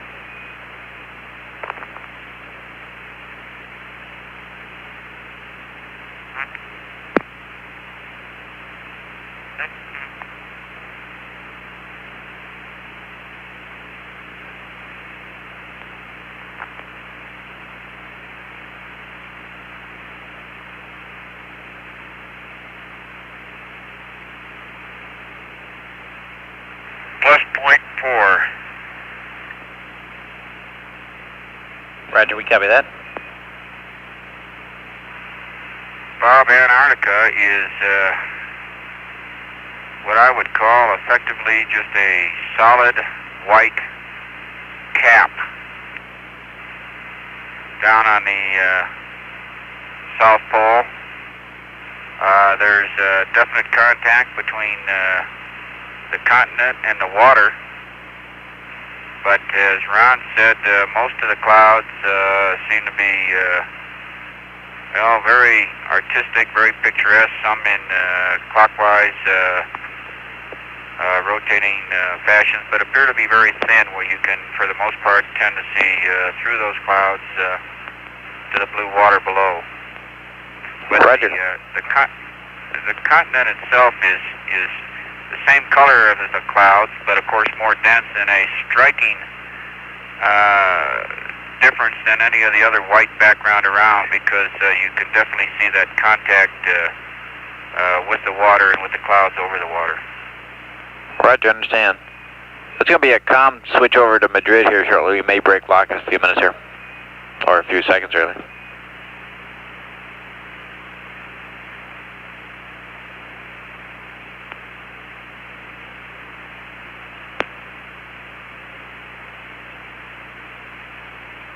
And you might watch your accumulator is going to cycle in about 20 seconds here and see what happens on the master alarm.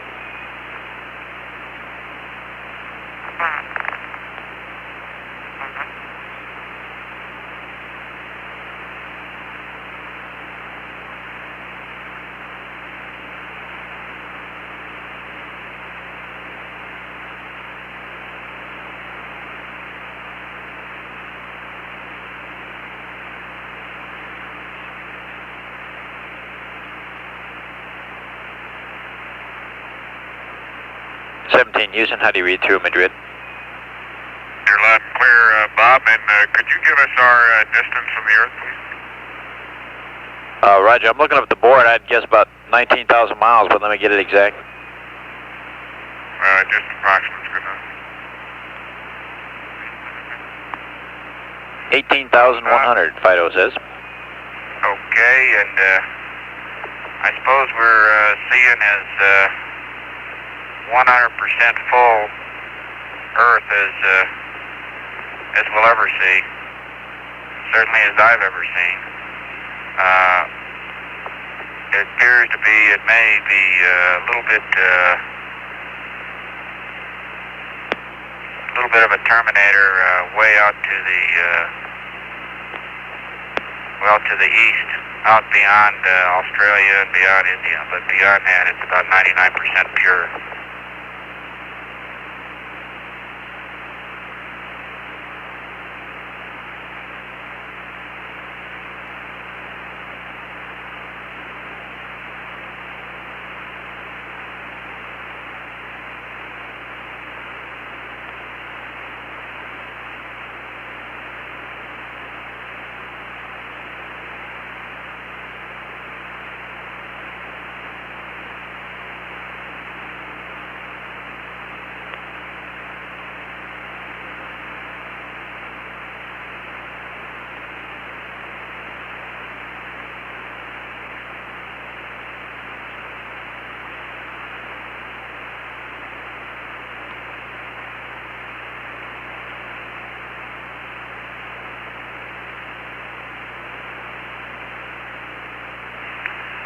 Yeah, but these kind of views that stick with you forever. Roger, Gene. We've got I guess probably the continent of Africa dominates the world right now. It's covering the upper third, upper and western third of the world. We can see the Sinai. We can see up into the Mediterranean.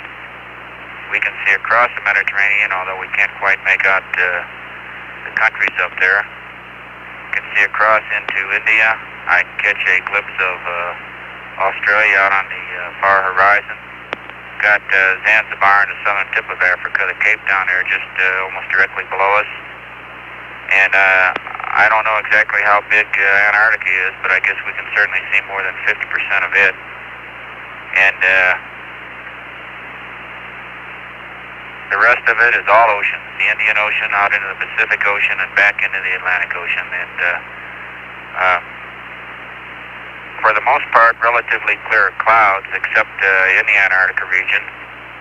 And up towards Europe, which is on the horizon, across the Mediterranean, it looks like there might be some clouds back up in that way. I can I can make out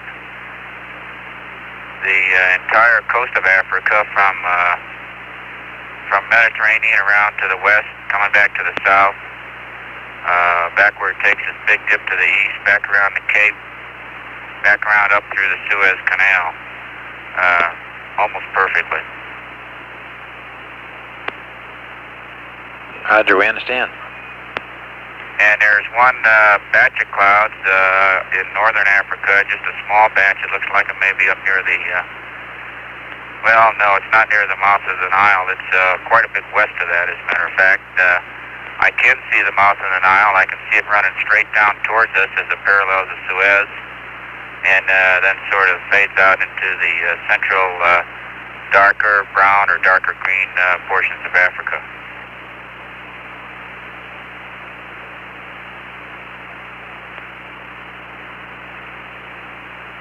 Roger, Gene. Sure be nice to have that on TV, wouldn't it?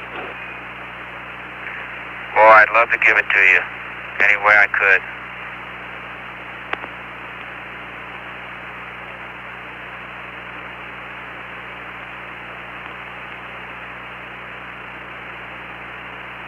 You know, and there's no strings holding it up either. It's out there all by itself.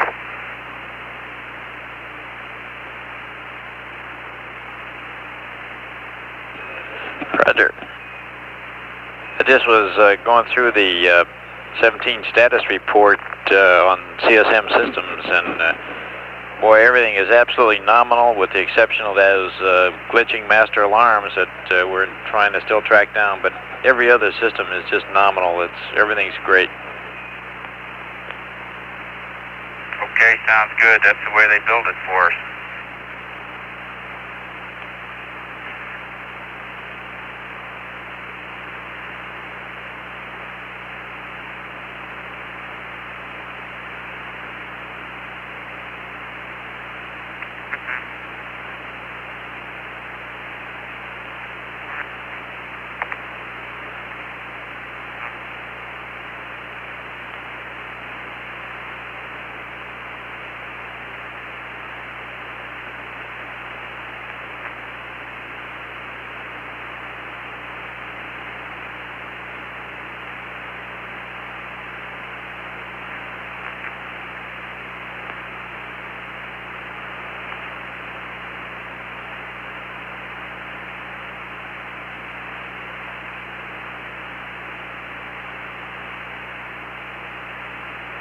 Gene, looking at our platboard, you're directly over the southern tip of Africa, or just slightly out in the Indian Ocean there, according to our platboard, which isn't exactly accurate all the time. But shortly you're going to start going backwards on the Earth here and head back across the Atlantic. That ought to be some sort of a first. You cross the Atlantic twice going from west to east, and then now you're going to cross it going from east to west here shortly. All in a very short span of time.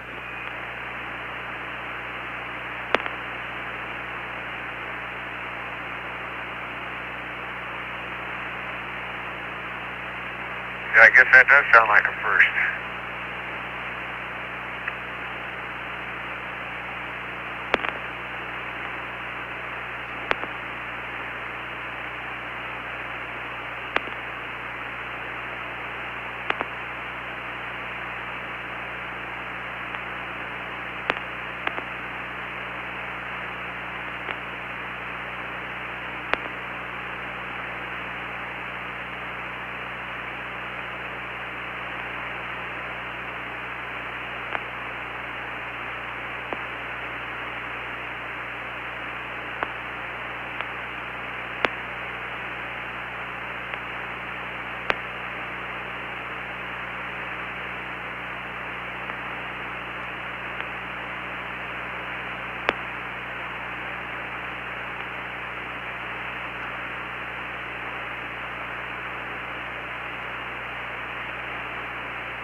This is Apollo Control at 5 hours 30 minutes ground elapsed time. The white team of flight controllers headed by Gene Kranz is in the process now of handing over to the team headed by Flight Director Pete Frank. After 12 hours, the team came on about 3 hours prior to the scheduled launch time of 8:53 p.m. Central Standard Time. Of course, launch occurred 2 hours 40 minutes late at a ground elapsed time of at a Central Standard Time rather of 11:33 p.m. As a result of the late launch time, the translunar injection events up through translunar injection also slipped 2 hours and 40 minutes. We would expect that the translunar injection, which is targeted to make up the difference, will get us back on the nominal flight plan time by the time the spacecraft arrives at the moon. In other words, arrival time at the moon would be at the same Central Standard Time as called for in the flight plan at about 1:49 p.m. Central Standard Time, December 10th. But the ground elapsed time would be about 2 hours 40 minutes earlier than that provided for in the flight plan, with the arrival being at about 86 hours 14 minutes ground elapsed time. The 2 hour 40 minute difference being accounted for in a speedier arrival time at the moon. The translunar injection burn being targeted to be just slightly longer than would have been the case in a normal launch. And the spacecraft getting to the moon in a total elapsed time 2 hours 40 minutes less, in effect making up the lost time from the late launch. In order to get the flight plan back in agreement with the ground elapsed time, the GET or ground elapsed clocks will simply be moved ahead 2 hours 40 minutes between now and the time spacecraft arrives at the moon, so that by the time Apollo 17 is inserted into lunar orbit, the GET will once again agree with the flight plan GET, and of course the Central Standard Time of arrival will be the same as was originally planned by virtue of the speedier trip time. As a result of the late liftoff, it was not possible to program television coverage of the transposition and docking. This was because of a shift in the orbital ground track, moving the ground track away from the needed manned spaceflight network coverage for television. We simply didn't have an adequate ground station to receive the television signal from the spacecraft. There has been one recurring problem that as yet is unexplained. That is in the displays and control system. The crew reported on several occasions that master alarm was occurring. The master alarm manifests itself in the form of a light that flashes in the command module. There are 3 of these lights, and also a tone that comes on. And the normal procedure is when the master alarm light comes on and the tone sounds, the crew then looks at another matrix of lights to determine precisely where the problem is. However, when looking at this matrix of lights, none of them were lighted, indicating that some spurious signal had ignited or lighted the master alarm light, and that there was in fact no problem in the systems. There is at this point no explanation for the problem. However, engineers here in the control center are looking into the past history of panel 2, which is the panel on which a number of switches are located, which have triggered this master alarm, to see if there is a history of panel 2 that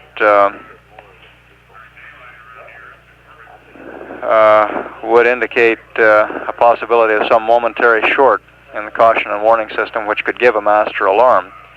The problem at this point is an annoyance, but does not appear to be a serious problem.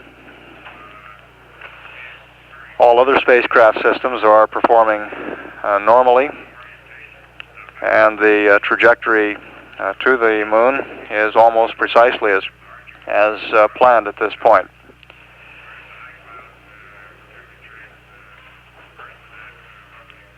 We do not anticipate a change of shift press briefing. The white team will be coming back on at the regular Central Standard Time of 4 p.m. tomorrow. And in light of this rather short turnaround, we're going to forego the change of shift press briefing. At 5 hours 36 minutes, this is Apollo Control, Houston.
Bob, have the first hint of contamination on window 5.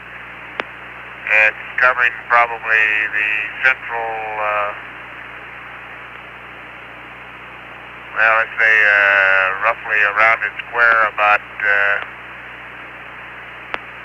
7 inches on a side with a very thin film that's catching the sunlight. And slightly iridescent, but also very finely granular. Very finely granular. You just barely tell that it is that. Roger, understand. Looks like very uniform in thickness right now.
Bob, this is Jack.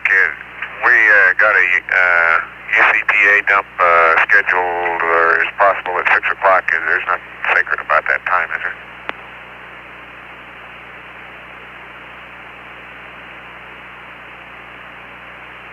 there? Nothing at all. Whenever you're ready, just go ahead and dump. Okay.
Bob, one of the things that we miss in our training is a good geography lesson, particularly on Antarctica.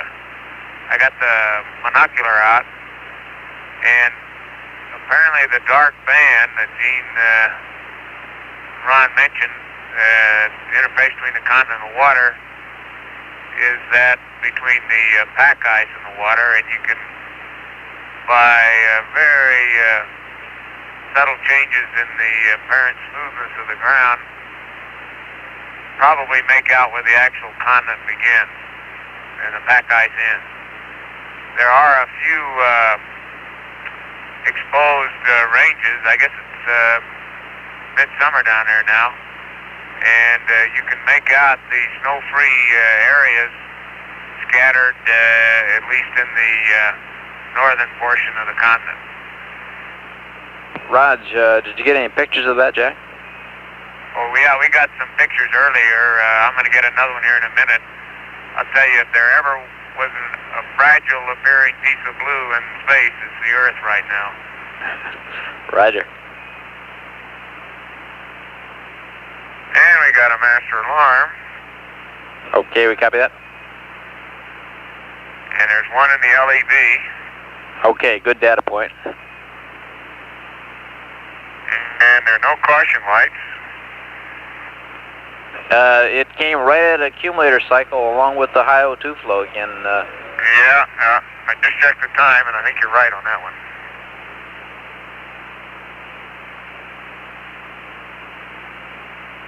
Well, we gave you your LEB data point. Yes, sir.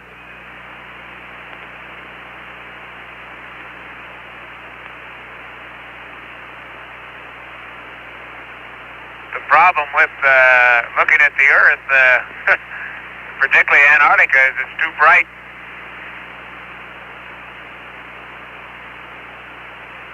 Understand. And so I'm using my sunglasses through the monocular, which is not the best viewing platform. I think I can see some of the areas of the dry valleys, but again, I'm not too sure of my geography, Bob. There are clouds over the continent, I believe, but of course they're just as white as the snow, and you only see differences in texture brought out by probably varying photometric return because of fairly low sun angles down there. Roger.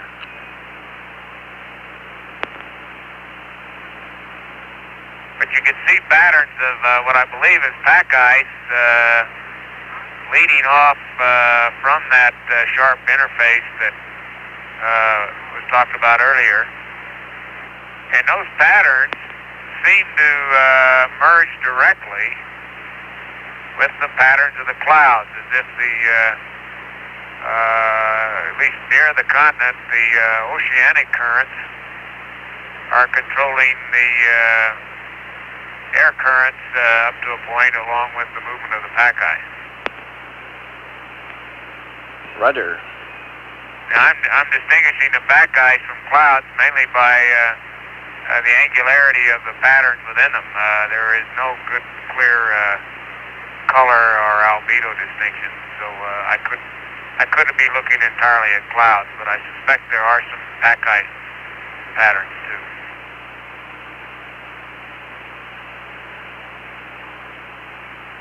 I'm not keeping you awake, am I, Bob? No, sir. Just keep talking. We're listening, and I'm sure not much of the world is listening, but this will all be recorded. You can read it all when you get back and think it through, tie it up with the pictures, and I'm sure there's going to be people interested in this. And we're interested in ourselves. Just keep talking. All I want to do is read what I say. Raj, if I had a little more geology training, I'd be asking you some better questions. Right now, I can't think of any to ask you. Well, I can't. I really wish I knew that geography. I don't know. I wish I'd thought of bringing a good map of Antarctica. Could somebody do a little researching for me and see if they could tell me if we're have a little American view, say on the eastern edge of the continent? Raj, we'll see if we can get some Antarctica geographers around. Yeah, I'd like to, and also whether or not they think the Dry Valley area is visible to us. Let's see, there's some of the people over there in Bill Benny's group, I think, have a little Antarctic experience, or used to, and they might be able to help you out. Okay, we'll see what we can track down on it. Don't use up a lot of people's time on it, but... Raj, it's getting pretty empty around here. It's 5 in the morning, so... Okay,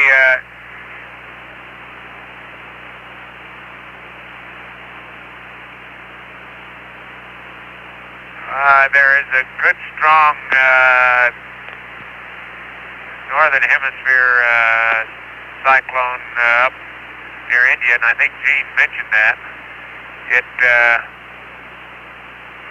I think, was one I saw in some of the forecast sheets as a dissipating hurricane or typhoon. I'm not sure which it is there. I guess it's a typhoon.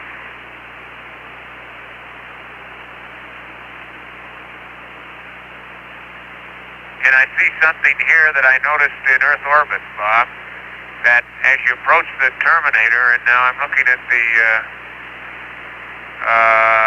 eastern terminator.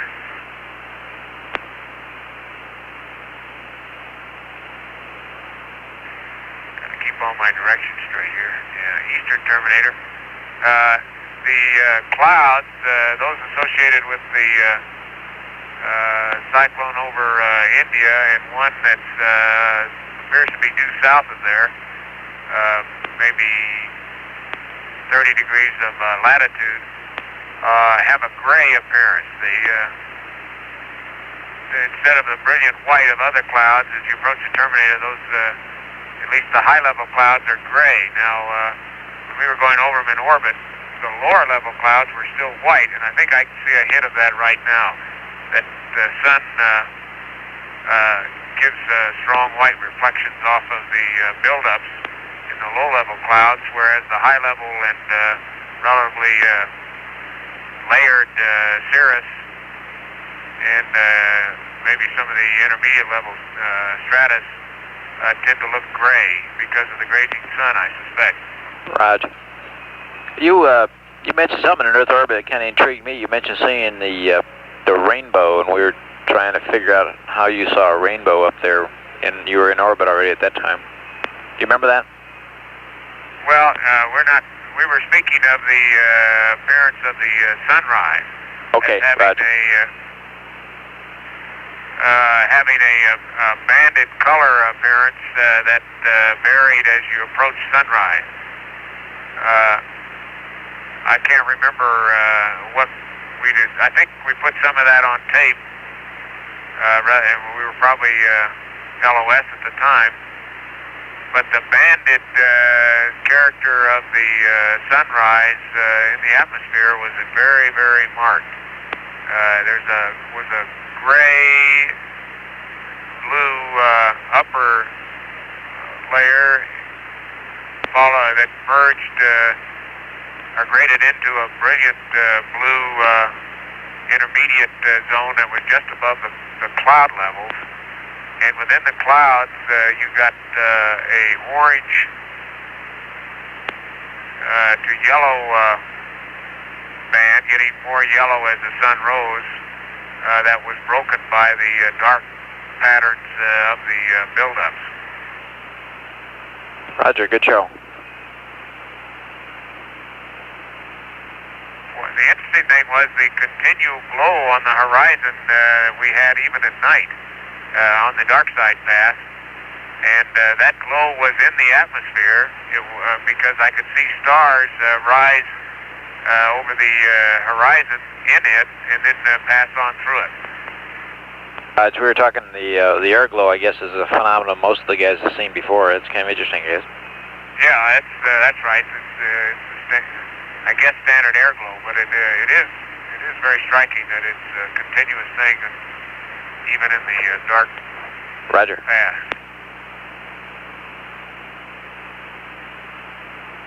I think I just see the eastern tip of South America now.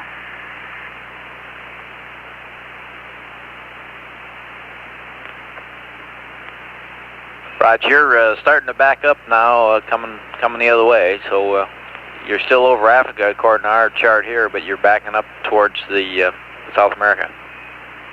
Yeah, I can see the part of South America that Wegener thought fitted into the bend in Africa some many decades ago, and started people thinking about moving continents around on the crust. Roger.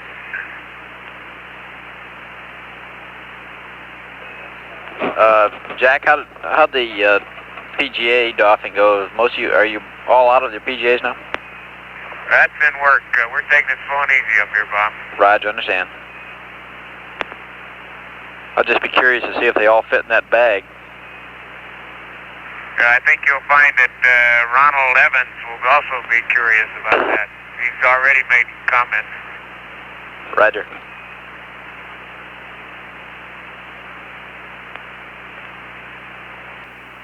This is Apollo Control at 6 hours, as Jack Schmidt gives the description of the Earth. Apollo 17 is 22,868 nautical miles from Earth, velocity 12,520 feet per second. Certainly do have a very clear intuitive impression, although the evidence is hard to pull together, that any frontal systems that move off the Antarctic continent do not take on any well-defined character until they get into the moist regions of the ocean. And when they do, they seem to pick up an arcuate circulation that, in the view we have, seem to get fairly regularly spaced cyclone patterns that lie between the Cape of Good Hope and the northern portion of Antarctica. And these, the circulation of the cyclones follows roughly an east-west pattern, and the arcs of the fronts are more north-south, let's say northwest, swinging around to the south. Roger. All of them very nicely defined as southern hemisphere cyclones. There are about 4 of those visible, swinging around. I guess that's latitude I'm having to guess here, but I'd say latitude 50 to 60 south. Okay, 50 or 60 south then, huh? Yeah, I have to look at the map here in a minute and see if that puts me between Antarctica and the Cape. Roger. Well, the tip of Africa there is at about 32 south. Well, that sounds like a pretty good guess. It looks like the intertropical convergence zone over Africa is starting to get more and more clouds in it now. I suspect as midday approaches, which is what we're seeing there, we can expect to see more and more moisture indications.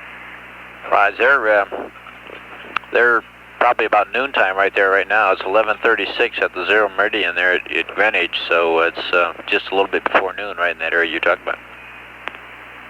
Yeah, some of those masses of what I suspect are cumulus buildups, well, not really. They don't look like they're as concentrated and localized, but more like just masses of fairly dense clouds that are developing in that band of green that crosses the lower portion of Africa.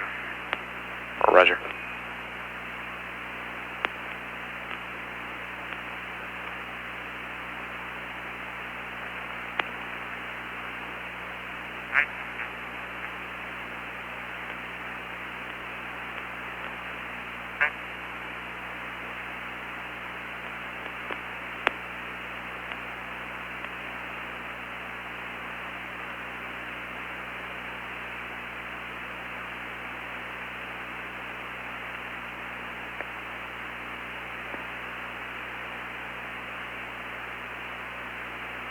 Stay tuned for the next installment on the Earth. I'll try to get out of this suit. Okay, just take it easy, Jack, and we'll be listening. Man, I've never taken it so easy in my life. I'll tell you, Bob. I couldn't have believed this would be an experience like it is now. Roger.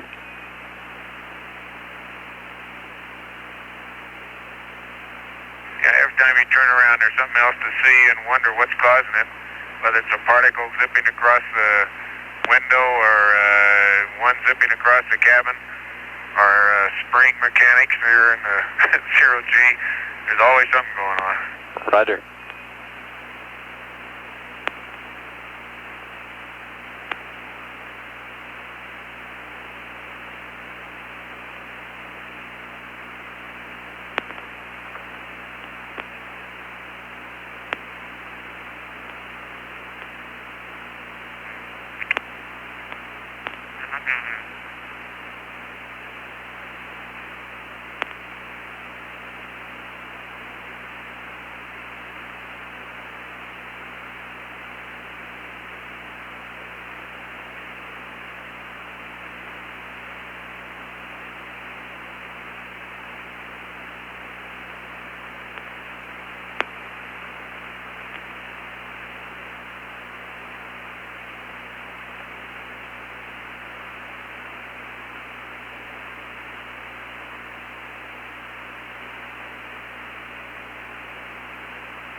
This is Apollo Control. It's 6 hours, 7 minutes.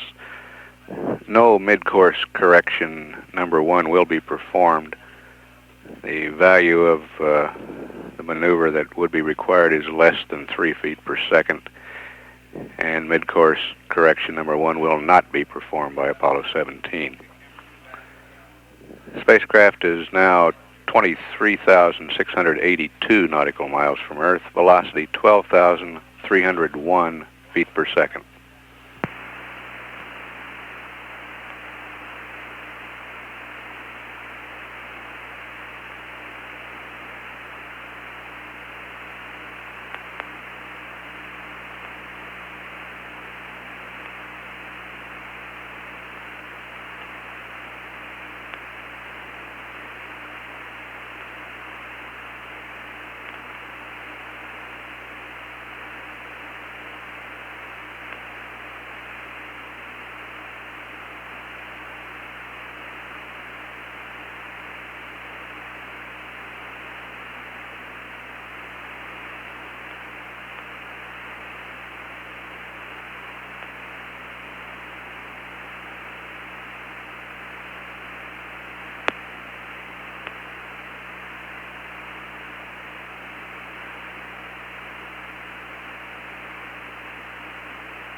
Bob, by not waking you up, an observer from another planet certainly probably could decide that we have such things as clouds and at least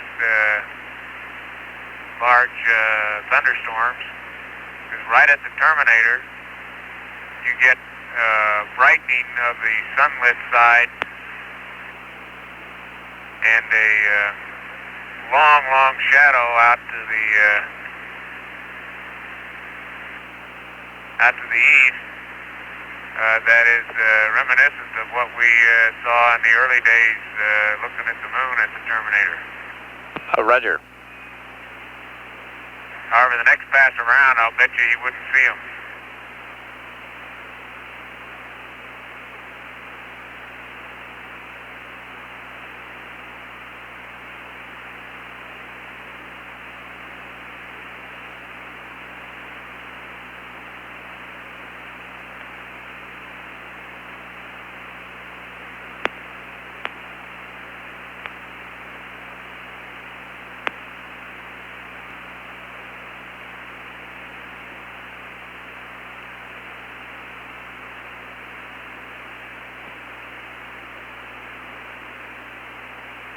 I've never been a big, I didn't grow up with the idea of drifting continents and seafloor spreading.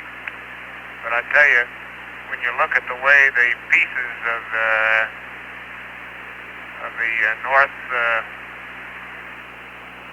northeastern portion of the African continent seem to fit together, separated by narrow gulfs, it could almost make a believer of anybody. Roger, it's beginning to look like a globe that you might buy down at the store, huh?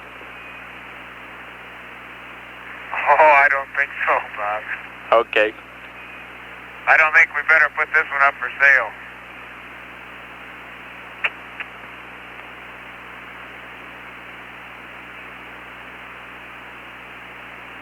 somewhere. There might be somebody who'd like to buy it.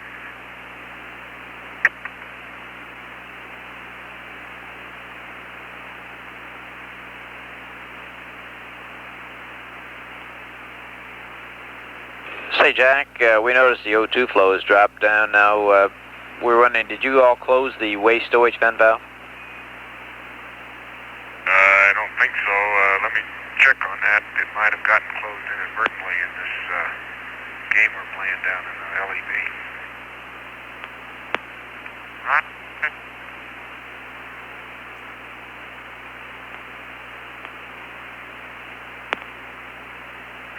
Ron says it's still in vent.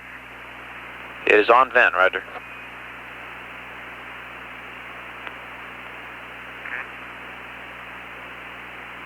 Okay, we're noticing the flow is coming back up slowly, so something causes it to drop and it's coming back up. Okay.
17 Houston. Go ahead. Jack, just to ease those words I said before, we looked at the schematics here a second, and you'd be dumping urine out of that same line as that waste vent, and that would probably cause the pressure to build up enough to slow the O2 flow. And we notice the O2 flow is climbing back up to where it belongs.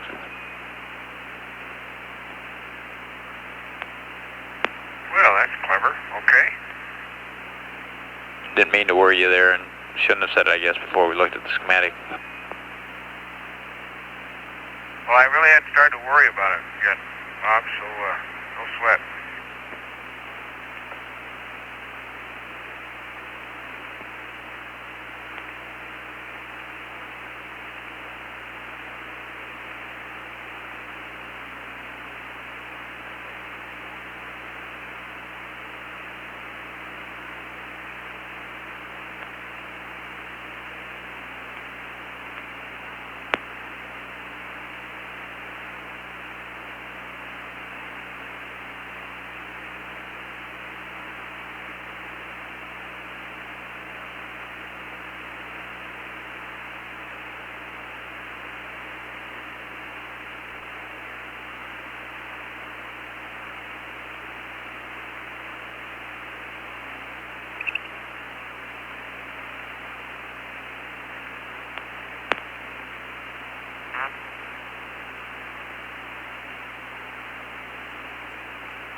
How'd the S4B work go, Bob?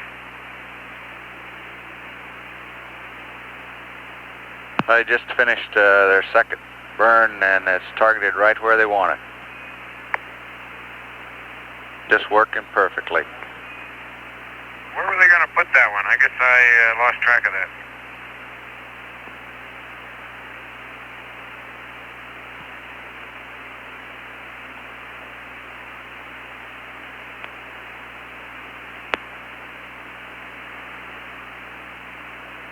7 degrees south and 8 degrees west, Jack. Say again, you cut out on the first. Okay, 7 degrees south and 8 degrees west.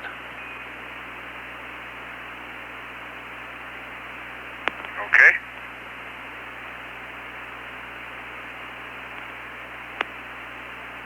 That ought to be interesting.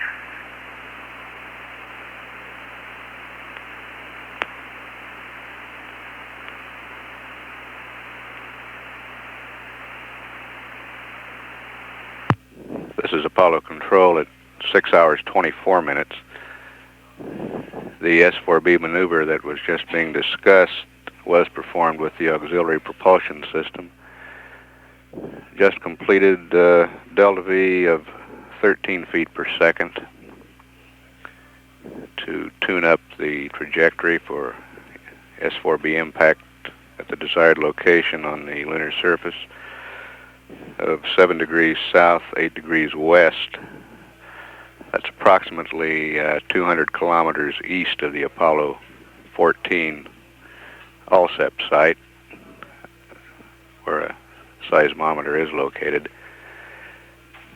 That impact is expected to be picked up by the other seismometers on the moon, the other Apollo Lunar Surface Experiment seismometers. Booster Systems engineer is now maneuvering the S-4B stage, the third stage of the launch vehicle, to a solar heat control attitude. This is to minimize the heat into the instrument unit. They will then track the stage for a considerable length of time and determine whether another corrective burn will be required. At 6 hours 25 minutes into the mission, this is Mission Control, Houston.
This is Apollo Control at 6 hours 27 minutes. Booster Systems engineer has just reported to the flight director that the S-4B stage is in good shape with 14 hours lifetime remaining. The limiting factor on the S-4B is the battery life. 14 hours of battery life remaining on the S-4B.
Hello, Houston, how do you read CDR? Read you loud and clear, Gene. Okay.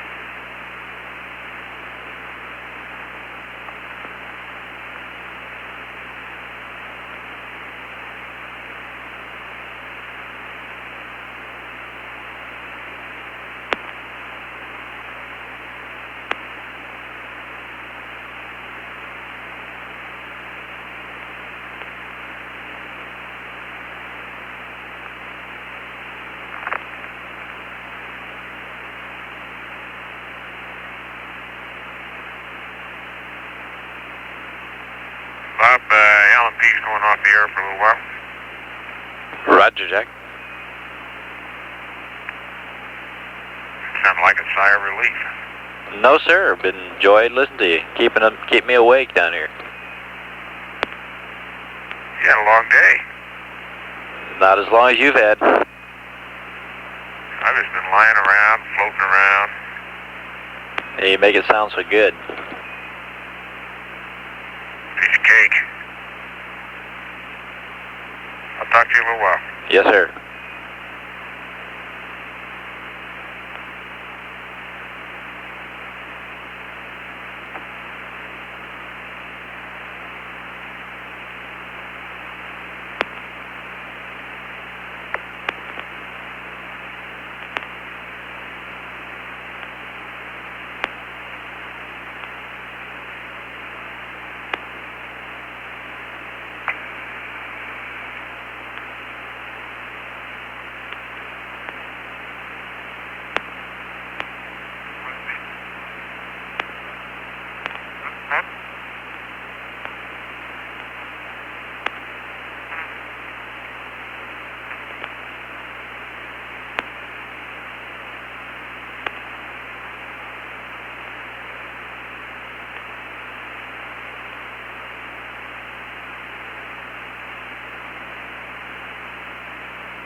This is Apollo Control at 6 hours 34 minutes.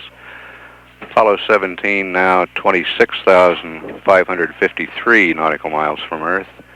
Velocity 11,606 feet per second.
Go ahead, Ron. Okay, we had another master alarm, and I just glanced up, and it was a main A undervolt light that was on just for a second.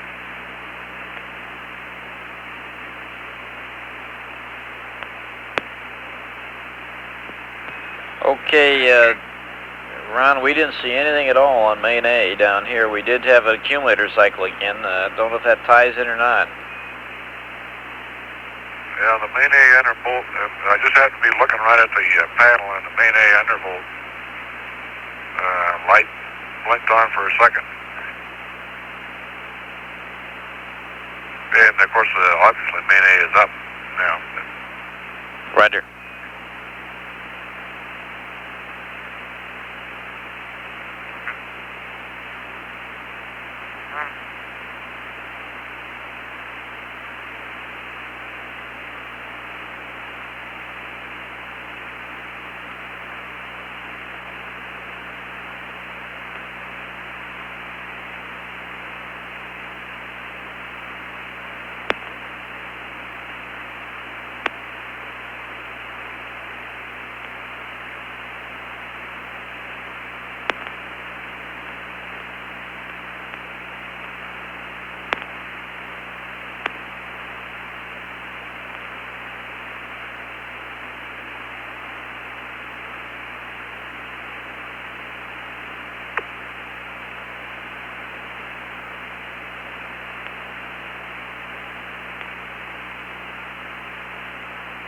Ron Houston here. We've checked the back room and the high-speed charts and that, and don't see any glitch on main A at all on our data down here. Okay, Bob.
This is Apollo Control. It's 6 hours, 49 minutes. Apollo 17 is 28,232 nautical miles from Earth. Velocity 11,291 feet per second. We're continuing to operate at present on the normal GET of the flight plan, normal ground elapsed time. Under that schedule, the crew's rest period will begin about 9 hours and 15 minutes into the mission. If, however, the crew completes the activities that are scheduled in the flight plan early, the rest period will probably begin early if they so desire. However, at the present time, we are continuing to operate on the GET of the flight plan. At 6 hours, 50 minutes, this is Mission Control, Houston.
This is Apollo Control. It's 7 hours, 7 minutes. Apollo 17 has just passed the 30,000-mile mark on its journey to the moon. Now at 30,039 nautical miles. Velocity continuing to decrease. Now 10,932 feet per second.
Roger, we copied that one. We saw it. Just about ready to call you when you called us just now. Okay, bye-bye.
This is Apollo Control. It's 7 hours, 15 minutes. Astronaut Bob Parker is now relieving astronaut Bob Overmeyer at the Capcom console. And the commander of the backup crew, Captain John Young, has just left the control room. He has been sitting at the Capcom console with Overmeyer since returning from the Cape early this morning.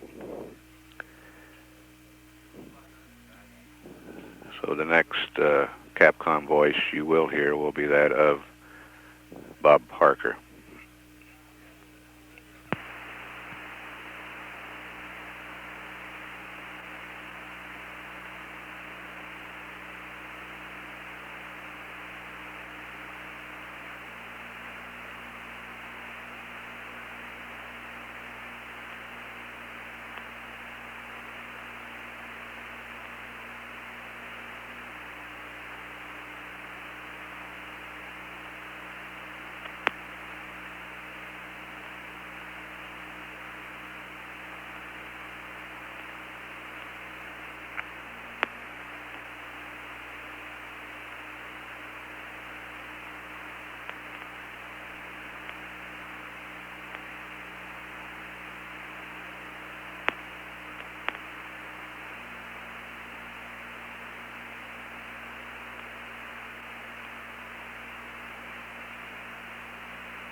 This is Apollo Control. It's 7 hours, 34 minutes.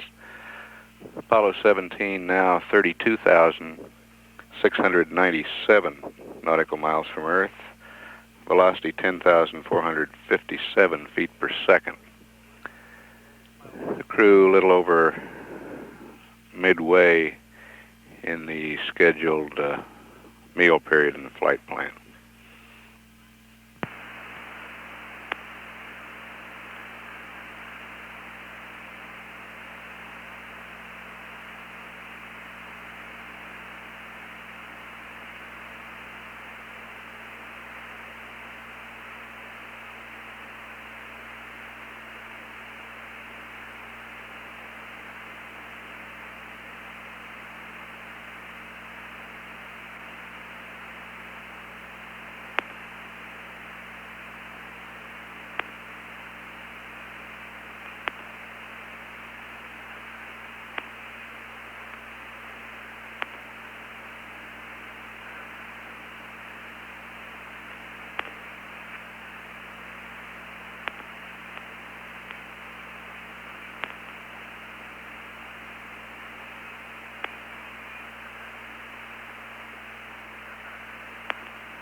17. Roger, code 17. Yeah, that little master alarm there, I can't be absolutely positive, but out of the corner of my eye, I think it was the suit compressor light that glitched. Okay, we copy that. We believe down here it was a high O2 flow. Well, they're pretty close. I thought it was red, and I thought, okay, that's good.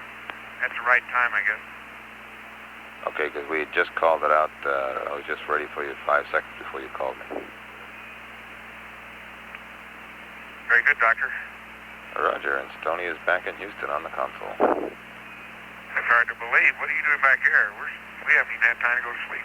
Let me tell you, it's a tale it's hard to believe. It's almost as miraculous as your escape from the pad tonight.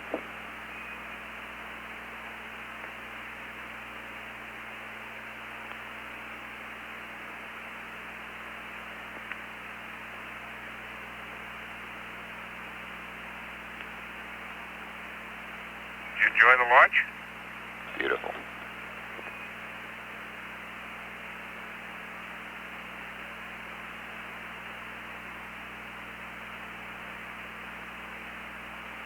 Seen one night launch, seen them all, huh, Parker?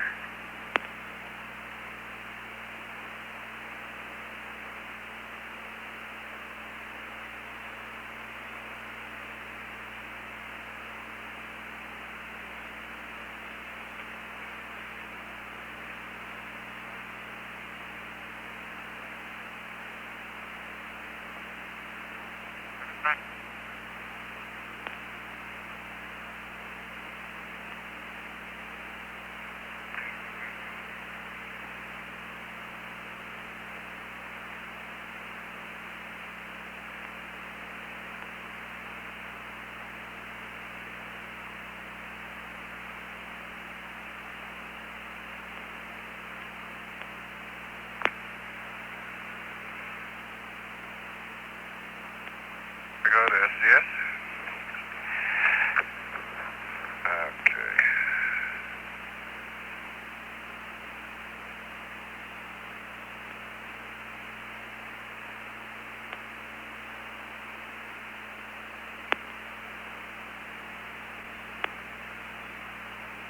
Never know if this is it or not, but we'll try it.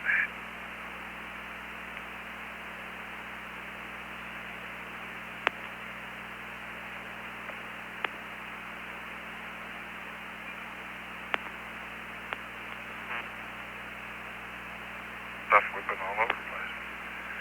Yeah, there's a star in there.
Bob, Mag, November is 130 now.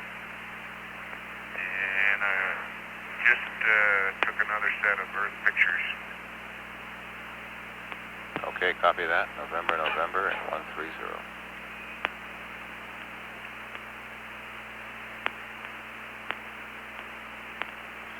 And Houston 17, you copy the torsion angles now?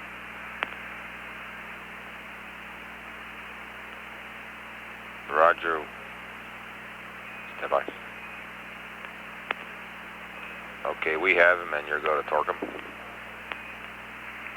I'll torque it at 58.10.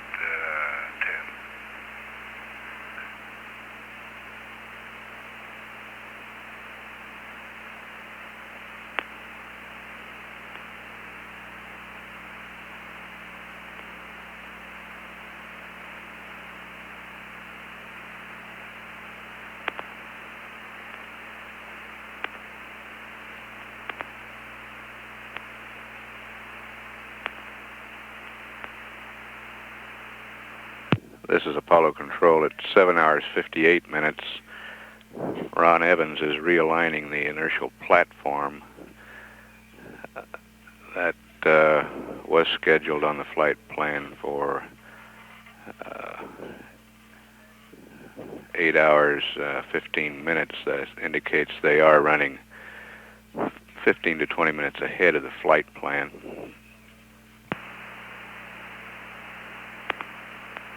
Jack Schmidt is obviously taking some pictures. He gave Bob Parker a report on the film magazine that he was using.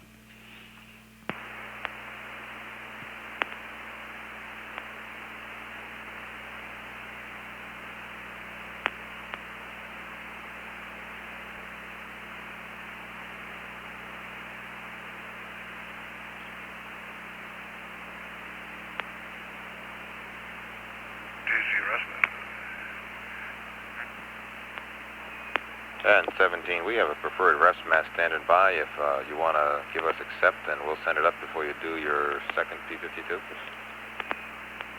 Okay, you have blue and accept now? Roger, I understand we have up data. It's coming at you.